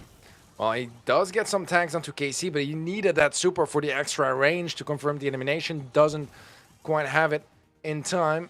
I mean, if he can unlock his super, even if he loses the round, it wouldn't be the end of the world. But yeah, feeding some more supers would not be ideal either. Gonna pop a gadget. Jetson is going for it. I respect it, honestly. I mean, in this situation, it would be quite a harsh, round to lose. But so far, he hasn't had a single opportunity, and he might just end up, going down without finding any value out of that round.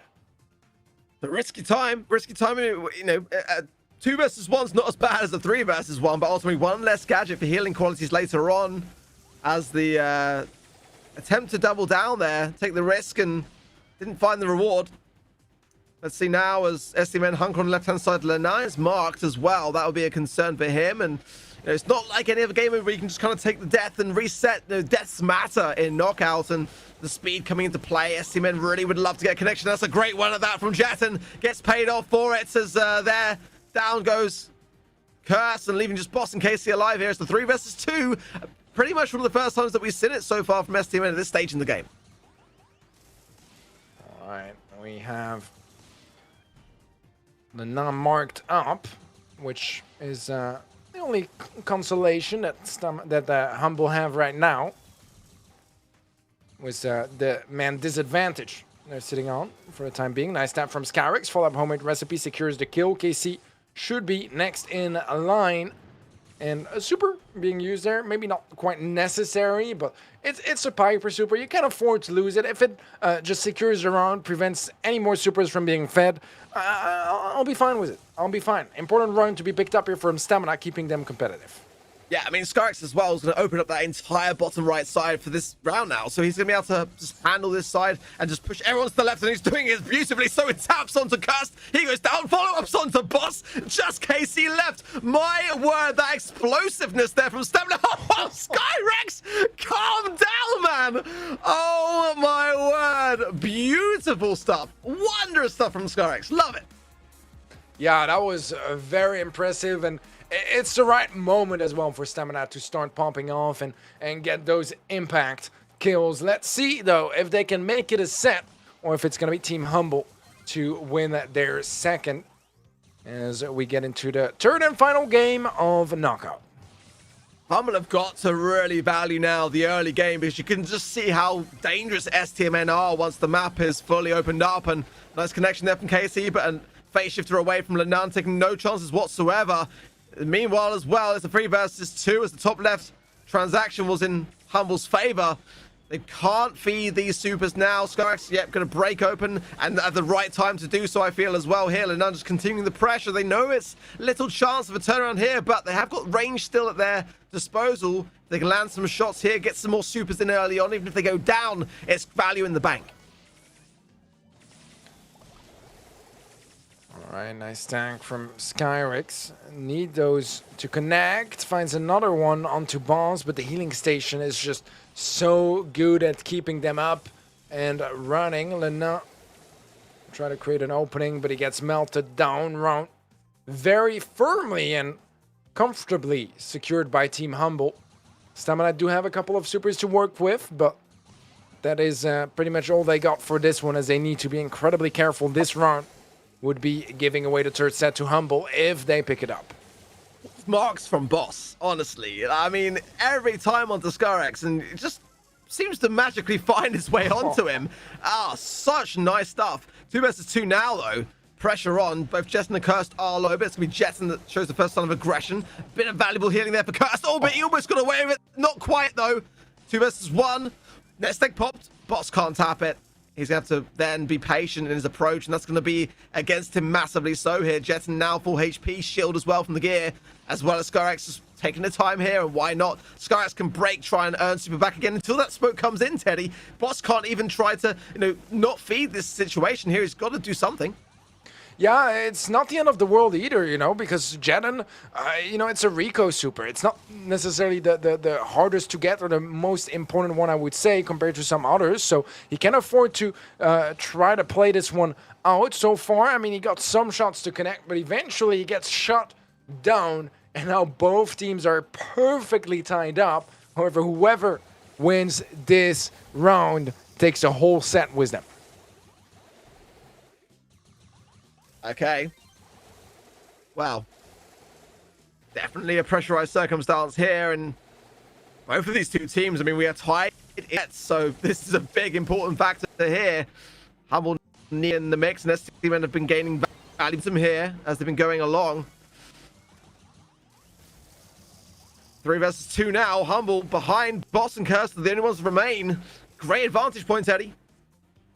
Yeah, this is definitely a very, very good situation for Stamina if they can close this one out. Man, this advantage is scary for Humble. They do have some sort of hope with the PAM. If they could get a super and a healing station up and running, that could help turn things around. A lot of aggression from Lena is going to pop super and a phase shifter to get out of that tricky situation. He's pushing forward, does manage to secure the kill. It's only going to be Cursed left alive, and he gets shut down as well. Stamina somehow end up taking that set. Yeah, I think you're right, honestly, because, yeah, I mean, the comp was good. It was great, but it definitely depended a lot on the strategies. The question going in was, were we going to see that develop in a way that STMN were going to come out on top for, or were Humble going to be able to abuse it in that way? And it wasn't to be. STMN looking strong so far, turning things around off that early lead from Humble. But again, we've seen today so many times of turnaround and upset. Will that be the case here? Will Humble bring this one back? you know, or will it be STMN that go through into the next stage of this lower bracket? It's a double elimination, but we are now in that lower bracket stage. There's no more upper bracket games, no more second chances. The loser of this game will go home, Teddy. Man, that's incredibly close. 500 damage, setting both teams apart. A little bit more healing on the side of Stamina, which is interesting considering Humble has a healer and Stamina did not. But besides that, they're just very closely matched, and I think that overall Humble played better until Scarix popped off, started hitting those ridiculous shots, and I feel like that kind of got some momentum back for Stamina, also calmed things down a little bit, and that was probably where I saw the turnaround in this set. Yeah, it was just that little moment there where, yeah, just Skyrex absolutely flying on the Piper pick, and even the Nest Egg couldn't stop him there, such low HP. But, you know, despite Boss's valiant attempts actually to mark him up, as he did so time and time again, still wasn't quite enough. I mean, just imagine how much worse it would be if he hadn't have connected those marks, to be completely honest. But very, very close stuff. I think it's fair to say that the scoreline maybe not reflecting the action that we're seeing actually, because it can really genuinely go either way. I mean, it's all surprised this goes to the 5th and final set, to be completely honest, Teddy. No, so far it's very hard to set both teams apart, especially when they ban the 3 same exact brawlers. Not often you see that. Especially not since we've had the 3-ban rule coming into play, where we can have as many as 6, actually. I can't remember, to be honest, the last time I even saw it. I've never seen this before. I mean, not with 3 bans, right? With 1 or 2, sure, but here with 6. Wow, okay, well, Gil first pick from Team Humble, but I'm very curious here, and I do have to admit, especially I think Crow and Ems are incredible on Sneaky Field, so I couldn't even understand those 2 being double banned, but Leon just seems a little unlikely, and the fact that it happens is just really interesting. Well, Humble had the first pick in terms of the coin toss, so maybe this is actually a strategy from STMN. It's very often that you want to ban the biggest defenders when you're, you know, not in favor of that coin flip. So it actually opens up more brawlers to potentially play by not banning the big heavy hitters, and this could be dangerous, actually, if that is something which they're playing at. It could just be chance for sure. But I do like the Gale pick that Humble have gone for here, but we've seen Lola again today, having some great promise, having some great moments here. STMN going that with a Sandy, which you saw actually double banned earlier on Sneaky Fields by both of the teams that played it out.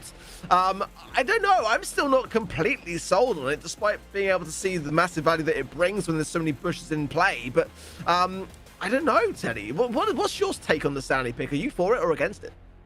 I'm not necessarily against it. I think it also complements Lola well in the sense that it would counter it, and with Ems being banned, which would be the main counter to Lola on this sort of close range maps. I do understand the will to, you know, take Sandy on your side rather than leave it to your opponents, but as we see here, that leaves room for some very scary brawlers. What is it? What's going on in this draft? We get the Ashe again. Now we have a Primo for some reason. But not just that, Teddy, but a Primo being picked after the Gale was first pick from Humble. Like, I don't get that. I mean, sure, you can break open the map, which I assume is the strategy here with the Asteroid Belt, but, I mean, how often do you see a team picking a brawler which has already been counted in the draft? Normally it's the other way around. Normally get counted after the pick. So and a brawler that is not meta. Risks. Like, yeah, I haven't seen a Primo in 3 months. So I'm just very curious regarding how this goes. I mean, I like the idea against the Squeak because there's not that much Curse can do, and this is going to be a goal from the Primo. Okay. I think that's the strat. I think that could well be the plan. I mean, Squeak's going to tickle Primo as long as they keep on that lane, and I've already suggested the boss come away from the mid to deal with it because they're going to struggle otherwise, and at the moment they've just managed to capture a moment where they've caught off guard STMN. Boss really weak, but with the help of KC and Cust should find the gap here beautifully down to the circumstances as Humble then find a gap in this strategy. This is some of the wildest Brawl Stars I've seen in a hot minute. As the stun does come through there from Boss onto Lenan, but not in time to follow up and secure the kill. No, doesn't mind taking a little bit of damage. Will help him unlock his super, but now he's dangerously low. Will get stunned. Follow-up kill is quite easy to secure. As KC's rats get melted down. Boss gets another stun, and that's kind of what was scaring me, was that Primo pick is exactly what Boss has been doing so far. Just chaining them and getting kill after kill after kill. And sure, right now we're still all tied down, but still a bit of a scary process. Yeah, Boss is honestly just absolutely playing this phenomenally, but at the same time, Lunana's just, again, picked a brawler into this idea that is only going to further help Humble, and his only chance realistically here is to avoid Boss, but Boss is everywhere right now. He's just absolutely taking down every member of SCMN one by one, to the point where they've had to pocket the ball because they've got to deal with it, with Humble's approach here, and I think that over the time that they've got here, this may not work out well for them. Ash is a tanky brawler for KC's side of things as well, so when Boss comes in to do things like that, it's a problem. SCMN have got to deal with that. Wow, it's still all over the place. Kills left and right, but does end in a 2-on-2 here. Bull is cornered still for the time being. Let's see if that might change in overtime, as it seems quite likely that that's where we are heading next. Lenan does have super, which is probably the best aspect from the Primo. Goes for the jump in onto KC. Throws him around as well, I guess, and overtime it is, but Lenan does have super, goes for the shot, self-pass and jump, but I mean, 3 players from Humble just waiting on the line to catch the ball will do just that and keep Humble safe for now, but we do have a bit of a pusher from Humble as well. Buzz has super, but besides the stun, I don't think he can really score that one in just yet. I mean, the saving grace ready for SCMN is the Sandy pick, and the Sandstorm can do a lot here. I've got to say, Lenan making this Primo pick work far better than I thought he would be going into it, in all honesty. But without that Sandy Sandstorm, how do SCMN win this? Well, the pass through to Skyrex is good. The stun, though, is better on the side of the goal mouth. Can Humble clear this ball and make this a defense? Because right now, it's looking pretty hairy, Teddy. Yeah, it's definitely been tough on them. The Sandstorms in overtime have been absolutely huge. KC was walking upwards with the ball. Is going to corner it up again. There's a twister as well. Don't know if they can even reach it, but Boss knocks them back anyways, and that is going to be a draw. Which, honestly, I mean, what a better way to, end that wild game with those crazy picks. What a crazy match so far. Yeah, I think the maddest thing that we've seen today, I mean, it's not to say that Lenan's playing this pick bad. He's playing it great, but it's just such a ballsy thing to do when you got a Gale on the other side of things, and it was the first pick, and the Primo pick was the last pick. Either way, though, Humble, I think, did pretty well to hang on in those later stages of overtime here, as I thought they might have the upper hand going in, but when we saw the Sandstorm value coming in from, from Skyrex, it really did help out tremendously, and the cover realistically is the thing here, which Boss has a secret weapon. Once overtime hits, he doesn't have that to hit as heavy, so now SCMN want to play the late game and Humble need to play the early game. Yeah, it seems like Humble are winning the early game so far. KC pushing forward, and now does get the ball, jump in, double connection. The Flames will slow up the heal ups as well, as there's a nice ego placed down by Jeden to confirm that elimination. Right now, it's still SCMN trapped in their spawn and Humble setting the pace of the game.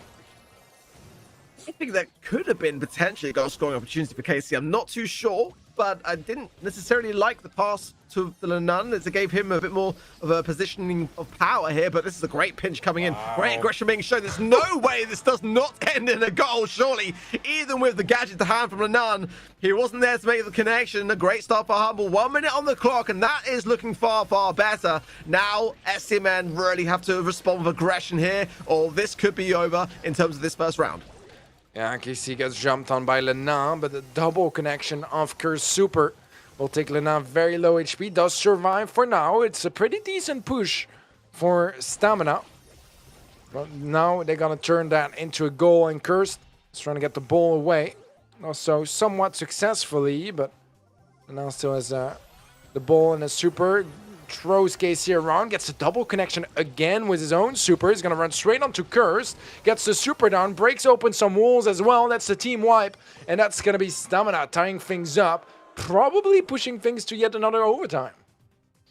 Yeah, and that's, again, the place that Humble did not want to find themselves. And I like the delay, the stall for time as well from STM, and allowing then more time to earn supers that are going to be greatly needed. We need to see some standstorms. So far, Humble are playing this perfectly. The great time to do so. Casey, full HP, and a great stuff from Boss, but no, bit of a fumble. No, it's cleared. Lennon got it away. The pass has got to come through. Curse needs to pick this up, but no. Jetson comes in yet again. It's down to Boss. Oh, my word, and cleared off the line. Teddy, what are we watching?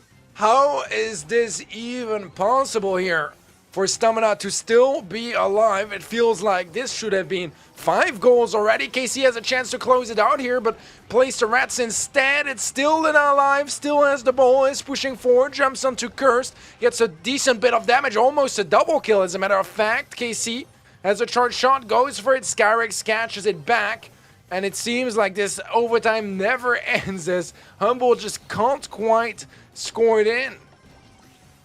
Yeah, I wasn't a fan of that super shot. I think the patience was needed there from KC because now STMN are coming through. Boss with a nice knockback there, but again, STMN are in a great spot. They can still potentially score from this, but the blowback from Boss is strong. Will it be strong enough to hold them though? The pass from Verlaine is good. Oh, it's a goal in the final second. What? What did we just witness? Dude, what was that match? How did we just have all the things that make for amazing moments in Brawl Stars in one game? I mean, we have a Primo in competitive. We have 7 insane saves in a row on Stamina's goal. And then they score on the last second in overtime. Wow. I need to find my words, Teddy. I need to take a little breather here because it's a bit too much right now. Okay, well. Humble did not get the push they wanted at the start of that matchup, as we saw how valuable it was in the last one. Lenan gonna break up with some push though there by that jump, but the aggression is rewarded nicely so with Cursed low and Casey having to spawn back in. Nice connection though from Cursed with the super there onto Jetton. But Humble on the back foot, and SC Men, I feel Teddy are getting into their stride now. Yeah, you know, with all our emotions, we may have forgotten to mention it's match point right now. Match and point. That's, yeah. I didn't even think of that until now, but it is match point for Stamina.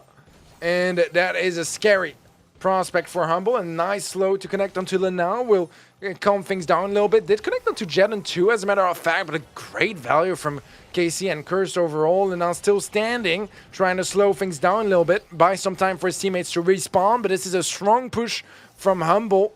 If they can keep it up like that, Jetton does manage to escape, wants to start healing up a little bit and get freshly back into the fight.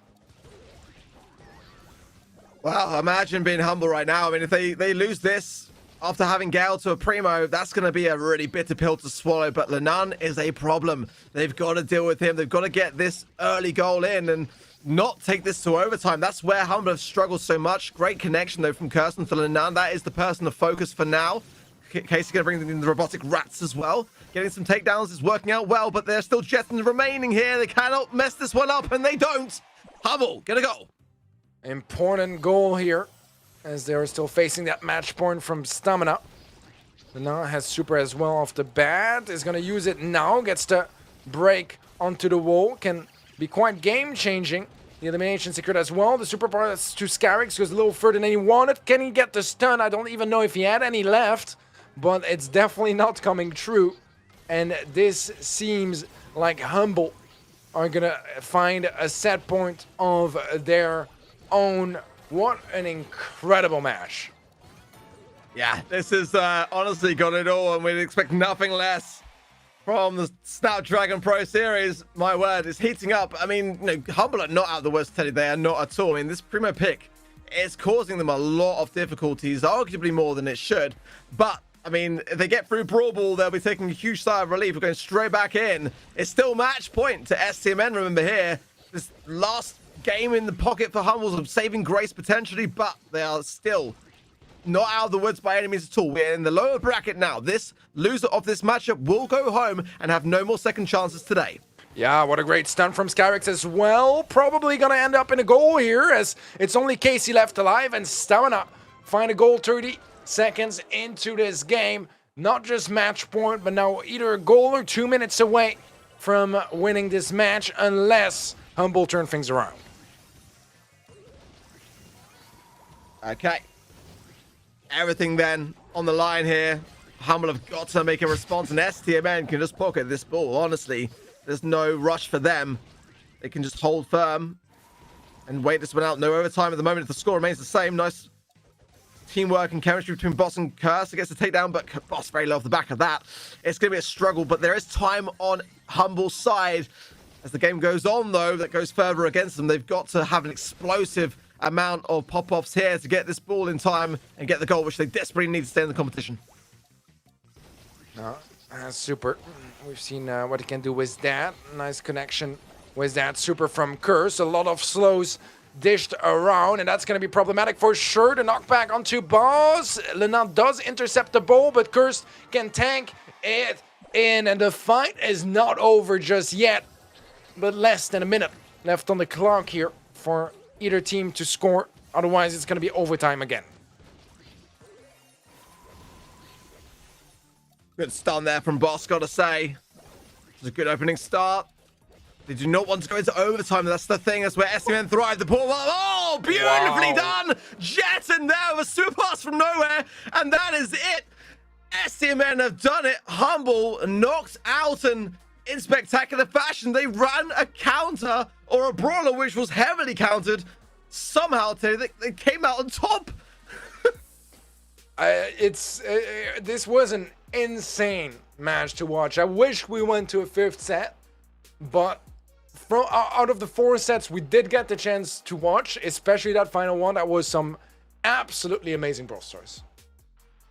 I'm speechless, honestly. I can't believe what we've witnessed. But STMN, huge congrats to them. Humble will have to go back to split number 2 then to work their way back into the next open finals. But yeah, what a tough day for them. I mean, you know, they struggled in the early outset of today against SK Gaming, and then STMN in the lower bracket against the competition they ran. Rough one for them. We're going to be going straight actually in later on. Our next match will be against Tribe Gaming EU and STMN EU then. We're going to be glossing over a little bit the Craze Clan Team Queso matchup, because I think we're running a little bit behind on time. But nonetheless, STMN, no breaks for them. They're going to have to come back all punches swinging, because they're going to have a long day ahead of them. And Tribe Gaming EU, again, a team that we didn't necessarily expect to see in this lower bracket, but one which we've got, and that is going to be another phenomenal matchup. Absolutely. So, I mean, this lower bracket is so stacked, and that means more incredible matches like the one we just had. I mean, I came here with high expectations, and they've easily been met so far. My word. I've got to say again, Teddy, a huge shout out to Snapdragon Elite Gaming. We wouldn't be able to do this without them, and you know, we've had it all. We've had it all so far today. It's been non-stop entertainment, and it's all thanks to them. Again, $2 million of prize pool across so many mobile titles, and yeah, that's more money than I've got in my pocket, Teddy. I don't know about you. Just about what I usually have on my bank account. Yeah. Yeah. I mean, I know that you're kind of a big deal now, and I wasn't sure. I didn't want to obviously ask. It's a rude question to ask, but I just assumed. Yeah, for sure. Yeah, dude, it's been incredible so far, man. Really has, and I'm glad to see Stamina just pumping off and showing this sort of gameplay too, which is kind of an aspect that I felt was somewhat missing. You know, this element of spice and absolutely crazy comps, and the fact that they can play it off under pressure like that and make it work. Incredible to witness. Yeah, crazy comps, crazy games, and more where that came from. Don't go anywhere, guys. We're going to break the lineup right away, but STMN, Tribe Gaming EU still to come today. Oh my word, Tony, we've had it all, but we are still far from done. Plenty more to come. Don't go anywhere. We'll be right back after this.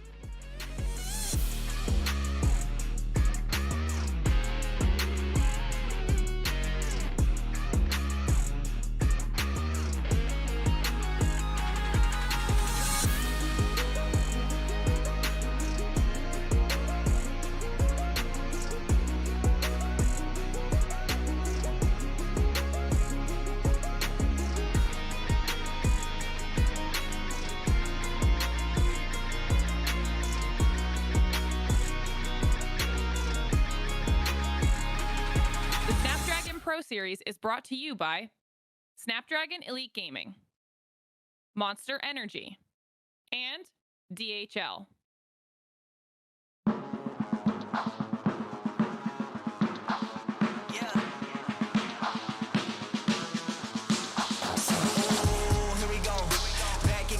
Scenario. Win, win, win, win, yeah, we on a roll. Yeah, 2, 4, 6, we like 10 and 0. I should probably tell them something that they didn't know. Back then, we down with nowhere to go. Shit, might have been down, but we didn't fall.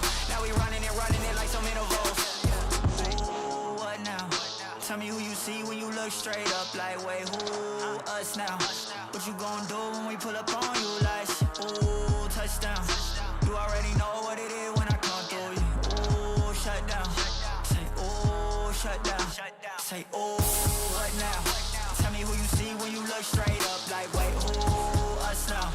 What you gonna do when we pull up on you? Like, ooh, touchdown.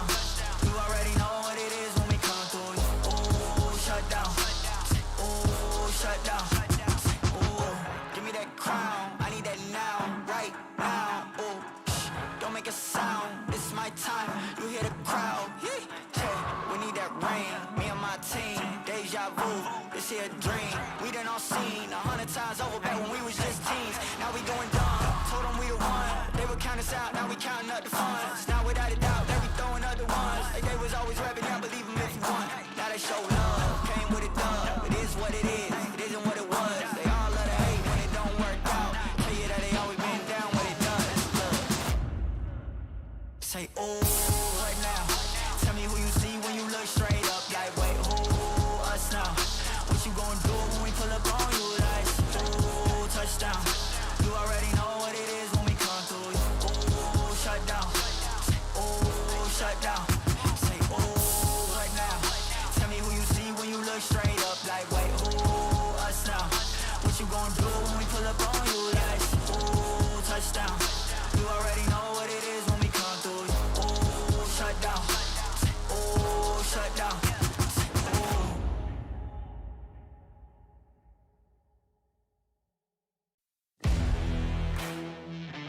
They don't want it with me.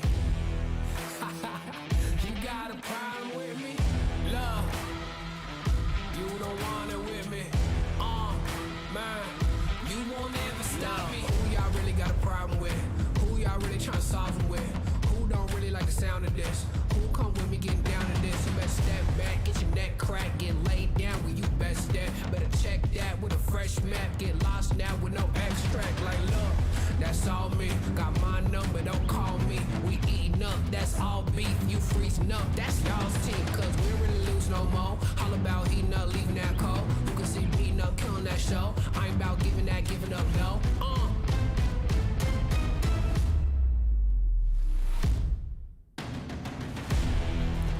Nah, cause they don't want it with me. Look, you got a problem with me.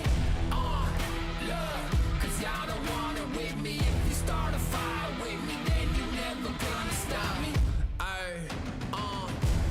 Sound the alarm. We about to go on. You getting it wrong.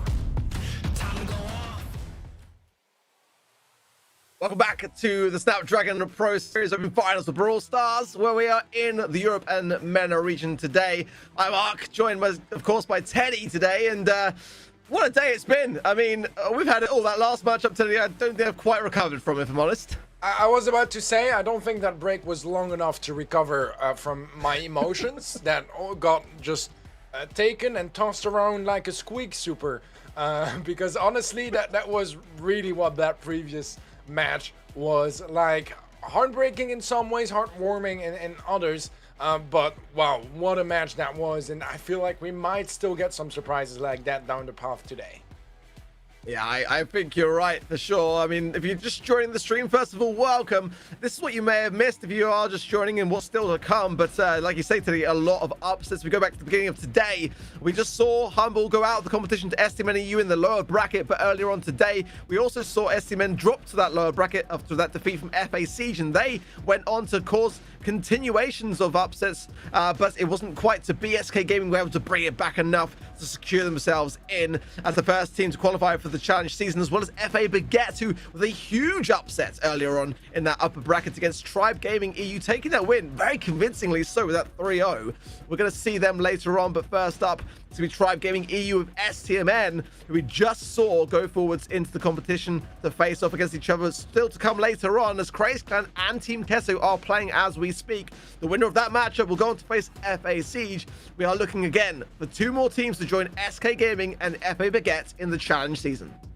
Wow, it's still such a stacked bracket, man. I can't believe some of the results we've seen today. And I think there might still be some room for some more upset, or at least some great stories further into this lower bracket. Yeah, esports is all about making stories, and there's a little story for you as well, guys. Big surprise, I'm sure it'll be to everyone at home, but I'm pleased and privileged to tell you that the split number 2 will not be an online, it will be a LAN, guys. We're going to LAN. The players will not be competing from homes. They'll be competing from a studio. Cannot wait to see how that progresses. And again, all thanks to Snapdragon Elite Gaming for making this all possible. It's honestly a delight to see. I mean, ever since, the world has gone into this weird place of, isolation almost, with various pandemics that have been a thing. It's great to bring Brawl back into that LAN environment. And I cannot wait. I cannot wait. I could not agree more with you, Ark. I think LAN's added a whole extra dimension of passion, right, and dedication to the scene. It's lovely to see, and from my experience meeting all the players at LAN events, even if they lose, they still have the best time because they get to meet everyone, all of their friends that they don't usually get to see that often, and it's still a great experience no matter what. And obviously, if you do win at LAN, it's just a feeling that no one else can witness. Yeah, it's where esports honestly is at its finest. Well, let's remind ourselves of the Tribe Gaming roster, and again, I think they're going to be getting to the game quite swiftly as well, so we'll breeze on through it. But in case you don't know them, Drage, Yoshi, and Tom are the roster, Heavy being the coach. But this is the team that are at the top of their game right now, despite though dropping down to that lower bracket earlier today, facing off against STMN EU. And of course, we've just come off a matchup with them involved, getting the win over Humble in that 3-1, that convincing 3-1 victory just now. Jet and Lenan and Skyrex, coached by Carlos as well. At the moment, again, Teddy, I know we said it all day long and been banging on about it, but this could be well a 50-50. However, it's fair to say for the most part, Tribe have had the upper hand, but this is a big grudge match. Tribe have had 3 out of 5 wins against STMN to the 2 of STMN, but I don't think we've had any other continuation matchup. This is the grudge match that we were all hoping for in this competition. Yeah, it really is. I mean, that's how we started off the show as well, right? It's definitely an interesting ongoing story between those two teams. It does feel like Tribe has been having the edge so far, not just in ESL, but overall compared to STMN. But, they've said it, and we've been proven that today, that it really comes down to how each team plays today. Otherwise, Tribe, we wouldn't expect them to get swept 3-0 by FA Baguette. So a lot of stories at the same time here that may have some sort of a conclusion, as we will sadly have to say goodbye to one of those two teams, but one of them is also qualifying at the end of this match. Yeah, absolutely so. And for winners, there's got to be some losers as well. And at least now there's that comfort of knowledge that if you go to split 2, then at least you get to go into a nice studio if you make it all the way to the open finals. So there's that little kind of brush off as well there. Some will be probably looking at that thinking that's not a bad deal. We can do this all again and go to that LAN and be able to meme and troll our opposition right in front of their faces and eyes. But ultimately, this is again very poetic, Teddy. Kind of what we were hoping to see today. Tribe had a bit of a slow start in the Cup season, and STMN had a thriving start. They kind of had their roles reversed along the way, and it depends how Tribe are going into this one. Off the back of that defeat for FA Baguette, have they brushed it off enough to take on STMN EU, or STMN EU just in that place of paradise right now after that win against Humble? It's a very tough question. I mean, I think that Stamina, they come into this match, they know exactly who they're facing, right? It's Tribe. They've been the titans of the region so far. in 2022. Not unbeatable, but definitely on the stronger end pretty much at any time this year until now. So they'll come prepared, they'll come expected, pretty much anything. And we already got some bans for you guys. We'll see the Ruffs, Squeak, and Eve banned out by Tribe. Stamina banning out Sprout, Bell, and Byron. First pick Lola on the end of Stamina, something we've seen a lot of times already today.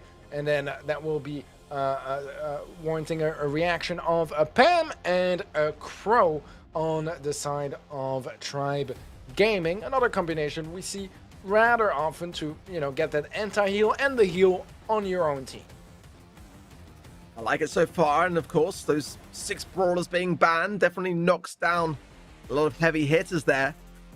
And Tribe, they're not hesitating to ban the Squeak despite playing it a lot because of the positioning of the coin toss. Spike coming in, I believe, for the first time today, actually, for STMN. One that's kind of dropped off a little bit in terms of the nerfs after the life plant just having so much less HP. So, kind of curious to see how STMN are going to make that one work. Wouldn't be opposed to a Lou here, actually, but I think that STMN have gone for the Spike for that very reason. That could be a response from Tribe in a moment. We'll have to wait and see. But definitely, you know, Meg as well, I feel, can have a place here. But Tara is a very, very strong pick, actually, from STMN to be able to push up on the left-hand side lane. I like it a lot. Tribe's response needs to be a good one. Yeah, it definitely needs to be a good one. And I like the Spike, not gonna lie. It's a brawler that was so strong in the meta and just a nerf to his gadget, and we haven't seen him whatsoever today, which is kind of ridiculous to think about as well. Bo is gonna be the answer from Tribe Gaming for their 6th and final pick. A brawler that we've seen quite a fair share of today, so not the biggest surprise either there. Yeah, but when Tribe played it, it didn't serve them too well, you know, from memory. I mean, looking back to their matches with FABK, I believe they played it in 2 of the sets which they did, and I can't quite remember. It's been a long day, Teddy, but yeah, I need to see more from Tribe if they're going to make that particular brawler work. Tom already placing down an early super totem there to try to get an early super, but unable to get the value off the back of it, as again, this curveball coming in from that Spike pick is being very suppressive in its nature. Alright, so far slightly better start from Stamina, but very early to call as the poison takes off and Luna falls. It's going to be the opportunity for Tribe to find some more progress on the map and start capturing the zone on their side, taking over the lead as well. And Stamina want to find some more space on the map. Left side has been fairly successful as Luna has been fairly pushed up all the time, but he gets knocked back and taken out by Tribe. Tom surviving off the engagement quite easy on the right side as well, keeping Jeden at bay, and Tribe able to just catch up. And it does feel like Stamina are taking the decisions, but Tribe's reactions have been absolutely on point. Well, now getting a little bit of a healthy lead in. Getting some valuable time on the zone, but if Lenan can clear up this left-hand side, and Yoshi has got jump to hand. Oh, but solo now and didn't use it. Going to save it's coming back in, but that's going to put pressure onto Drage. He cannot contest this mid now. Lenan's going to be able to heal up nicely of the coverage that Cactus there supplies. And oh, great suck there as well. Skyx picks up the scraps. Great control here from STMN as they start to get stuck in here. Yeah, great comeback here from Stamina. One they quite desperately wanted, as they are the underdogs of this matchup after all. And some great work from Stamina to catch up, take over the lead now as well. But it's all about preventing Tribe from coming back into that zone. Yoshi will be able to get a couple more percentages, but Lena is there with a flank as well. A 1-for-1 trade. Actually, no, it's a double kill for Tribe, and now they have the zone for themselves. They're still a little bit behind percentage-wise, but they'll be catching up in no time. A great healing station placement from Drage there. Not getting the coverage that he might otherwise want, but ultimately in the position that he's in, he can just heal up and stay in the mid. 10% is all that remains now. It's going to be a big push coming in from STMN, and I don't realistically see it happening here as Drage pops there. Another scrap sucker gadget which has been reserved this entire time. Try to get the first game on the bag, but it was close. Squibby said just 20% in it, Teddy. Yeah, it was a very close affair once more, and that seems to be the story of today for most matches, to be fair.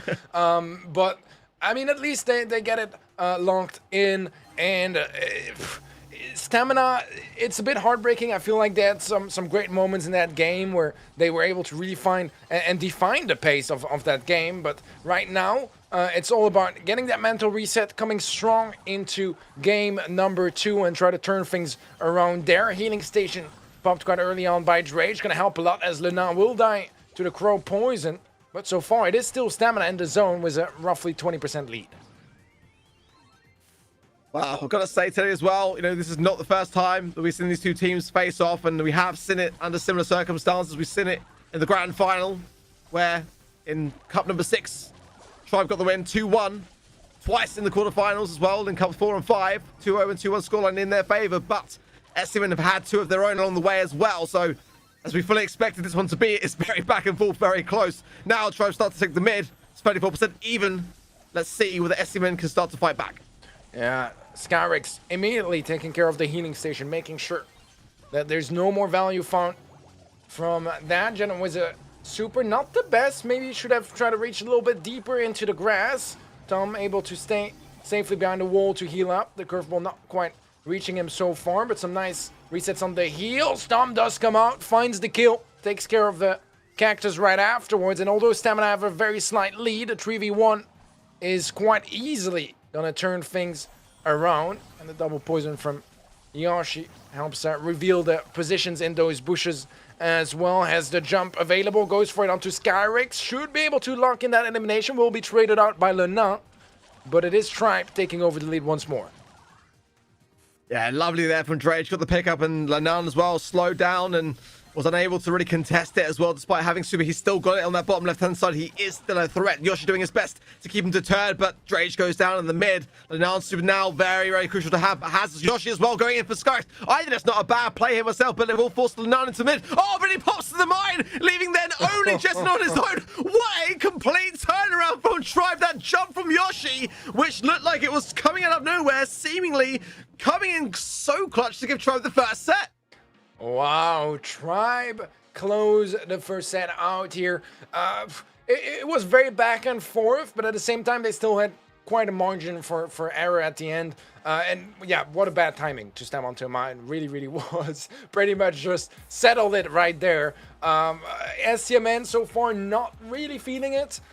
Maybe it's just time to, you know, forget about the set. We move forward, set 2, try to get a more clean draft going your way and turn things around, because that was not what they were looking for. My word, almost the exact same damage output, which is quite amazing. But double the kills. But not the same can be said. I was going to say, yeah, for the scoreline on the kills, double on the Tribe side, and more healing as well. Again, that Pam pick coming in really much to play for that one. But my goodness me. I mean, we expected it to be a close one, Terry, but that was really cutting it quite fine. And again, I could see just how much value Lanan was really having there on the left-hand side. But you know, Yoshi would be the kind of person you'd expect to take care of that. But by taking the opportunity to really go out of his way to target then Skyrix to get him off the zone, because that's where the threat really lied, as SCMN was starting to catch up there in terms of how much time they'd spent just eradicating that. And then, like you said, that mine coming in so clutch. And this is one thing I keep saying about Bo now coming back into the meta a bit, is that we've had him out of the meta for such a long time now. Watching out for mines, communicating those things to each other on the playing side, is one of those newer things that's having to come back and be revitalized. We've seen amazing strategies actually now with the implementation of sprays from players like Skyrix for SK Gaming, where they're starting to actually use sprays to map out where the mines are for their opposition, for their teammates rather, to say don't go here, which I think is an awesome thing to see. But yeah, if that spray had been in play there, then we may have seen a different story. Maybe we wouldn't have seen that mine get triggered. As it was, that bow pick really serves Tribe Gaming well. And about time, I would say, because it wasn't working earlier, but they're there, did, and good for them. Moving on, though, Crystal Arcade for gem grab up next. Draft coming in thick and fast, but Tribe have the lead against SCMN. I hope we get to see some 8-bit here on Crystal Arcade. Definitely his best map, and I miss 8-bit, man. You know that in the World Finals last year, he was not picked a single time. One of the only brawlers to not get played a single time. And he's not banned, so maybe we get some 8-bit. That would make me very happy. We'll have Byron, Surge, Squeak banned out by Tribe, SCMN banning the Bow, the Bell, and the Crow. Again, that's another 6-banned brawler scenario. We actually saw earlier today, if you weren't here, only three brawlers being banned for the first time in a very, very long time. But now more we kind of expect to see SMN going with the Ruffs pick as their first one. That's an interesting one, to be honest. I mean, don't get me wrong. I think Ruffs is a great thing to have here. Really strong, actually, on the side lanes. And maybe for the reason that it would be Tribe's go-to here. Tom loves to play Ruffs on these side lanes, so it may actually be very much that SMN trying to lock that pick away from Tribe. And I think maybe now it's going to cause a few problems. Bo would probably be up there for Tribe here. I feel is one of the maps where it does cater towards. And yeah, I'm kind of with you, Teddy. I think Drage would love to get his hands on 8-bit here, actually. Yeah, I think maybe an EMS could be a really strong response as well, as it is very strong on this map and it would counter the Ruffs. But we see a spike again. It's very interesting because we saw 0 spikes today, I believe, until this match, where we see them in both first and second set picked by either teams. Mola is creeping on up in terms of the pick rates, and spike here, yeah, I can see that being still really quite viable. Now, Bell would be a great thing to combine, but SMN interesting enough to ban it out here, which may be, yeah, just kind of curious as the strat. But I see now the bow ban as well. Yeah, that's the 8-bit. I was expecting that from Tribe, to be completely honest, and they didn't go for it. But yeah, let's see how that one fares. I think something aggressive would be good here as well. Stu here is a very oppressive lane thing to have. And one thing's for certain is that 8-bit is going to be very slow and sluggish until that damage booster goes down. So having something to really handle some of the aggressiveness, and it is going to be the Stu. I think it's a great pick there from STMN, and one that no doubt that Tribe would have liked to have, despite they don't tend to play it that often, in all honesty. But now Tribe have got to respond. Yeah, I still feel like that could have been an EMS pick as well instead of this Stu. I would have preferred it. Does amazingly well against Spike on lane, and does pretty well against Lola too. So not entirely sure about that from my personal opinion, but we'll see what Tribe bring in as their final pick, as the Mr. P seems to be a fairly decent call, I would say. Is gonna be alright at dealing with his lane, work around the wall, and if he can get a nice home base placed out early, that can definitely help take some more mid control, help your gem carrier create a little bit more space to pick up those gems safely. Yeah, I've seen Mr. P work out really nicely here before, and I do kind of wonder, though. I do personally prefer the STMN comp. I think that, well, you were saying and vouching so heavily for it before we went in, Teddy. I think you probably agree the same. Stu in that lane, very oppressive. Ruffs has the ability to break open or leave the coverage, and 8-bit's a very strong mid. What do you make of the Tribe draft here? Do you think that they can make this work? Yeah, I prefer the 8-bit mid myself. I just like cheat cartridge as an opportunity to get back home safely, but Yoshi won the right lane, and sometimes, you know, it doesn't matter if you have a bad matchup on one lane. If you win the others and you help each other out and have the synergy to make it work, you'll be fine. And this seems to be somewhat the case so far from Tribe, as well as now we have an ego placed down by Drage, a nice gem lead on his side, and things seem to be starting off really smoothly for Tribe Gaming. Fantastic start. Yeah, there must be portals to down now as well. That's going to be something for Skarx to deal with. And yeah, look at how much damage that Lola can really do when all those shots connect, as Tom connects nicely as well onto Jet and breaks the mid as well. Now that might turn things around if he can push his way forwards and dodge these curveballs accordingly. So far so good, as Skarx tries to tap and does the nice cheat card gadget there to TP back onto the damage booster. So far though, STMN are getting some momentum forwards here, and as they start to push into the mid, getting back some valuable time lost in the gems.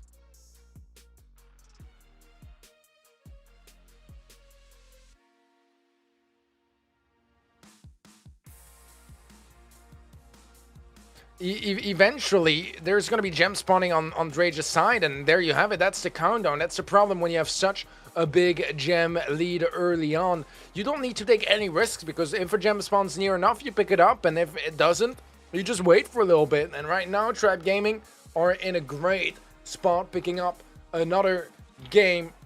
This is where it gets a little bit scary for Stamina, because if they lose this next one, then suddenly a small early lead turns into a dominant start from Tribe. Yeah, I think just like you said, you know, getting that early time on the mid caused the problem for STMN. They weren't able to really respond later on. They've got to have a different approach going into this one, as a spray down from Yoshi early on some pins. We know that Yoshi likes to do that. express himself more than maybe Drage and Tom. He'd like to prioritize their thumbs, but early life plant there from Tom on the right-hand side goes down very quickly, so won't give him any value from the healing, but nonetheless, we'll seek out a few shots as Jetten now tripping into a more aggressive spot onto Yoshi and getting some good value as well. Surely not too far away from super for him. Yeah, I'm still not the most convinced about that Stu pick. I'm gonna be honest with you. I know the gadget from Spike doesn't counter it as heavily as it used to be, but it's not working out whatsoever, and I feel like Ems just seems like such a more straightforward pick in this matchup. But so far, Scarix is able to take a couple gems here and there and fall back, but it's a lot of utility pumping those gadgets for just a couple of gems, and Tribe still have doubled their gem count. Nice ego there from Drage, just allowing to tank a little bit of time there as Tom again with a life plant. And Lenan did well there to focus onto Tom, the right thing to do under the circumstances. Tom somehow survives on, and Drage gets a very important double kill there. Oh, nicely done by him. Not going to get those gems and just going to lead them to Tom. And it's the right call, just the one they are split between Drage, Tom, and Yoshi. Any one player or Tribe that goes down will reset this. Yeah, but right now Drage still has full-on mid control, can go for gem 10. That is going to be GG's, and that's 2-0 for Stamina. Now, there's no more room for mistakes, otherwise they're out. Tough stuff for STMN. I like the way they're drafting this. I don't see any crazy issues or problems with the way that they're approaching the games. It just seems that for the most part, Tribe are really valuing the early game approach, getting, again, as we saw earlier in Hot Zone, much time needed into the mid, as we saw again there as well in Gem Grab. And that yeah, powerful stats to back it up as well. 26 gems in the pocket for Tribe, and very little drop to the 8 of STMN that were 75,000, almost the 76,000 damage as well. Twice that of STMN. They're dominant stats, Teddy, gotta say. Yeah, I think I said it already, right? That I think the 8-bit is the better pick in mid. I prefer it over the Lola personally. Problem is, if you lose both lanes, then no matter how good your mid pick is, you're not really gonna do much, are you? And first game, within 20 seconds, both lanes were won by Yoshi and Tom respectively. And then in the second one, it took maybe a little bit longer to set up, but eventually that was the case as well, and they were spawn trapped for the most part of that game. So Tribe coming in really dominant. I personally still think that this 2 was a bit of a mispick in my opinion, but I don't know, man. I think they need some changes in their stamina, and they need to figure all of that out really quickly. Otherwise, it's the end of their journey, at least in split 1. Yeah, exactly. I mean, I've got to train my brain to consider Lola more highly. It's kind of one of those brawlers that's really crept in, and we've seen such high pick rates for her. But yeah, I mean, I may be won over by that in terms of the mid role. I love 8-bit there. I think that 8-bit maybe now, like, kind of still wins my heart in Hard Rock Mine, but maybe Crystal Arcade, Lola, yeah, shining really brightly at the moment, as we've seen time and time again today. Well, a new draft though for Pinhole Punt. Brawl Ball up next. The third set could be the final set if STMN do not pull their socks up. They came off the back of a great victory of Humble earlier on in the lower brackets, but have struggled to find their pacings up against Tribe. And again, it's a big grudge match that we've seen. 5 matchups between these two teams throughout the cup phases, and 3 wins to Tribes. The 2 of STMN so far is the scoreline prior to today. But the bans are in. Byron, Pam, and Squeak for Tribe. Spike, sorry, for Bell, and Ruffs on the side of STMN, Teddy.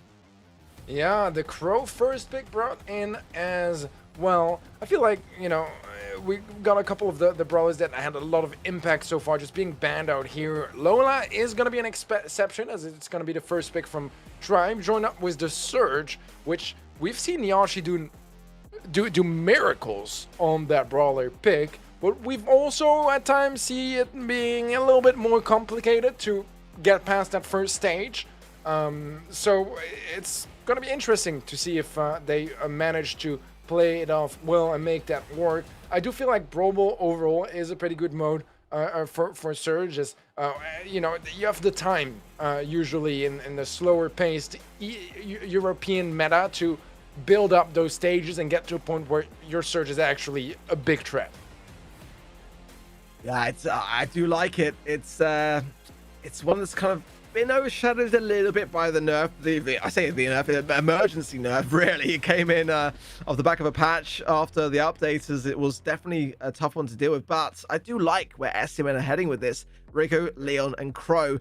They're not the heaviest of hitters, but played correctly, they really can. But look at that. How often do we ever see Eve left available and picked last? I love that pick. I'm curious to see what star powers to be ran for it. Again, I do love it when the hatchlings run their riots. But Lola, Surge, and Eve, this for me is a winning draft here from Tribe. Can they make it work, though, on the playing field? That's the question here.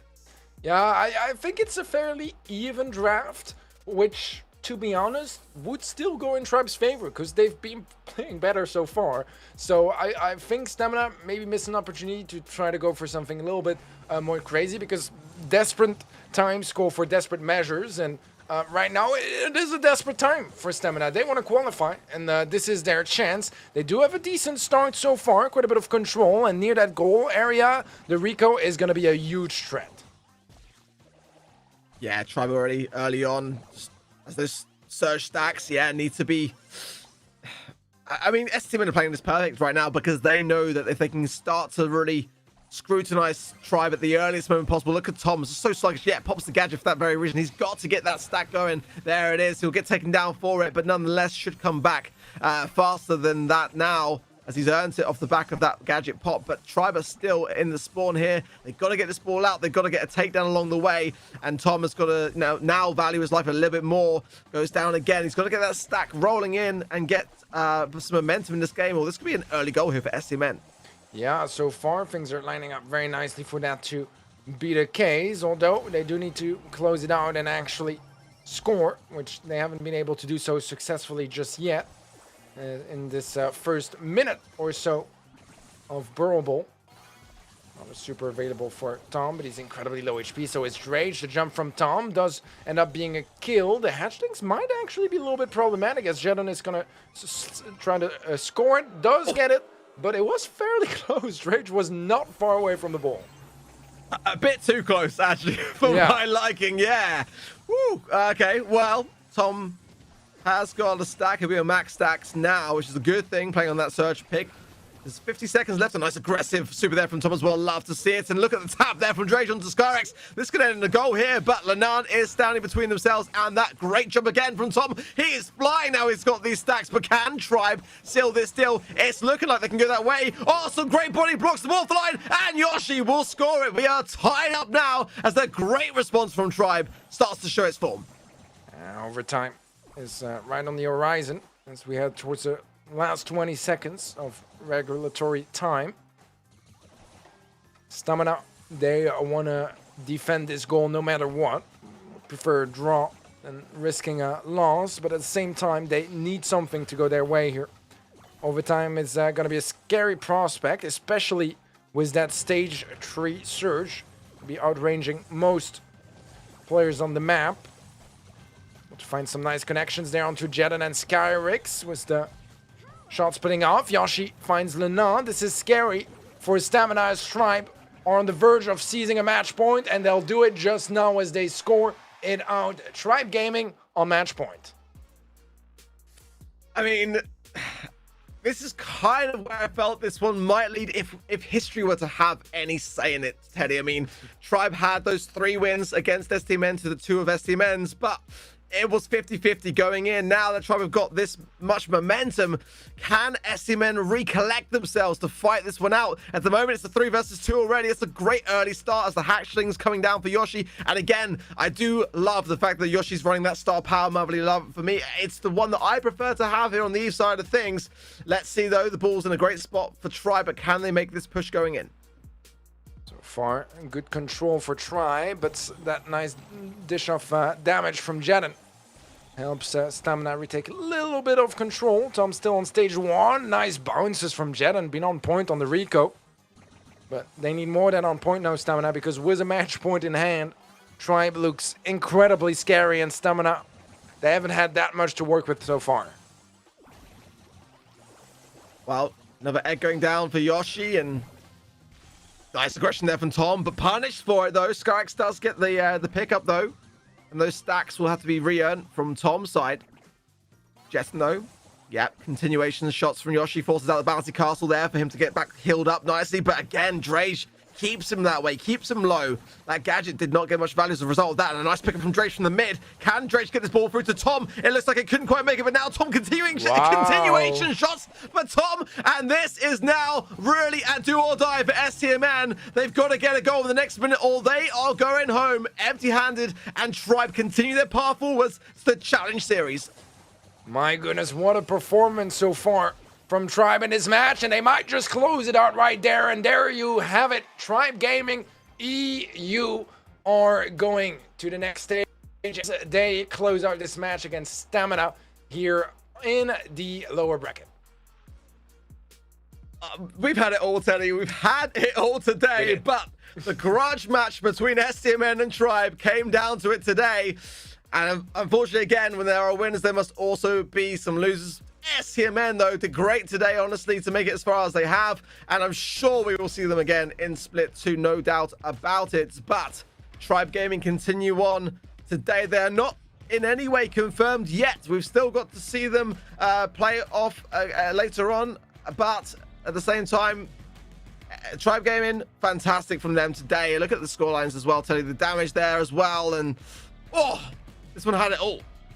It really did. It really did. But Tribe coming on top here after those 3 sets. An important victory for them as well, you know, just to reaffirm that they're still one of the best teams in the region, despite what the sweep against Baguette may indicate in the upper bracket earlier today.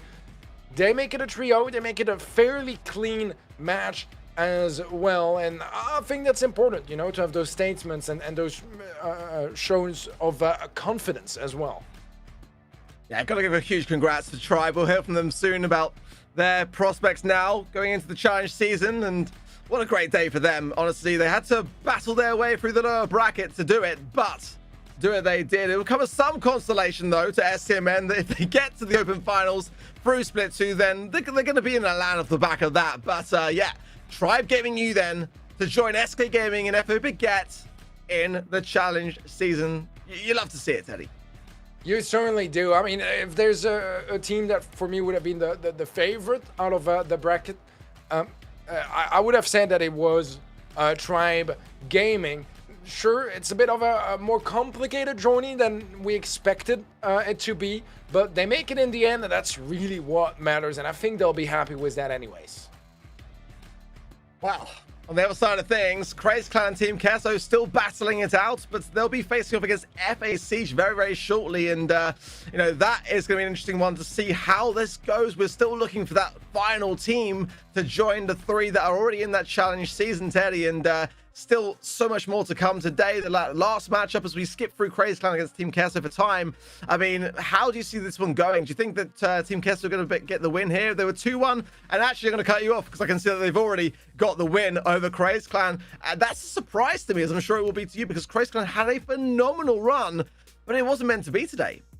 It seemed like it wasn't. I mean, to be fair, Ark, we had so many exceptional teams play today. There's only so a few that can qualify for the round robin, and we'll have to say goodbye to more teams today. Still one more team, I guess, but yeah, it's that stacked in this region, and it's incredible to witness, you know, how competitive those matches have been, how many stories, upsets, or even sweeps we've had just so much variety, and I'm expecting a little bit more of that for our final match of the day. Absolutely, absolutely. So, well, I bet we've got an interview lined up now for the winners of that last matchup. Tribe Gaming EU, of course, coming out on top against STMN. It's going to be Drage. Welcome, Drage. Hello. Congratulations are in order, it seems. And yeah, it was not the smoothest of days, obviously, coming out of the upper bracket. Let's start there, actually. You know, like, talk us through what happened with FA Baguette earlier, because big matchup for you that we kind of expected from just like the previous scorelines you to take comfortably, but they put up a big fight against you today. What was your thoughts? I feel like I don't know, I think the brawlers we drafted, we weren't comfortable with. Like, I've never played Rico for so long, and I think, like, the game plan just went wrong in the drafts. I feel like we got heavily out-drafted and probably all the things, and then, like, going into the game, it's not very helpful having a disadvantage from the start. So I feel like, you know, I think Baguette did a really good job at out-drafting us, so definitely something we'll work on and look into in-depthly going into the challenge season. Well, just to add up to this question and this conversation, when you do get outdrafted, are there some specific things that you guys do or recommend to try to deal with it and make the best out of those tough situations? So, like, what you do is you try and get the best matchup as possible. Like, normally when you get outdrafted, you've probably been countered in both lanes, or like at least 2 out of 3 lanes. So you got to manage somehow. You got to switch things up, make it a bit more unpredictable for the enemy team, so that it helps you out and gives you a better chance of having a chance to win the game. So that's what we tried to do, but unfortunately it didn't quite work out. Yeah, I mean, but honestly, you know, your journey's been great to watch, and throughout the cup stages as well. You know, there was those early weeks which were quite difficult for you guys, but then you started to build momentum. But your scoreline between STMN, we saw in that interview segment earlier today, and you know, it was leaning more in your favor, that 3 wins to the 2 wins of STMN in your battles. But you've definitely battled against them more than any other team, so therefore I imagine you kind of know them quite intimately at this stage. But did that ever come into your mind? Did that play on your kind of ability to handle the pressure, knowing that you've been back and forth so much throughout this competition, or was it just kind of all focused on the situation at hand? I think playing them so many times, we have an understand of like what they like to draft, how do they play, what do they rely on, what's their weaknesses, and obviously us having like an edge over them in the qualifiers since we played them 5 out of 6 times, which is so crazy. So yeah, we had a bit of confidence going into this match, even though we got 3-0. You know, playing against STMN, we'll have a bit of confidence going into that since we already have a good record against it. So we used that, and it worked out. All right, I have a bit of a more general question to close this conversation out. But do you have a particular routine or something you go through every time before you get into those matches, especially when you have longer days of tournament like today?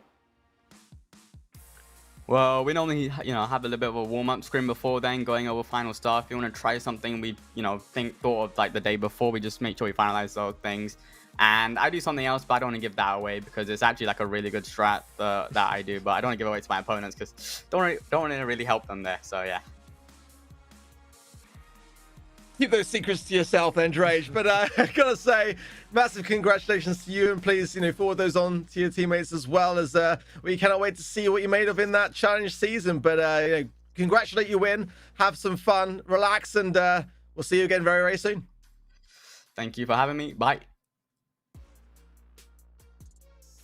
Well, Teddy, we're getting closer and closer to finding our top 4 today, but we've still got one more matchup still to go. Let's take a look at the bracket now to see how things shook up down in the lower bracket. Earlier, it was Team Queso that got the win over Craze Clan in that 3-1, as we were witnessing Tribe confirm themselves then.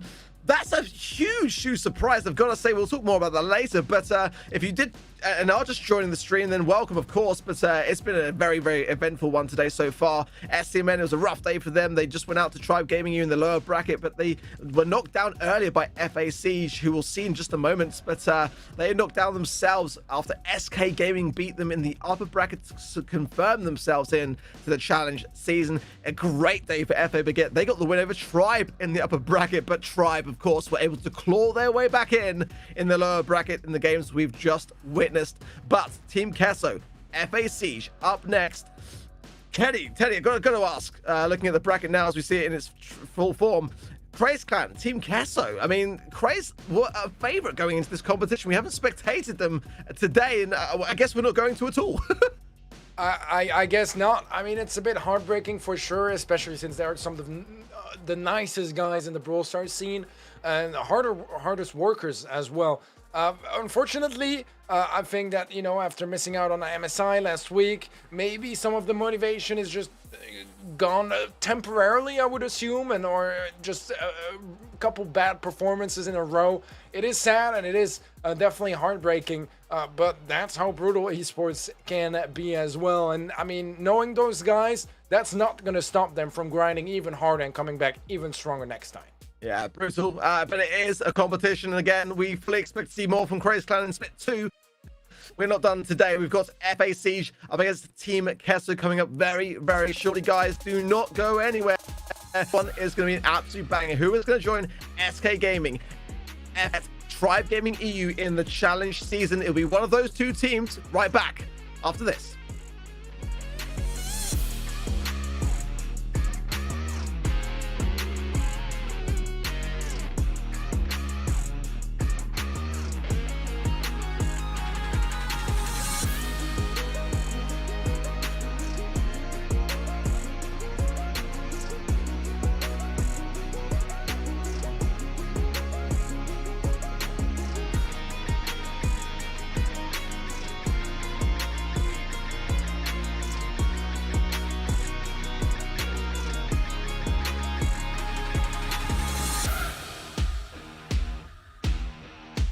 The Snapdragon Pro Series is brought to you by Snapdragon Elite Gaming, Monster Energy, and DHL.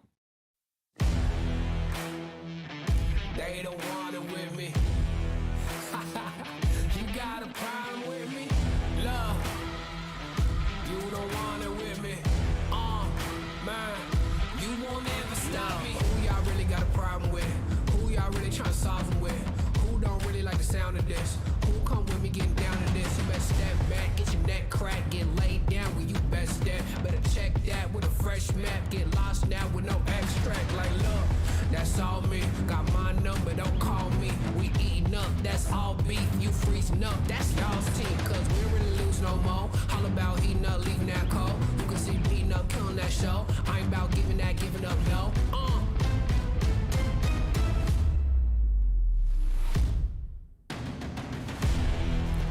Nah, cause they don't want it with me. Look, you got a problem with me. Look, cause y'all don't want it with me. If you start a fire with me, then you never gonna stop me. Ay, sound the alarm. We about to go on. You getting it wrong. Time to go off. Can't hold us back. Truth hurts, you always that. My truth lurks and y'all collapse. Now scoop first where your homies at. Come my team with me right now. My team's so mean right now. But what you mean y'all out? It's time to weed y'all out. Okay, we coming back with a vengeance. Time to go start your engines. What is this thing y'all mention? Time for y'all stop pretending,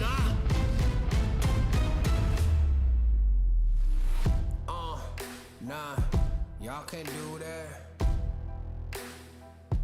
Where your crew at? Y'all can't do that. Nah, where your crew at? Nah, man, cause now you alone. Yeah, get out of my zone. Man, cause now you alone. Love, get out of my zone. Nah, cause they don't want it with me. Look, you got a problem with me. Look, cause y'all don't want it with me. If you start a fire with me, then you're never gonna stop me. Nah, cause they don't want it with me. Look, you got a problem with me. Look, cause y'all don't want it with me. If you start a fire with me, then you're never gonna stop me.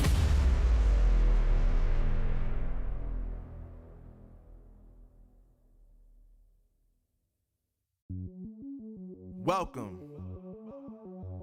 to the place where dreams come true.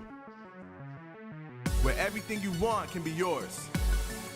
If and only if you're willing to work for them. You're willing to hurt for them. But most of all, you're willing to be first for them. Ha! Look, I'm going straight to the top. I don't know how I would stop, like it or not. I got some goals that I'm hitting. You hear what I'm spitting? It's hot. Look what I got. Whole lot of passion and pain. The road to success is insane. Stay out my lane, cause I'm on a mission. I'm getting what stands in my way.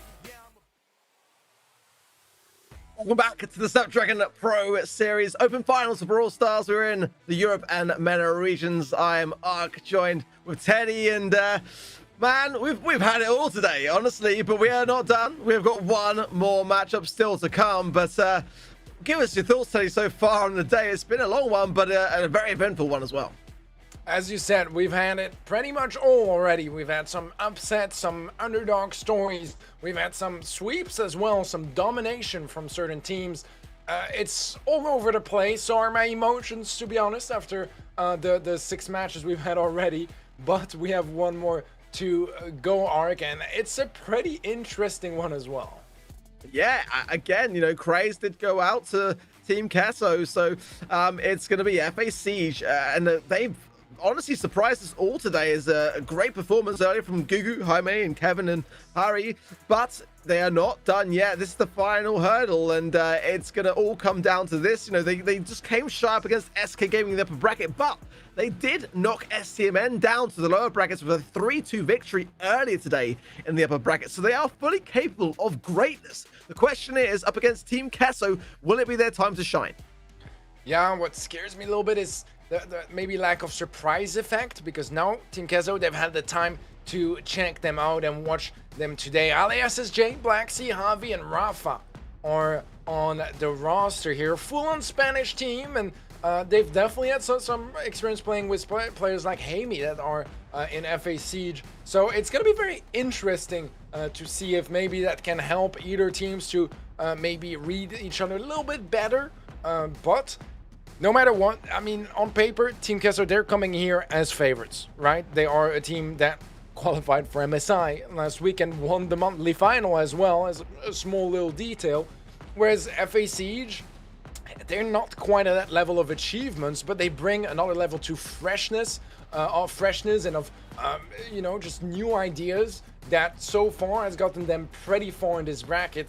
Can it carry them over all the way to the next stage, though? This is the thing, you know, with FA Siege, they've kind of slipped under the radar, and we've not seen them face off against Team Queso in the cup stages. So the question here is, you know, is that something of a secret weapon, actually? Because you're right, you know, Team Queso today have been able to maybe watch and see how they perform if they haven't been too busy with their own games, of course. But ultimately, you know, we saw some interesting, you know, sort of anti-meta, lesser meta picks earlier from FA Siege with like a lot of Leon and Crow ideas coming into play, which, you know, did definitely cause STMN to struggle. We shall see how it goes. But, you know, if you had to pick, who are you going to go for on this one? I would probably go with Team Queso as a safety, but yeah, FA Siege, they've shown us all before that they can prove us wrong. So I'm hoping to get a bit of an upset, if not a victory, at least a very competitive match. I love an upset as much as you then. Well, 6 brawler bans in play, and the Crow ban there for Team Queso stands out to me for sure. Rico, Ruffs, Squeak being banned out by FA Siege, and the pick coming in first being the Byron. So they won the coin toss. Team Queso got to choose then. It's going to be Real Fire at first for Hot Zone, Crystal Arcade for Gem Grab, Pinhole Punt for Brawl Ball for the first set. 4th and 5th will be Hot Potato for Heist, and Layer Cake for Bounty then. All right, we'll see the Leon and Lola as a response here to that Byron. I don't think they're necessarily bad picks at all, especially on that open map. Lola can absolutely spray down anyone that gets in her range, and Leon can easily catch a Byron off guard if he gets close enough. Just beam him down before the Byron even has time to react. Although they might want to solidify that comp later on with maybe a little bit more control based brawlers. On the end of FA Siege, they're gonna go for a Tara, Ring of Fire as a second pick. That's a very interesting brawler to show in, but we saw it earlier played by Luna for SCNet. Yeah, and I love it. I really do. If he can hold that position, it's very strong. But Leon can do very much a similar thing. And it's kind of interesting now we're seeing the draft take form as, you know, Team Queso banning out the Crow, picking the Leon. Those are 2 big heavy hitters earlier for FA Siege against their matchup with SK Gaming. True, they didn't come out on top and they didn't win it, but it was a big problem that SK struggled to deal with for a long, long time. Picking the Stew as well now to add to their ideas. But it is just interesting to me that Team Queso have either banned or picked some of the ideas that FA Siege would have liked to have themselves. Yeah, that could very much be the case. I like this too. I think it can do a lot of work on this map as well. I'm curious to see if it's going to be played with the heal or perhaps with the long dash, which is probably the sweatier version and the harder one to master. But it can work out quite nicely as well against some of those brawlers. Let's see what the final brawler pick is going to be. It's going to be Sandy. Probably a response to that Tara. Try to deal with the gadget quite easily. And if you can get a Sandstorm in the mid, it can definitely help solidify your mid control quite a bit. So I like it. Probably not the most common brawler to see at the moment on Ring of Fire, but it can probably work, I think. Yeah, it's one of those ones where it can be really strong. Like, there's no doubt about it. That Sandstorm can really help with that big push into the mid and gaining back control. But it can also be punished equally as heavily almost. And, I mean, you know, depending upon where the lane setup is going to be for it. And, you know, I would suggest that they'd be very cautious here with Gugu. I mean, that Tara can creep its way forwards. And that's why, yeah, Javi would be a good person for it. And a nice Sweet Dream stun under the veil then of the Lollipop drop. I love the way that Team Queso just cleared up that threat. Yeah, so far, Team Queso do start off with a little bit of a percentage lead, but control is in favor of FA Siege, and that means that they should be catching up. Although Gugu is low HP, does get healed by Kevin, is gonna get stunned. Can't quite get the kill. The pool is not gonna connect. Bit of a big miss here. Shadow should get dealt with quite swiftly by Rafa, extending that lead furthermore in favor of Team Queso. Yeah, Queso looking very good already. Gugu's just going to go straight forwards on the mid and just ignore everything around him, let his teammates pick up the pieces. I mean, it kind of worked out to their advantage, so why not? But Alice Shay staying alive is a threat here. Leon there in that pocket can be a difficult thing, but now taken care of. It is now time for FA Siege to really assert their authority in this mid and get back in this game. All right, still plenty of time for a comeback, but you do need to deal with Rafa, placing down Ego as well. Shield bumped. Hamey with some great dashes to stay alive, but eventually he runs out of gas as Ali takes him out. Javi finds Gugu. That's going to be a double for Javi. And this pretty much should settle it for this first game, as now there's a Sandstorm available as well, making it really hard for FA Siege to retake any sort of map control. And I think Team Queso will be able to close out just right here, right now for this first game. Yeah, Queso look very comfortable. Very, very comfortable. FA Siege are a bit all over the place right now. I mean, the lanes are kind of a bit up in the air. Ideally, you need to keep that Tara firm on the right-hand side. It's the best strong arm approach to have. And Gugu's kind of like torn between that and the left side lane. You got to have a strategy going in. We never really saw FA Siege coming out the spawn as a group either. They didn't really coordinate their push back into the mid. It was pretty much just everyone going about their thing, but no one really working together as a team. And you need to do that if you're going to win rounds of Hot Zone.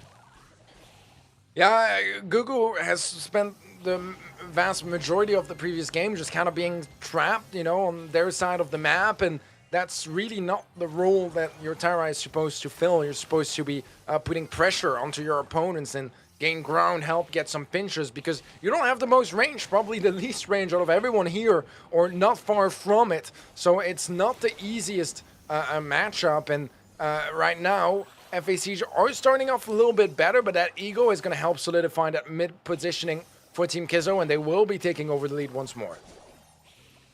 Yeah, Team Queso really are making this work for all it's worth. And Kevin gets taken down there, and Google was the one that was further forward, so it was a great tap there.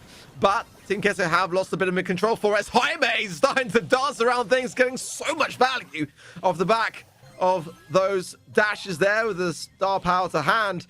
And now, actually, FA Siege have got a bit of a chance, a bit of an opportunity, but it didn't last long last time.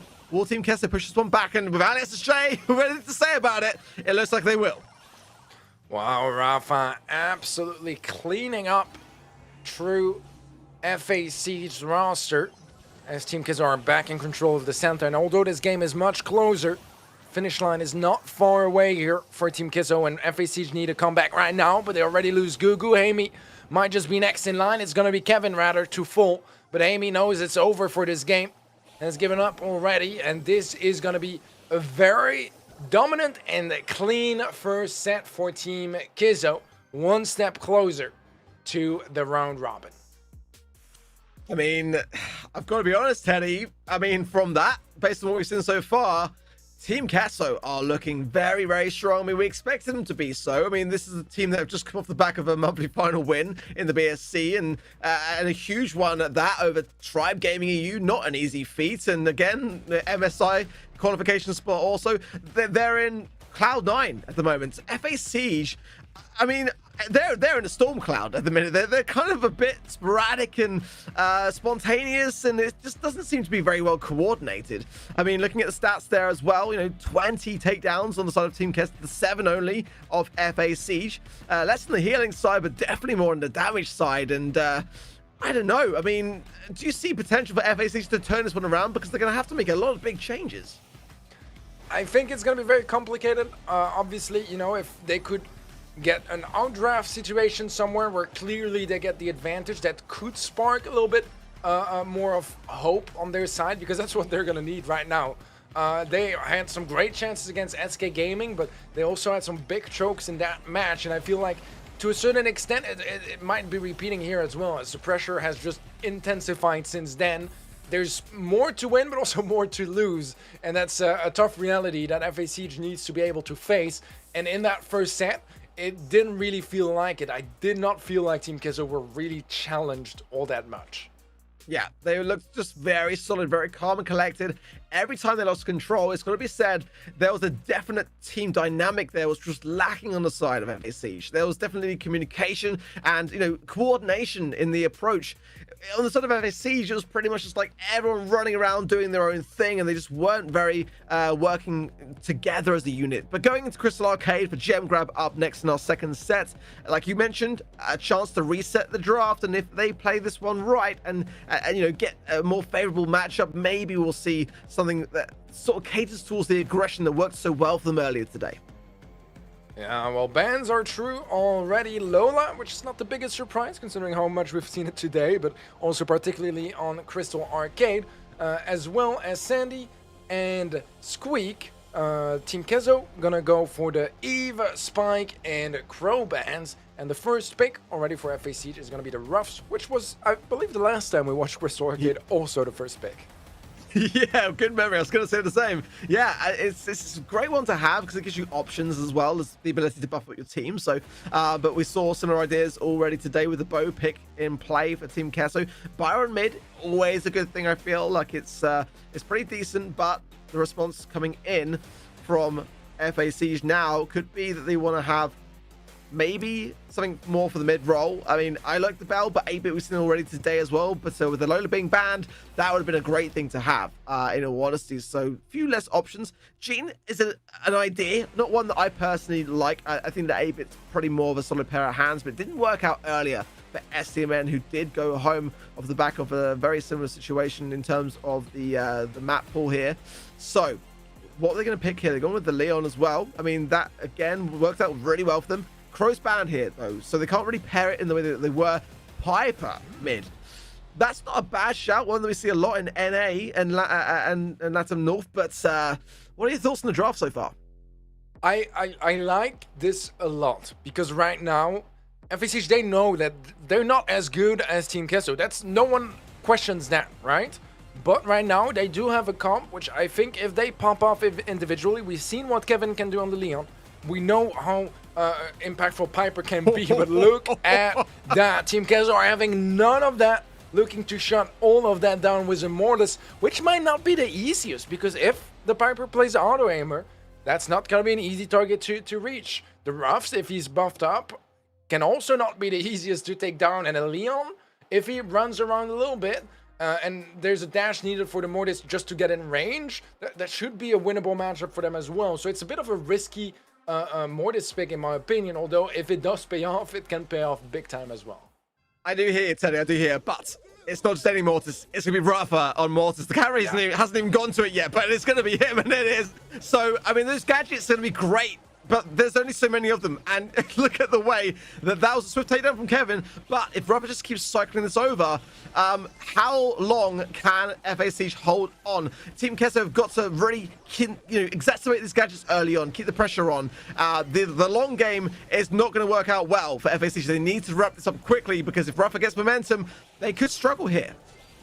No, I think that's a very valid point, and Rafa does get a final attack down, getting him very, very close to a super. If he doesn't already respawn with it now, he should be about a shot away. It's a decent start, and I think in my opinion, maybe Rafa overlooked slightly how strong auto aimer is against him if Hamey gets the connection, which he's not using the gadget right now. I saw him use it earlier.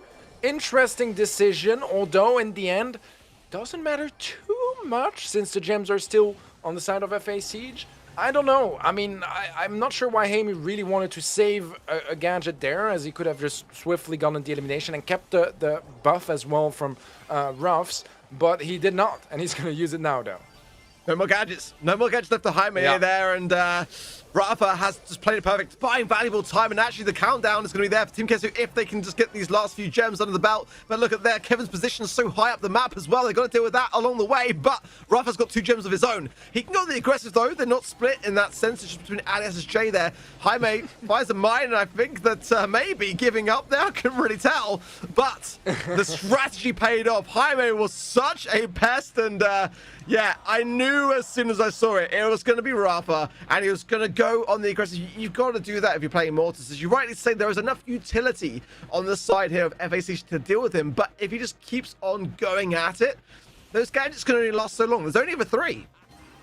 No, I completely agree with you. I think they had a very, very wise approach, and to be fair, the start wasn't that bad. Kevin is going to win that encounter once more, but the right lane is going to be lost as Black Sea wins that engagement, and Hamey is going to try to pick up a couple gems. A nice tag on the Mortis to at least somewhat limit the extent of his aggression for now. Hamey with a jump back, removing as many walls as he can, but there are going to be some left for Team Queso to work with. Watching Rafa and Kevin dance this left lane, so great to watch, but Rafa, shut down there. Could have cycled it super, but very vigilant attempt there from Kevin and Jaime to shut it down, as they've got to. Again, the late game is not really an option here for FAC. They've got to get onto an early countdown. Time being bought is valuable, really, really valuable here for Team Queso. They'd like to keep this one going on longer. Kevin is trying to seek out Alice's J here, and Rafa being left alone is a very dangerous thing. It's a great cycle. Didn't quite connect on the other side of the super for Rafa, and there is a shutdown, but gems are dropped along the way. So that is a consideration here as Team Queso start to get hunkered into the mid here, 5 gems to 5. And this is looking like a good day for Team Queso so far. Yeah, pretty good day. Have the gem lead now picked up as well, and still quite a bit of control. Eventually, they did find Rafa on the side of FA Siege, so are able to retake some of that control, but Kevin is invisible and gets spotted by the mine, takes some damage there as well. Definitely not ideal. Does get the follow-up kill. Gonna pop a super. No melees being used, so he heals quite quickly. And right now, FA Siege take over the lead, have buffs on 2 of their players, and that might maybe just be enough to get the Mortis away, especially with still at least 1 more gadget available for Hamey. Yeah, I agree. Rafa going in now, and you can see he didn't even need it as the shots for Google were on point here. This is going to be a hard countdown to stop. It's Alice J versus 3, and 2 of which are powered up, like you rightly say, from the rough supply drop here. Can Rafa make a dash? And I don't think he's going to be able to do it. Sandbags as well being nicely preserved there from Gugu, and that is a nice turnaround. FSC showing that despite taking that loss in the first game, learning from some of the mistakes, seeing through the strategy that was troubling them against Team Queso in the prior performance. Let's see now which side's going to take it, because I honestly think that this draft is so smart and clever on both sides and has very good strengths and weaknesses to consider here. Rafa, though, tapped up very quickly this time around. Jaime does not like the way that he was dominating that first game and shutting it down early. I think it's a wise call from him. Yeah, I like that jump as well, removing some walls on the left side, helping the lane that was struggling so far. Gugu is going to be living a bit of a nightmare there against the Mortis. Will end up going down him. You're looking for the trade, not quite able to find the connection just yet, and that will leave Rafa free to roam on the right side for now. Slight gem lead for Team Queso as well, as they managed to get a gem from the enemy side. Ali's low, but his teammates are there for support. But he is the gem carrier, and that could have been a costly situation. Rafa is found by Jaime, so I'm not sure as well. Is he? Could be. He's running speed, but I wonder if he's running vision gear as well. I have to double check. I think damage actually. Now I see it, but it's always a tough gadget. Sorry, a tough gear rather to see actually. Let's see though. Gems are pretty tight. I mean, triggering that mine nicely and nice pathing around it as well. Can now go into the mid and get some more if he wishes, but good taps. It's got to be sent to Rafa, and he is the problem. Gems are dropped. Rafa's going to pick up, and that means that he can't go nearly on the aggressive now. He'd actually quite like to die in this position. Yeah, he probably would, but he did not, and that is going to be problematic. That's just extra time being bought here as Hammy defuses the gems. Eventually, Rafa does go down, but the gems, they're not supposed to go to the enemy team. They're supposed to go to your gem carrier, and right now, it's a bit of a disaster situation for FA Siege that might just take this set unless Team Queso find a kill on either Hammy or Gugu. Rafa's got the super, but knocks back as a nicely preserved gadget is there from Jaime in a jump for good measure. Got a hand into FA Siege there because, again, the comp from Team Queso was a fierce one, and it was a proven one as well in that first game's instance, but FA Siege were able to see what they were doing wrong, and that's not always an easy thing, especially when you're under that kind of pressure. And Mortis is a tough thing to deal with. Credit for Team Queso for going for it. I think it was probably the first time today that we've even seen it, but there is still some fuel left in the tank for FA Siege. They bring back a set. Yeah, I felt from the get-go, when I saw the Mortis, I was quite surprised because I thought it might do all right, but I still didn't feel like it would be as dominant as you would expect a Mortis pick to be. 40 gems picked up by both teams. I mean, that's fairly even. It was a 2-1 in the end. Just a little bit more damage on the side of FA Siege, and that's probably due to some of those Piper snipes we saw. Kevin also playing really well once again on the Leon. And I think if you're facing FA Siege, you might want to start banning that Leon a bit more consistently because he's been huge on it. And I do think here in this particular set, it was Hammy on the Piper that did a lot of incredible work, just getting taps left and right, hitting people 3 times in a row in a bush and whatever not. But still, man, this is impressive from FA Siege, and I think that Team Queso, if they maybe thought that, you know, they would overwhelm them with the Mortis, they thought wrong this time around, as FA Siege were able to deal with that Mortis with quite a bit of class, to be honest. Yeah, and not many teams are able to as well, because we've seen many struggle under the might of Rafa. But gotta admit, when I saw the Piper pick in play, I did forget just what a pleasure it is to watch Jaime on that pick. And, you know, putting it just to show that he can hold his own. And yeah, he has got a piercing aim. And I've got to say, you know, you mentioned about banning Leon as well. You might want to also consider banning that Piper, because both of those two players absolutely really running riot in that game. Well, moving on to a new game mode, Brawl Ball up next. Pinhole punt, and this one just got very, very interesting. Tell you, you know, FA Siege were, in fairness, a little bit all over the place in Hot Zone and Ring of Fire, but now they're looking to play much better as a team. It's a good time in the competition between these two teams. Again, this is the last matchup today. Whoever wins this will secure themselves a place in the challenge season, so all is to play for. I am very curious because FA Siege banned Leon, which was one of their greatest successes so far as brawler picks go. So maybe we have a different strategy in mind here on Pin on Punt, also banning Ruffs and Byron, which is double ban, but also Crow and Bell are going to be banned out by Team Queso, and the first pick, Eve, already going the way of TQ. Yeah, it's an interesting one. I was curious to see who won the coin flip for that same reason, because it almost felt as though they didn't want it to fall into the hands of the opposition, but it has left that Eve pick open there, and that could be costly, actually. I do love Eve. I still think she's viable pretty much everywhere here. So, Pinhole Punt, I do like Barley here, but it's a difficult one to pick early on, if I'm honest.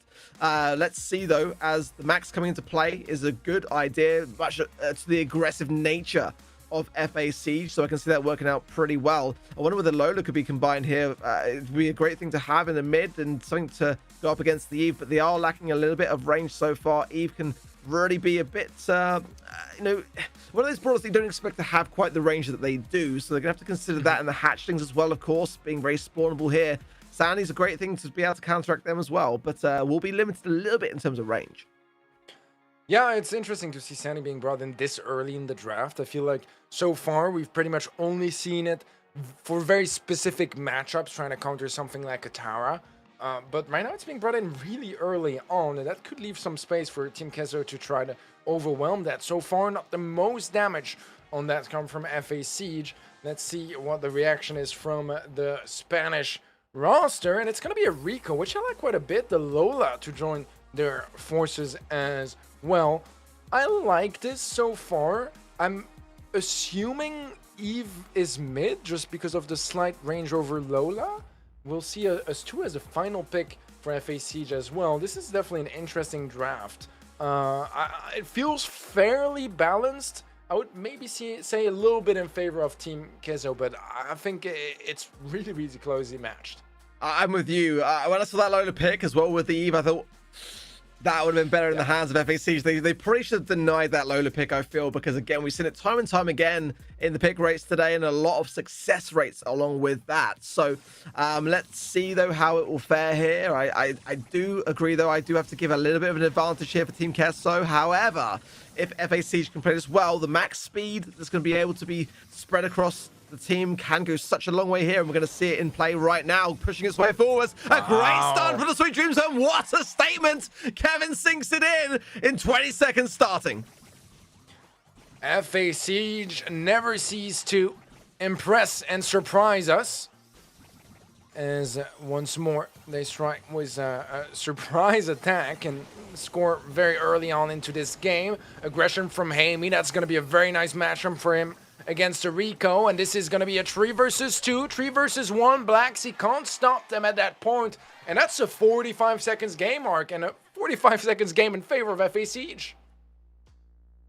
Sometimes in Brawl, if you're new here, that can happen. You know, we can have big, strung out games that go to overtime, and then we have to replay them out, or, you know, we can just kind of get it done quickly and move on. FA Siege, you know, again, as we pointed out earlier, were a bit overly aggressive in Hot Zone, but that's that game mode. This is a new one, and this is definitely within their playstyle. It's unusual to see this kind of draft being struggled with, but look at that. Gugu and Kevin on the left-hand side lane. Bit of a fumble on the ball side here, might come back to haunt them here, but this is Jay. Not enough. Kevin still gets it. Team Queso have no response today, no response at all. They're getting absolutely melted down, and this set might finish even faster than it started, as Javi does pump Gadget on that ego, try to keep a hold on the mid. Kevin, very low HP, gets tapped by Blacksea through the Sandstorm. And right now, Team Queso at last have some sort of control, but at what cost? I mean, already a game behind us in Brawl Bowl, rather, and in this one, there's already a goal in favor of FA Siege. Bull is going to be cornered up for the time being, as FA Siege know that that lead they have right now is so valuable. Yeah, they can choose to slow the pace here, and I think they're doing a pretty decent job. Kevin staying alive there, very important to do so, and just keep buying at a time. But the hatchlings are coming in. Everyone from Team Queso are able to heal up to full HP now as well, and that's the dangerous thing. They start to close the gap, and Alice just getting these angles nicely done between himself and Javi. Surely a matter of time as he wants to heal up with the bouncy castle gadget on the left-hand side here. Super to hand as well. Matter of time. Bit of a waste of super, but overly done as Kevin tries to hang on, but not enough. Javi sinks it. And that's the first sign of life from Queso and Brawl that we've seen so far. Yeah, no supers whatsoever available for FA Siege either, which means a pretty open mid for Team Queso to retake, thanks to that ego that Javi still had in stock. Hamey taking a lot of damage. Nice heals to stay alive. There's a close call, but a stun from Gugu connects, finds the follow-up kill. Pass forward, not really finding much there just yet, but Hamey, some great connections, able to chain some dashes, heal back up. However, Gugu is not quite as fortunate just yet. This feels like overtime might be forced upon us as Hamey goes for his last gadget, pushes forward. This is a tough position for Team Queso to hold. The phase shifter to try to catch the ball and score it in, but it doesn't work out, and overtime it is. Gotta say, after all that work, the valuable work that Jaime had been putting in there, I kind of feel like Kevin went a bit too early. I feel like they had such a great position there going into overtime, which now they've now lost. I think they just had to play it a little bit slower, really start to turn the screws in the machine and then to score the goal going into overtime. But now they've left the door wide open for Team Queso to start to recollect themselves, and they are doing just that. The scrutiny here is going to potentially leave a goal scoring opportunity. The pass from Blacksea is there from Alice's J, but good shots. Oh! Just off the line from Gugu, and they are far from out of the woods here. Yeah, this is literally just defense in overtime so far for FA Siege, as Team Queso has a big range advantage, but they're not able to pierce through that defense from FA Siege, not able to get that goal, and this feels like it's probably going to be a draw. Final chance here. Blacksea pushing forward, goes for the ball, but there's no time left, and we have a tie in the end. Very close, though. I mean, I wonder whether they stopped a little bit premature. There's a couple of seconds there, but I don't think it would have got it either way. However, saying that, you know, I think that this is a comp that FA Siege would like to have preferred to have made more use of early on. And, you know, we'll have to look back later to see, you know, whether that was a goal-scoring opportunity which they may have missed. But nonetheless, going in fresh, not a bad thing at all. Gugu just using the speak here and does close the gap with the Sweet Dream stun as well from the gadget there. Beautifully done. Kevin with a nice face shift as well. Jaime, everyone for Team FA Siege looking so much better, Teddy. Honestly, going from set 1 to where we are now, it's like a different team. They're dancing around this, and Team Queso have got to find a response, or this set is going the way of FA Siege. Wow, FA Siege still pushing forward. The shot, Javi does catch the ball. And Jaime will be able to survive with a nice heal. So plenty of time for Team Queso to turn things around, but it seems like every game so far they've been taking those early goals. Nice kill from Gugu, big one as well. It's a 3 versus 1. Javi does have an ego to help him defend this off. Meltstone Kevin, maybe a little bit of overexcitement there on his end. A lot of gadgets burned already on the side of FA Siege. None on the Sandy, none on this 2. Just maybe 1 or 2 left on Kevin, but that's probably about it. That is not quite the case here for Team Queso. Have a little bit more utility to work with. Blacksea low HP though goes down, but the hatchling connects onto Kevin. That's going to be a kill. Ali SSJ looking for an opportunity with that super in the ball, but not able to find anything just yet. Love that from Jaime, you know, outnumbered, but went for what he deemed to be the best target too, and then just caught out of position then on that left-hand side, and here's playing this Stu stupendously, excuse the pun, but he is, and just using the gassy hill to really aid his push. But you rightly say, Teddy, like there is a lot less utility to hand for FA Siege. This comp depends on it. That early game is so crucial to really capitalize down on. They've got a whole firm though, because Team Queso wants to play a bit of a long game, but they are behind. Kevin making a dash for it. He's going to run into a lot of problems here somehow. I don't know how he got that through, but he did. I thought he was going to go down immediately to that Lola, because she can shred. Did not happen. Found the corner. Love it. Love it from FA Siege. And now they take the lead. I mean, this is looking night and day difference from where we started. Yeah, this is just absolutely unbelievable, to be honest. The level of play that FA Siege brought to us today throughout this entire bracket has been impressive. Even if they end up losing this match, they're still easily the most underrated team that played today, and a team that just no one saw coming this strong. Yeah, but the question there as well I've got to bring up is, like, are they a bit, you know, unreliable in that same sense? Or, you know, what's Hot Zone just a bit of an off? Is that maybe a map MMO which they just really can't work well with? You know, Ring of Fire is a tough one, and many a team have struggled in the past. So either way, they thrive in aggressive circumstances. That is for sure. And I'm actually surprised that Team Queso had more damage in that instance, to be honest. But look at that as well. The damage outputs so much on the side of FA Siege there. The healing as well, favoring FA Siege as well.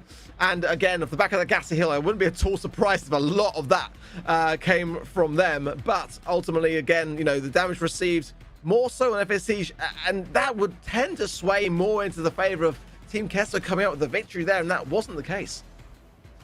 Yeah, it's so interesting to watch how FA Siege play, because the moments you'd expect to be more difficult to play out as a I don't want to say beginner team, obviously they're not, but not quite tier 1 pro team, is those extremely nervous where there's max speed, everything goes incredibly fast, very close range fights against tough brawlers. I mean, you know, Rico, Lola, as well as the Eve, they're incredibly hard to kill even up close. And seeing them tank for each other, go in front of each other with the ball, and just get those super well synced pushes, that's really hard. And top teams, you know, make big mistakes when in those sort of situations. FA Siege, they almost made it look easy in some of those circumstances, and it's really interesting to see how they have some of those very complicated aspects of the game easily nailed down. This is an interesting one now because in Heist, you've really got to balance your aggression with a strong offense as well as a strong defense, and choosing when to apply it. Such a key thing to have here. And FA Siege, the question mark around them as to, are they able to really handle this aggression? Well, that's a first strong aggressive pick with the Daryl, but an early one at that. Team Kiss have got a lot of time to respond to this and potentially counter it. But the Lola ban on both sides, I understand the Eve, the Ruffs, the Stu, as well as the M's there as well. I do relate to all those picks, but the Rico is still available. That's a bit of an underlier here, which could well be in the hands of SSJ here if Queso wants to take the opportunity too. But I do like the balance so far. Potentially here as well, Belmid could be a good thing to have. Some nest eggs would go a long way here, but there it is. SSJ, no doubt going to be on that particular brawler. Rico coming in, thick and fast for Team Queso. Daryl is such a weird first pick. Yeah. It's just not a first pick you really ever see at the moment in Brawl Stars. Interesting, because it's a sort of brawler that can quite easily get counter. I don't know if there's some sort of a plan or they're trying to bait in some brawler picks from Team Queso to counter those. We'll see the Colette joining forces with the Rico, so I'm assuming that means Rico lane and Colette mid. That's more typically the setup when you have those two brawlers combined. Two of the strongest brawlers on this map, to be honest. So a bit scary, especially for Daryl to be facing a Colette and even a Rico that can dish out an insane amount of damage from afar.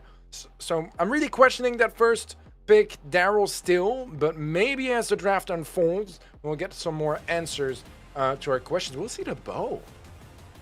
I was going to say, I kind of feel like they have to have a wall breaker here, because if that third and final pick was left open with nothing available for FAC, it could well have been a Barley. And that is a strong one that's not banned out here, but the wall breaks might change that massively so. But I do feel like Bo maybe not be the wall breaker that, would be the best served here. But mine's in the mid. I mean, this could be a bit of a, an untapped source here that we've not yet seen before. It could be a crazy idea that doesn't work at the same time. So definitely, though, for me, bit of a first. Spike as well, that's kind of what we'd probably more expect to see.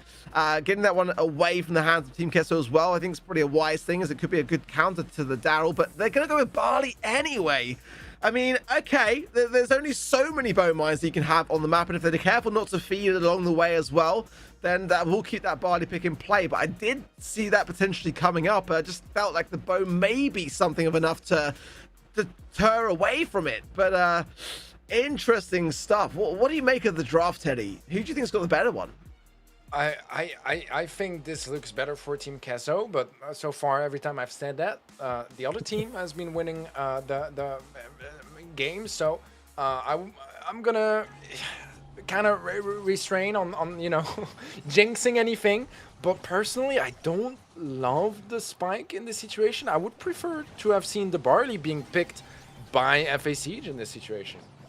I'm surprised Jaime got that one alive, and I say that Caster's Curse goes down immediately, but Kevin doing wondrous work on the top of the map as well, getting some early damage. But look at Team Queso now with the healing tauntlet coming into play. Everyone's going to be healing up thick and fast there, and Javi utilizing that wall. It's actually not going to be Ali SSJ then on the Rico. Interesting, and I like that as well, because it shows a lot of versatility between the ability of these players to be able to bounce between their faves. And look at that, really, this super bouncy star power is giving Javi so much utility there and damage. This one's almost over today, just the 20% so far for FA Siege, and they're in a world of problems.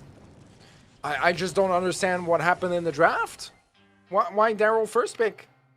I mean, I feel like there's a reason people don't do that, and that's kind of why. I mean, maybe they turn things around in game 2 and I jinx it once more, but I just don't feel like it's a good...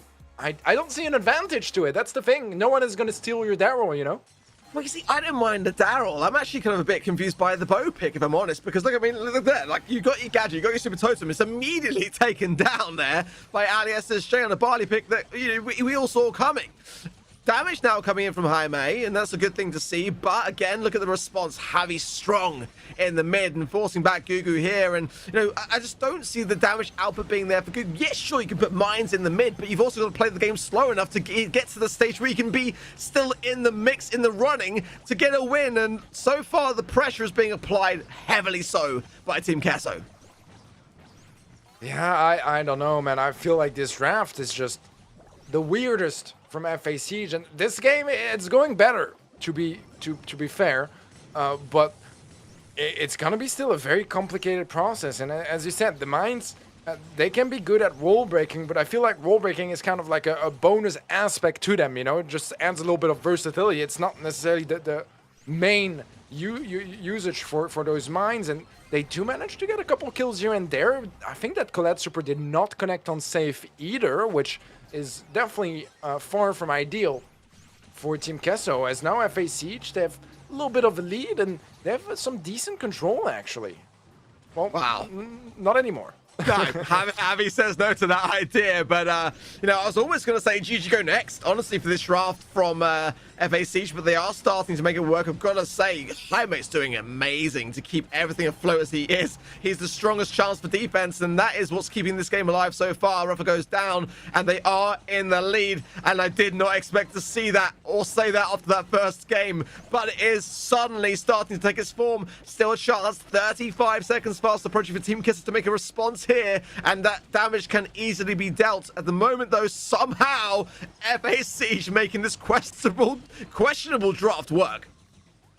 Yeah, questionable is an understatement, Ark, but they are making it work indeed. Man advantage once more in their favor. Do need to be a little bit careful with Rafa having a super, but so far not really able to deal with them. And look at that, 40% lead in favor of FA Siege. Team Queso have a couple of seconds to try to turn that around, but they need more than just AliSSJ getting some shots down. Actually, this might just be enough. AliSSJ gets the final shot, but look at that, FA Siege, they're on match point, Ark.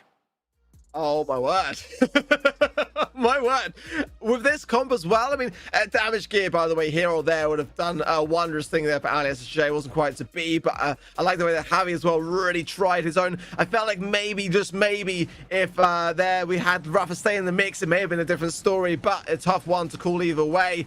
Let's see, though.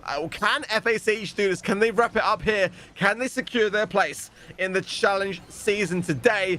I'm not too sure. I feel like Team Kids have got a great chance as they just maybe start to communicate a bit more efficiently and start to play a bit more of the slow game here. But let's see. No damage yet on either side. But I've got to say, I would normally side with the comp that Team Kids are running. But maybe that last victory for FA Siege is enough to bring them to victory. All right, fairly even start so far. Slight advantage for Team Queso as they find the first kill. Hamey very aggressive. It's a 1-for-1 trade, not the end of the world. Kevin with a nice roll in is going to find a kill, gets a shot on safe as well. A follow-up to Gugu, able to make it a trade, so not too bad of a start for FA Siege as they do have the lead, but now Team Queso, they're going to be retaking that mid control incredibly fast. Hamey just standing there, accepting the damage from Rafa. I'm not sure what the plan was there. Gugu doing somewhat the same. Why are you lining up with the safe, guys? No, don't do that. Jaime's been getting good value by doing that. Actually, it just didn't work out in that event, but he gets behind Rafa, so he gets the return, and it works out. But that time, no, and he's going to be very cautious of that because maybe the confidence of getting it right is not necessarily now the case. AliSSJ stunned at a very crucial time here because the damage was ticking down quite substantially. So in favor of Team Queso here, Javi forced out the bouncy castles there to stay alive and in the mix here. The mines in the middle getting popped there by Rafa, nicely done. But look at the scoreline here, and again, it's match point in favor of FA Siege. So this could be the moment here that if Team Queso do not defend, could be very, very harmful for their chances to stay in this competition, Teddy. Yeah, odd roll there from Kevin. I think he used his super for no apparent reason as he ended up going down anyways. Yeah, that might be a big mistake as this could be the set that Team Queso need to turn things around. And there you have it. 2-2 in sets as Team Queso take hot potato. What a lifeline, and I don't underestimate that praise for Team Queso there. Whew. They were dancing with fire big time in that matchup, and they had to really knuckle down, stay composed enough, because if they just let that one slip, and in hot potato it can happen, it genuinely can a lot. Heist, not an easy mode when you're under that kind of pressure and scrutiny, but 29 takedowns, they did have that stat on their side as well as the damage that was dealt there. Healing pretty much even on both sides, but as we know, you know, Teddy, in Heist, stats don't necessarily reflect the same story. It's all about the objective, and that was a worrying moment for me. FA Siege getting that momentum which they had in it, and now Team Queso can just have a little bit of a step away, a bit of a sigh of relief to even things out, because yeah, being up against match point, it takes a cool head. No, definitely so. I mean, at least they fended off that match point. They are all tied up now, so no one really has the advantage. If anything, Team Queso might be carrying a little bit of momentum into that next one, and maybe some regret from FACG as well to not be able to close it out here when they did have a match point against the previous monthly final champions just a couple days ago. That is quite insane. Problem is, that's already in the past, and now that's the 5th set that's coming up, and FACG need to play it as if the previous one didn't happen. And that is never an easy thing to do. I mean, every team, even the best teams in the world, not to say these teams aren't, they absolutely are. It's a very hard thing to shake, to reset your brain almost, and just look at every single moment in front of you as a brand new sheet of paper.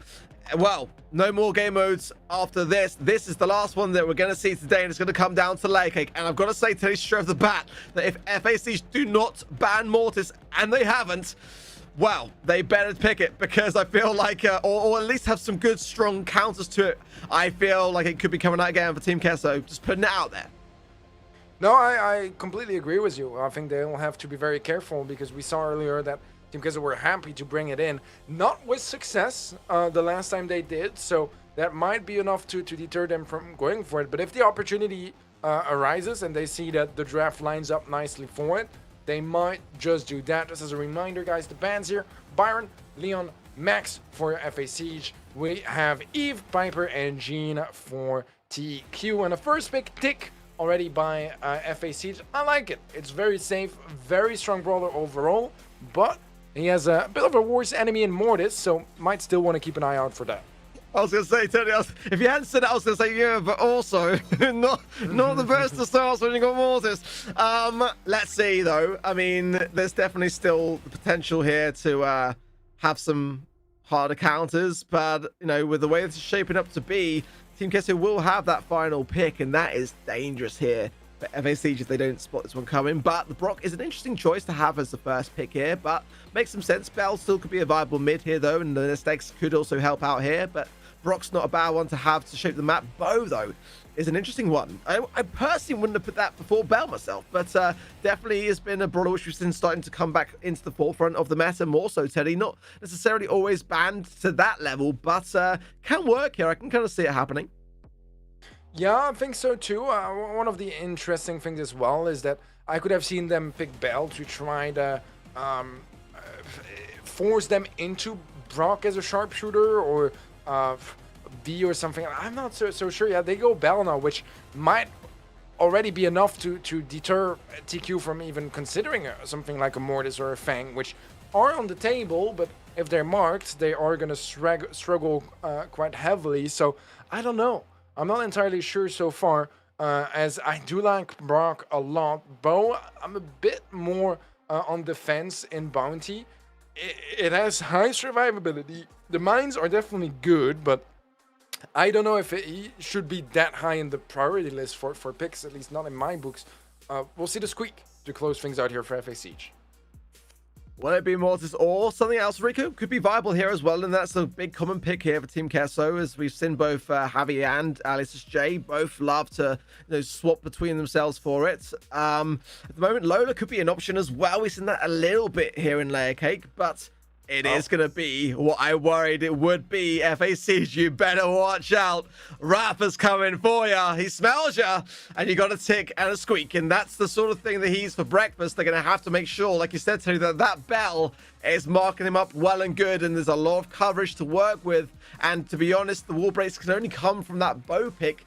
On the other side of things, the Brock is there for Team Queso to decide what they want to break. Maybe they want to break the mid for the bush and leave the coverage there. And I do worry a little bit, because Rafa is not going to have any hesitation here to go for a big star bounty above his head. He loves aggressive situations. This is one of them. Let's see how this one goes, and whether FACG can hold on, I think is the phrase to have.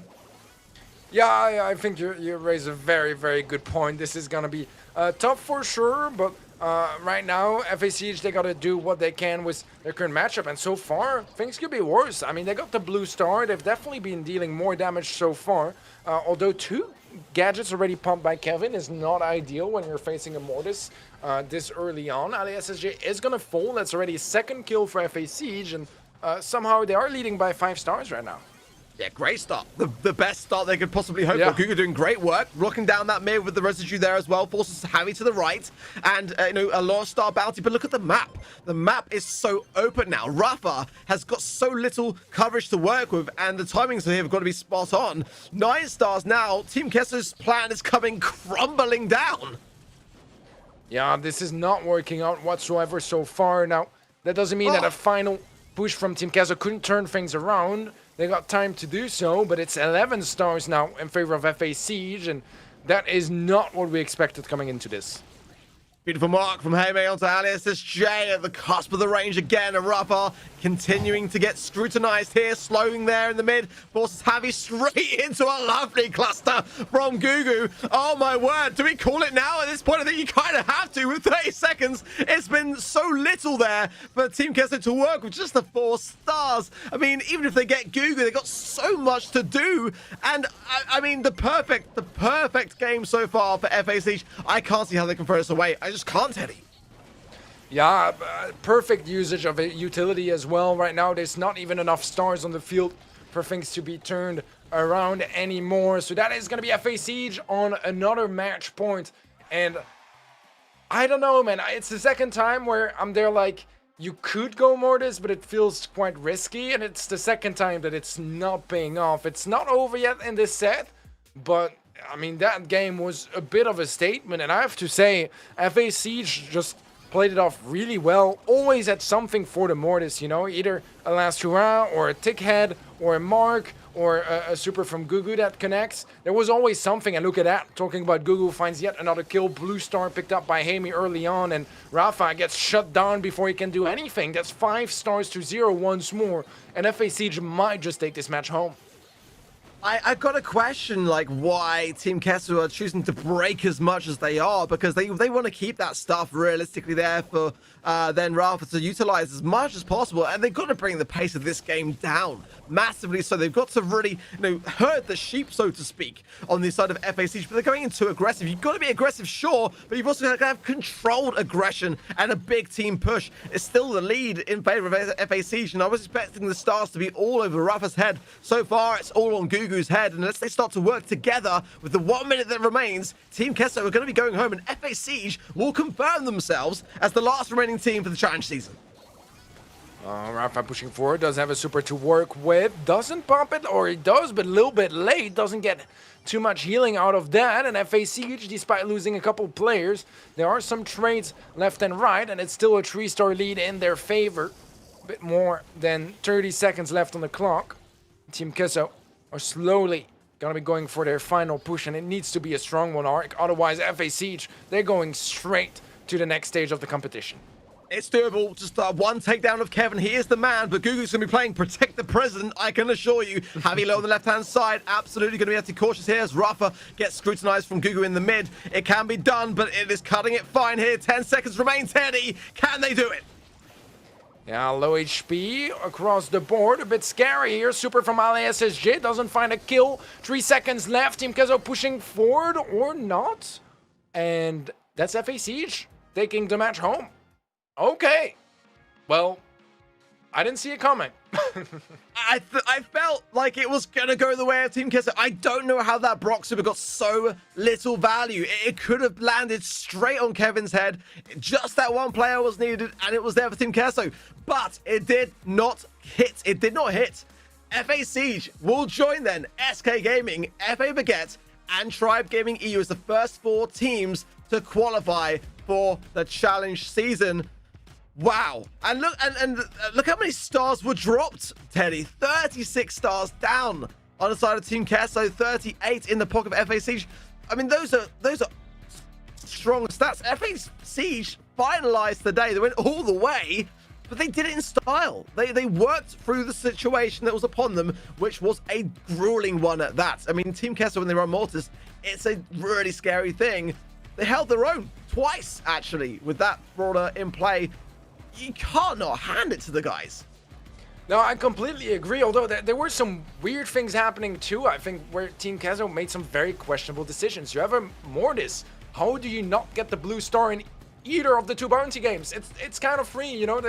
So to a certain extent, I think FA Siege played amazing today, don't get me wrong, but Team Queso also showing off some weaknesses that just kind of should be, you know, easily avoided as well. So kind of curious about some of their decision making today, but in the end, FA Siege, I mean, they win this one fair and square. Definitely look better throughout this matchup. Yeah, I just feel like, you know, for FA Siege, for how they fared, especially considering that it's been a long day for them as well. I mean, we go back to the beginning of today, starting things off against STMN, and that's a team that we didn't expect them to even win up against. To be completely honest, coming in, STMN surely were down as being more of a favorite there. Then they had SK Gaming. Okay, they took the loss there, they ended up in the lower bracket, but they've worked their way through to a point where you can't not, you know, give them the credit that's due to them. I did question, though, coming from the cut phase, you know, did they run into enough teams along the way to be able to have the experience that they need to be able to keep up this level of scrutiny along the way? Because that's the thing. You look at teams like Craze Clan, who ran into teams so many times over and therefore kind of had a greater idea as to where the strengths and weaknesses lied for them, but they didn't make it through. They went out to Team Queso in that lower bracket. So, I mean, FA Siege have gone through thick and thin today, but somehow come out clean on the other side. It's honestly so impressive because not only do they beat Team Queso, they beat Stamina. They have an incredibly close match against SK Gaming as well. That's 3 teams that, honestly, I would expect them to sweep FA Siege, all of them. And somehow FA Siege pulling off a bit of a miracle run today, but a much deserved end of the bracket for them as they played really well. I saw some amazing things from their sides, whether it was in the draft, some great original picks, or in the execution, showing off synergy that I wouldn't even expect from some much more experienced and established teams. So I'm really impressed by this roster. I think that we've said it already quite a couple of times, but they're definitely a team to keep our eyes on, and I can't wait to see them further in the competition. Yeah, we are just getting started here, and honestly, we've seen some of the best of Brawl already, but I mean, we've got to give a huge shout out to Snapdragon Elite Gaming, because without them, this competition would not be a thing. We have got so much more to come, guys, but Snapdragon Elite Gaming have put in $2 million for the prize pool across a multitude of mobile titles. We've got Clash of Clans, Clash Royale, Wild Rift. There's so many other titles that are happening across the regions. We've got APAC, we've got EMEA and Europe, and we've got North America as well. For all of those titles going on elsewhere in the competition, it's a huge, huge operation. But to provide these kinds of opportunities for us as viewers to enjoy and spectate, but also for players to be able to, you know, compete in, you know, all of that would not be possible without them. Absolutely. So terrific show today, a lot of action, and we will see you guys just after a short break.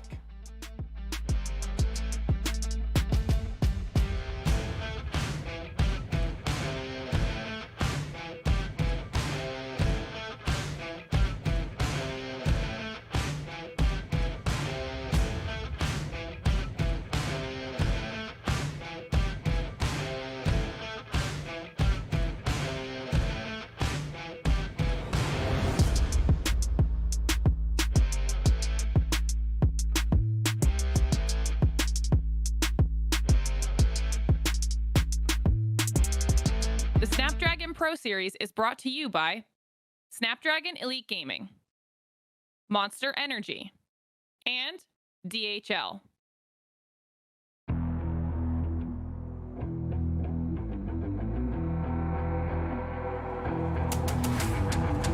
I gotta get it, I'm on the mission, snap any minute, casually when it stop tripping on me, stop dissing on me, yeah, I got a dream, can't take it from me, my fire's burning, now I'm always learning, tell me where to go, man, I'm on a journey, yeah, I can't explain it, I get excited, keep it 300, King Leonidas, strap in, cause it's gonna be a long ride, working on me every single day and night, there comes a time when your worlds will collide.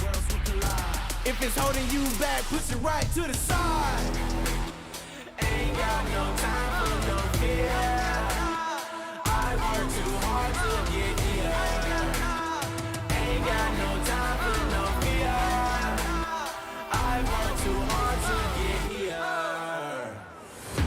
got the time, put me in, coach. I've been going hard, time to let it show. Everything raw, give it to me now. Let me have the spot, man, it's going down. Gotta get it here, I don't wanna wait. Take what I want, then I go train. Gotta get a win, I won't lose the game. This is my year, I ain't gonna break.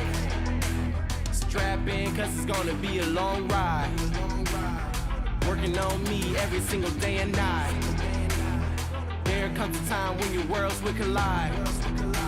If it's holding you back, push it right to the side. On another level, I will never settle. Mind over matter, get the gold medal. On another level, I will never settle. Mind over matter, get the gold medal. Ain't got no time for no fear. I work too hard to get here. Ain't got no time for no fear. I work too hard to get here. On another level, I will never settle. Mind over matter, get the gold medal. On another level, I will never settle. Mind over matter, get the gold medal. On another level, I will never settle. Mind over matter, get the gold medal. On another level, I will never settle. Mind over matter, get the gold medal.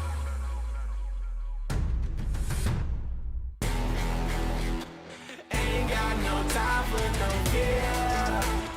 I work too hard to get here. Ain't got no time for no fear. I work too hard to get here. Ain't got no time for no fear. I work too hard to get here.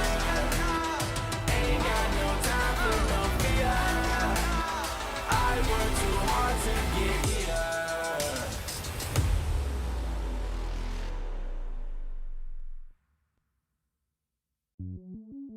Welcome to the place where dreams come true.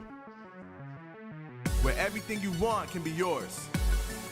If and only if you're willing to work for them. You're willing to hurt for them. But most of all, you're willing to be first for them. Ha! Look, I'm going straight to the top. I don't know how I would stop, like it or not. I got some goals that I'm hitting. You hear what I'm spitting? It's hot. Look what I got. Whole lot of passion and pain. The road to success is insane. Stay out my lane, cause I'm on a mission. I'm getting what stands in my way. Yeah, I'm a beast. I wouldn't play with me, baby. Welcome back to the Snapdragon Pro Series Open Finals, where we are done actually for the day. No more matches to come, but potentially a player interview to come. Teddy, it's been a long one, but let's take a look back at the bracket to see just how long it has been for some of these teams, because they've been under it for sure. It goes to a bit of testimony really when you look at those last matches as to how they carried on. But talk us through the day, Teddy. Any particular highlights for you along the way? I mean, honestly, there were very few matches that were not highlights, to be honest with you, Ark. Just from the get-go, Stamina EU versus FA Siege. FA Siege take it 3-2. Humble do end up losing 1-3 against SK Gaming. That follow-up upper bracket semifinal goes well of SK Gaming, 3-1 as well. They qualify for the next stage. Tribe Gaming EU versus Team Queso in the quarterfinals. 3-1 victory for Tribe Gaming. Pretty solid and just dominant performance overall from Tribe, I would say. FA Baguette with a 3-2, narrowly winning against Craze, and that semifinal ends up in a surprising and almost shocking 3-0 sweep for FA Baguette, locking their spot in as well. When it comes to the lower bracket, Stamina EU had a pretty strong performance against Humble. It was a fairly close match, closer than a 3-1 would usually suggest, where they will be they ended up facing Tribe Gaming later on. That did not go as well as planned for Stamina. 3-0 loss there as Tribe Gaming picked up the win and locked their own spot. Team Queso finally in the lower bracket with a 3-1 victory against Craze Clan, knocking them out. Ended up facing FA Siege, where they very narrowly lost 3-2 with yet another upset as FA Siege qualifies as well. What a day. What a day. I mean, you know, look out for Humble, for STMN, for Craze Clan, for Team Queso. No doubt about it. We'll be seeing more of them. Split 2 still to come, of course. We're going to be doing this all again very, very soon. And those teams will have the chance to go back to the cup phase and to work their way back up through the single elimination bracket to get back to the second open finals to come. But SK Gaming huge day for them. FA Baguette, of course, as well, and FA Siege, huge underdogs that have made their way through and earned it as well. Gotta be said, huge credit to them. And Tribe Gaming EU locked in for the challenge finals, but that is the first of 8 teams. We still got 4 to find, Teddy, and we also mentioned at the beginning of the stream, which is a long time back now, but some big names that didn't quite make it in, Bax as well as Reply Totem, and those are contenders that are still in the competition, no doubt, to come back again. We've seen some amazing games, and it's just a great thing to think that this is just the beginning of this competition. Absolutely. So, I mean, this was the Split 1 final. Split 2 will be starting soon enough, and that is going to leave some more openings as well, as there will be 4 less teams that compete since they're already qualified. So a little bit more wiggle room for some team to squeeze into that double elimination bracket. But honestly, man, it was an incredible day of matches. So competitive, so many different teams causing upsets and writing down stories for us. And it was a lot of fun. It was an absolute ton of fun. And I'm so happy that everything went as smoothly and that the matches were, showing us this level of entertainment. It's always a pleasure to have Brawl at this level of play. We've actually got Gugu on the line, I believe, here as well for FA Siege now to give us his thoughts today. Gugu, big congratulations to you and the boys, gotta say. We loved watching it from our perspective. How was it for you guys? I mean, I have to ask first, talk us through the Mortis of Team Queso. You managed to defend against it incredibly well today. Like, to be honest, our opponents played really good today. Like, GG to Team Queso. Also GG to HMN that we won first round.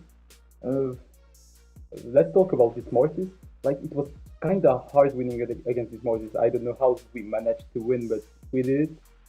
We played with a really good team play, I guess. And we managed to kill this Mortis every time he was pushing us. And that's why we won, I think. And GG to Team Queso again. All right, I'm gonna be honest with you, Gugu. I couldn't quite hear all that much. I don't know if it's just on my side. I can follow up with another question, though. You guys came in here as a team that is definitely one of the underdogs out of the 8 teams that made it to those open finals. How did you guys turn that around to end up qualifying and cause so many different upsets against the biggest teams in the region?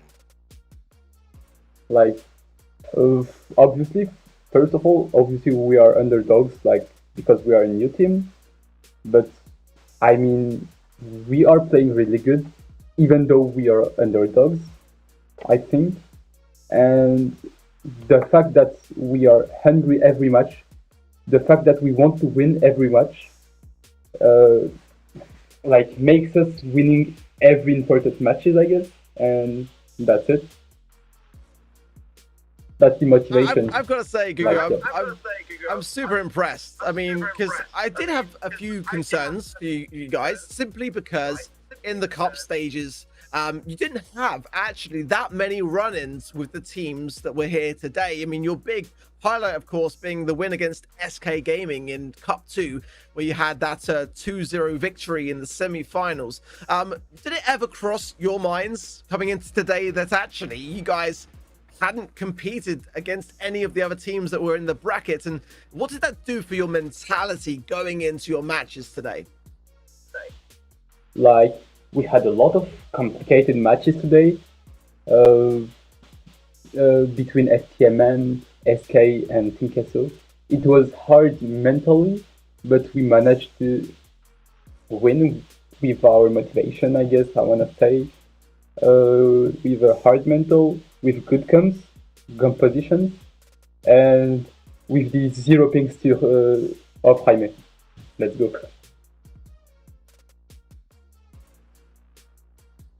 All right, I appreciate you a lot for coming for the interview. Congratulations once more, Gugu, for you guys' incredible performance throughout the day. Celebrate, because you guys definitely deserve it. That was an amazing showing from you guys today. Thanks a lot for casting also, guys.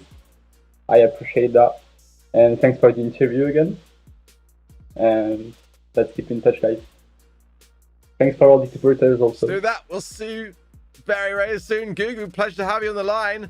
What a day for them, Teddy. I mean, you know, again, all the odds kind of stacked heavily against them, and that's what I love in this competition is just people persevering through. And you know, when you look up against, you know, there's an opportunity. It's such a great thing to see.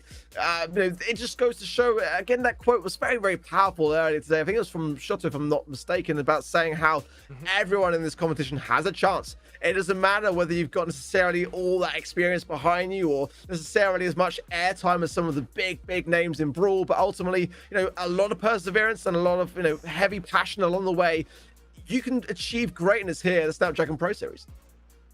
Absolutely so. I mean, that is the motto as well, right? That anyone from any sort of mobile titles has a chance to at least participate, and who knows what sort of miracles can happen. And today we had literally living proof of that. And to be fair, we're not saying that FA Siege is a team that comes out of nowhere either, right? I mean, we were familiar with every one of their players before.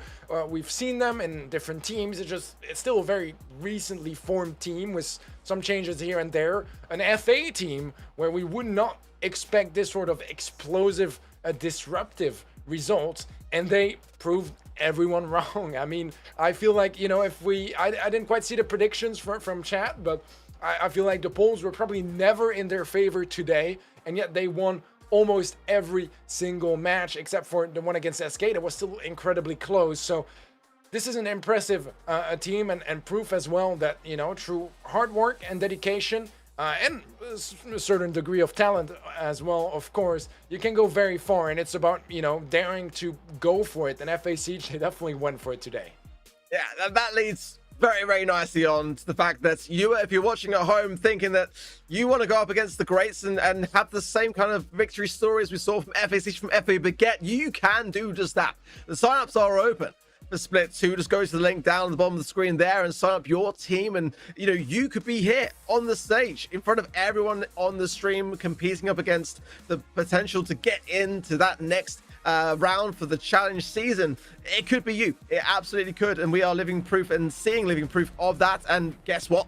Split 2 is an open finals, but not just that, it is also a LAN event. You could be on that stage physically, not playing from home, but actually looking your opposition in the eye and seeing them for all their worth. And honestly, Teddy LAN's such a great event to be at. We've been there many times ourselves, and the energy, the vibe is just something that's just very difficult to put into words, actually.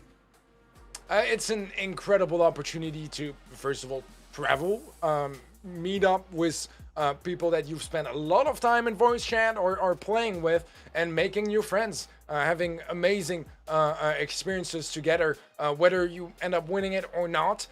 Ultimately, you know, it's about improving as a person and gaining more experience in life, and that's exactly the opportunity you're getting here as well. So honestly, if I were you, I would absolutely sign up, because this is a life-changing opportunity from obviously, you know, a prize pool standpoint, but also straight up the experience you get to live through going to a LAN event. Yeah, absolutely nailed it on the head, Teddy. Well, we are now wrapping up for the day. It's been a very, very eventful one, but Split 2 obviously still to come. Any more final thoughts before we close things out, Teddy? Any special thank yous for anyone at all? Well, I'll go with the more generic thank yous, if you will. First of all, a big thank you to Snapdragon Pro series in general, Snapdragon Elite Gaming in specific, for sponsoring the event and making all of this possible. Big thank you to the production team behind the scenes, all the admins, mods, everyone that makes sure that these events are run as smoothly as they are, as well as a big thank you to the viewers at home, the players for participating, and you, Art, for you know, hosting me here tonight. Yeah, you're making me blush, Teddy. You're making me blush. Could have said it better myself, of course. The players, the coaches, the orgs as well, all the support there. We are done for today, guys, but we are far from done as far as the competition is concerned. We are still in the search for those 4 remaining teams for the challenge season. And again, make sure you sign up for Split 2. We'll be back in a month or so with more to come. But until now, for myself, from Teddy, it's goodbye for now.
Look at my shine with the glow. This is my time with it though. This is my time to be way at the top. Me and my guys gon' pay out the block. I don't look like wall. Time's right, and I know the sea is walking in the limelight. Promise you gon' wanna watch like a sci-fi. My guys are high risers, high tide. My crown if you come to my side. I pledge allegiance for lifetime. My squad connected like Wi-Fi. We grind and you see the highlights. This my life. It ain't a game now. Me and you, we ain't the same now. Lions coming out to play now. Opposition out the way now. Out of the way. You wasn't invited. Say you come to play. I dare you to try it. You don't wanna try me. Then step up to my team. Yeah, out of the way. Yeah, yeah. Out of the way. Yeah, yeah. Out of the way.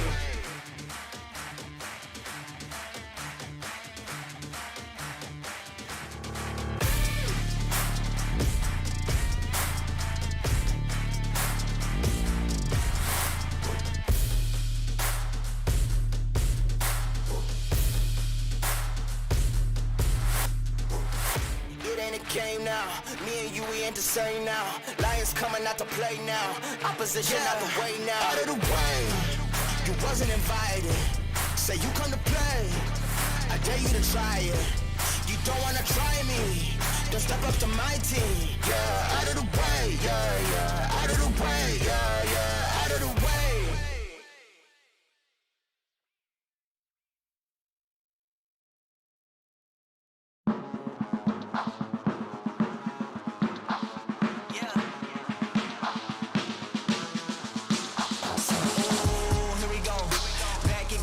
Scenario, win, win, win, win, yeah, we on a roll. Yeah, 2, 4, 6, we like 10 and 0. I should probably tell them something that they didn't know. Back then we was down with nowhere to go. Shit, might have been down, but we didn't fall. Now we running it like some intervals. Ooh, what now? Tell me who you see when you look straight up. Like, wait, who us now? What you gonna do when we pull up on you? Like, ooh, touchdown. You already know what it is when I come through you. Ooh, shut down. Shut down. Say, oh.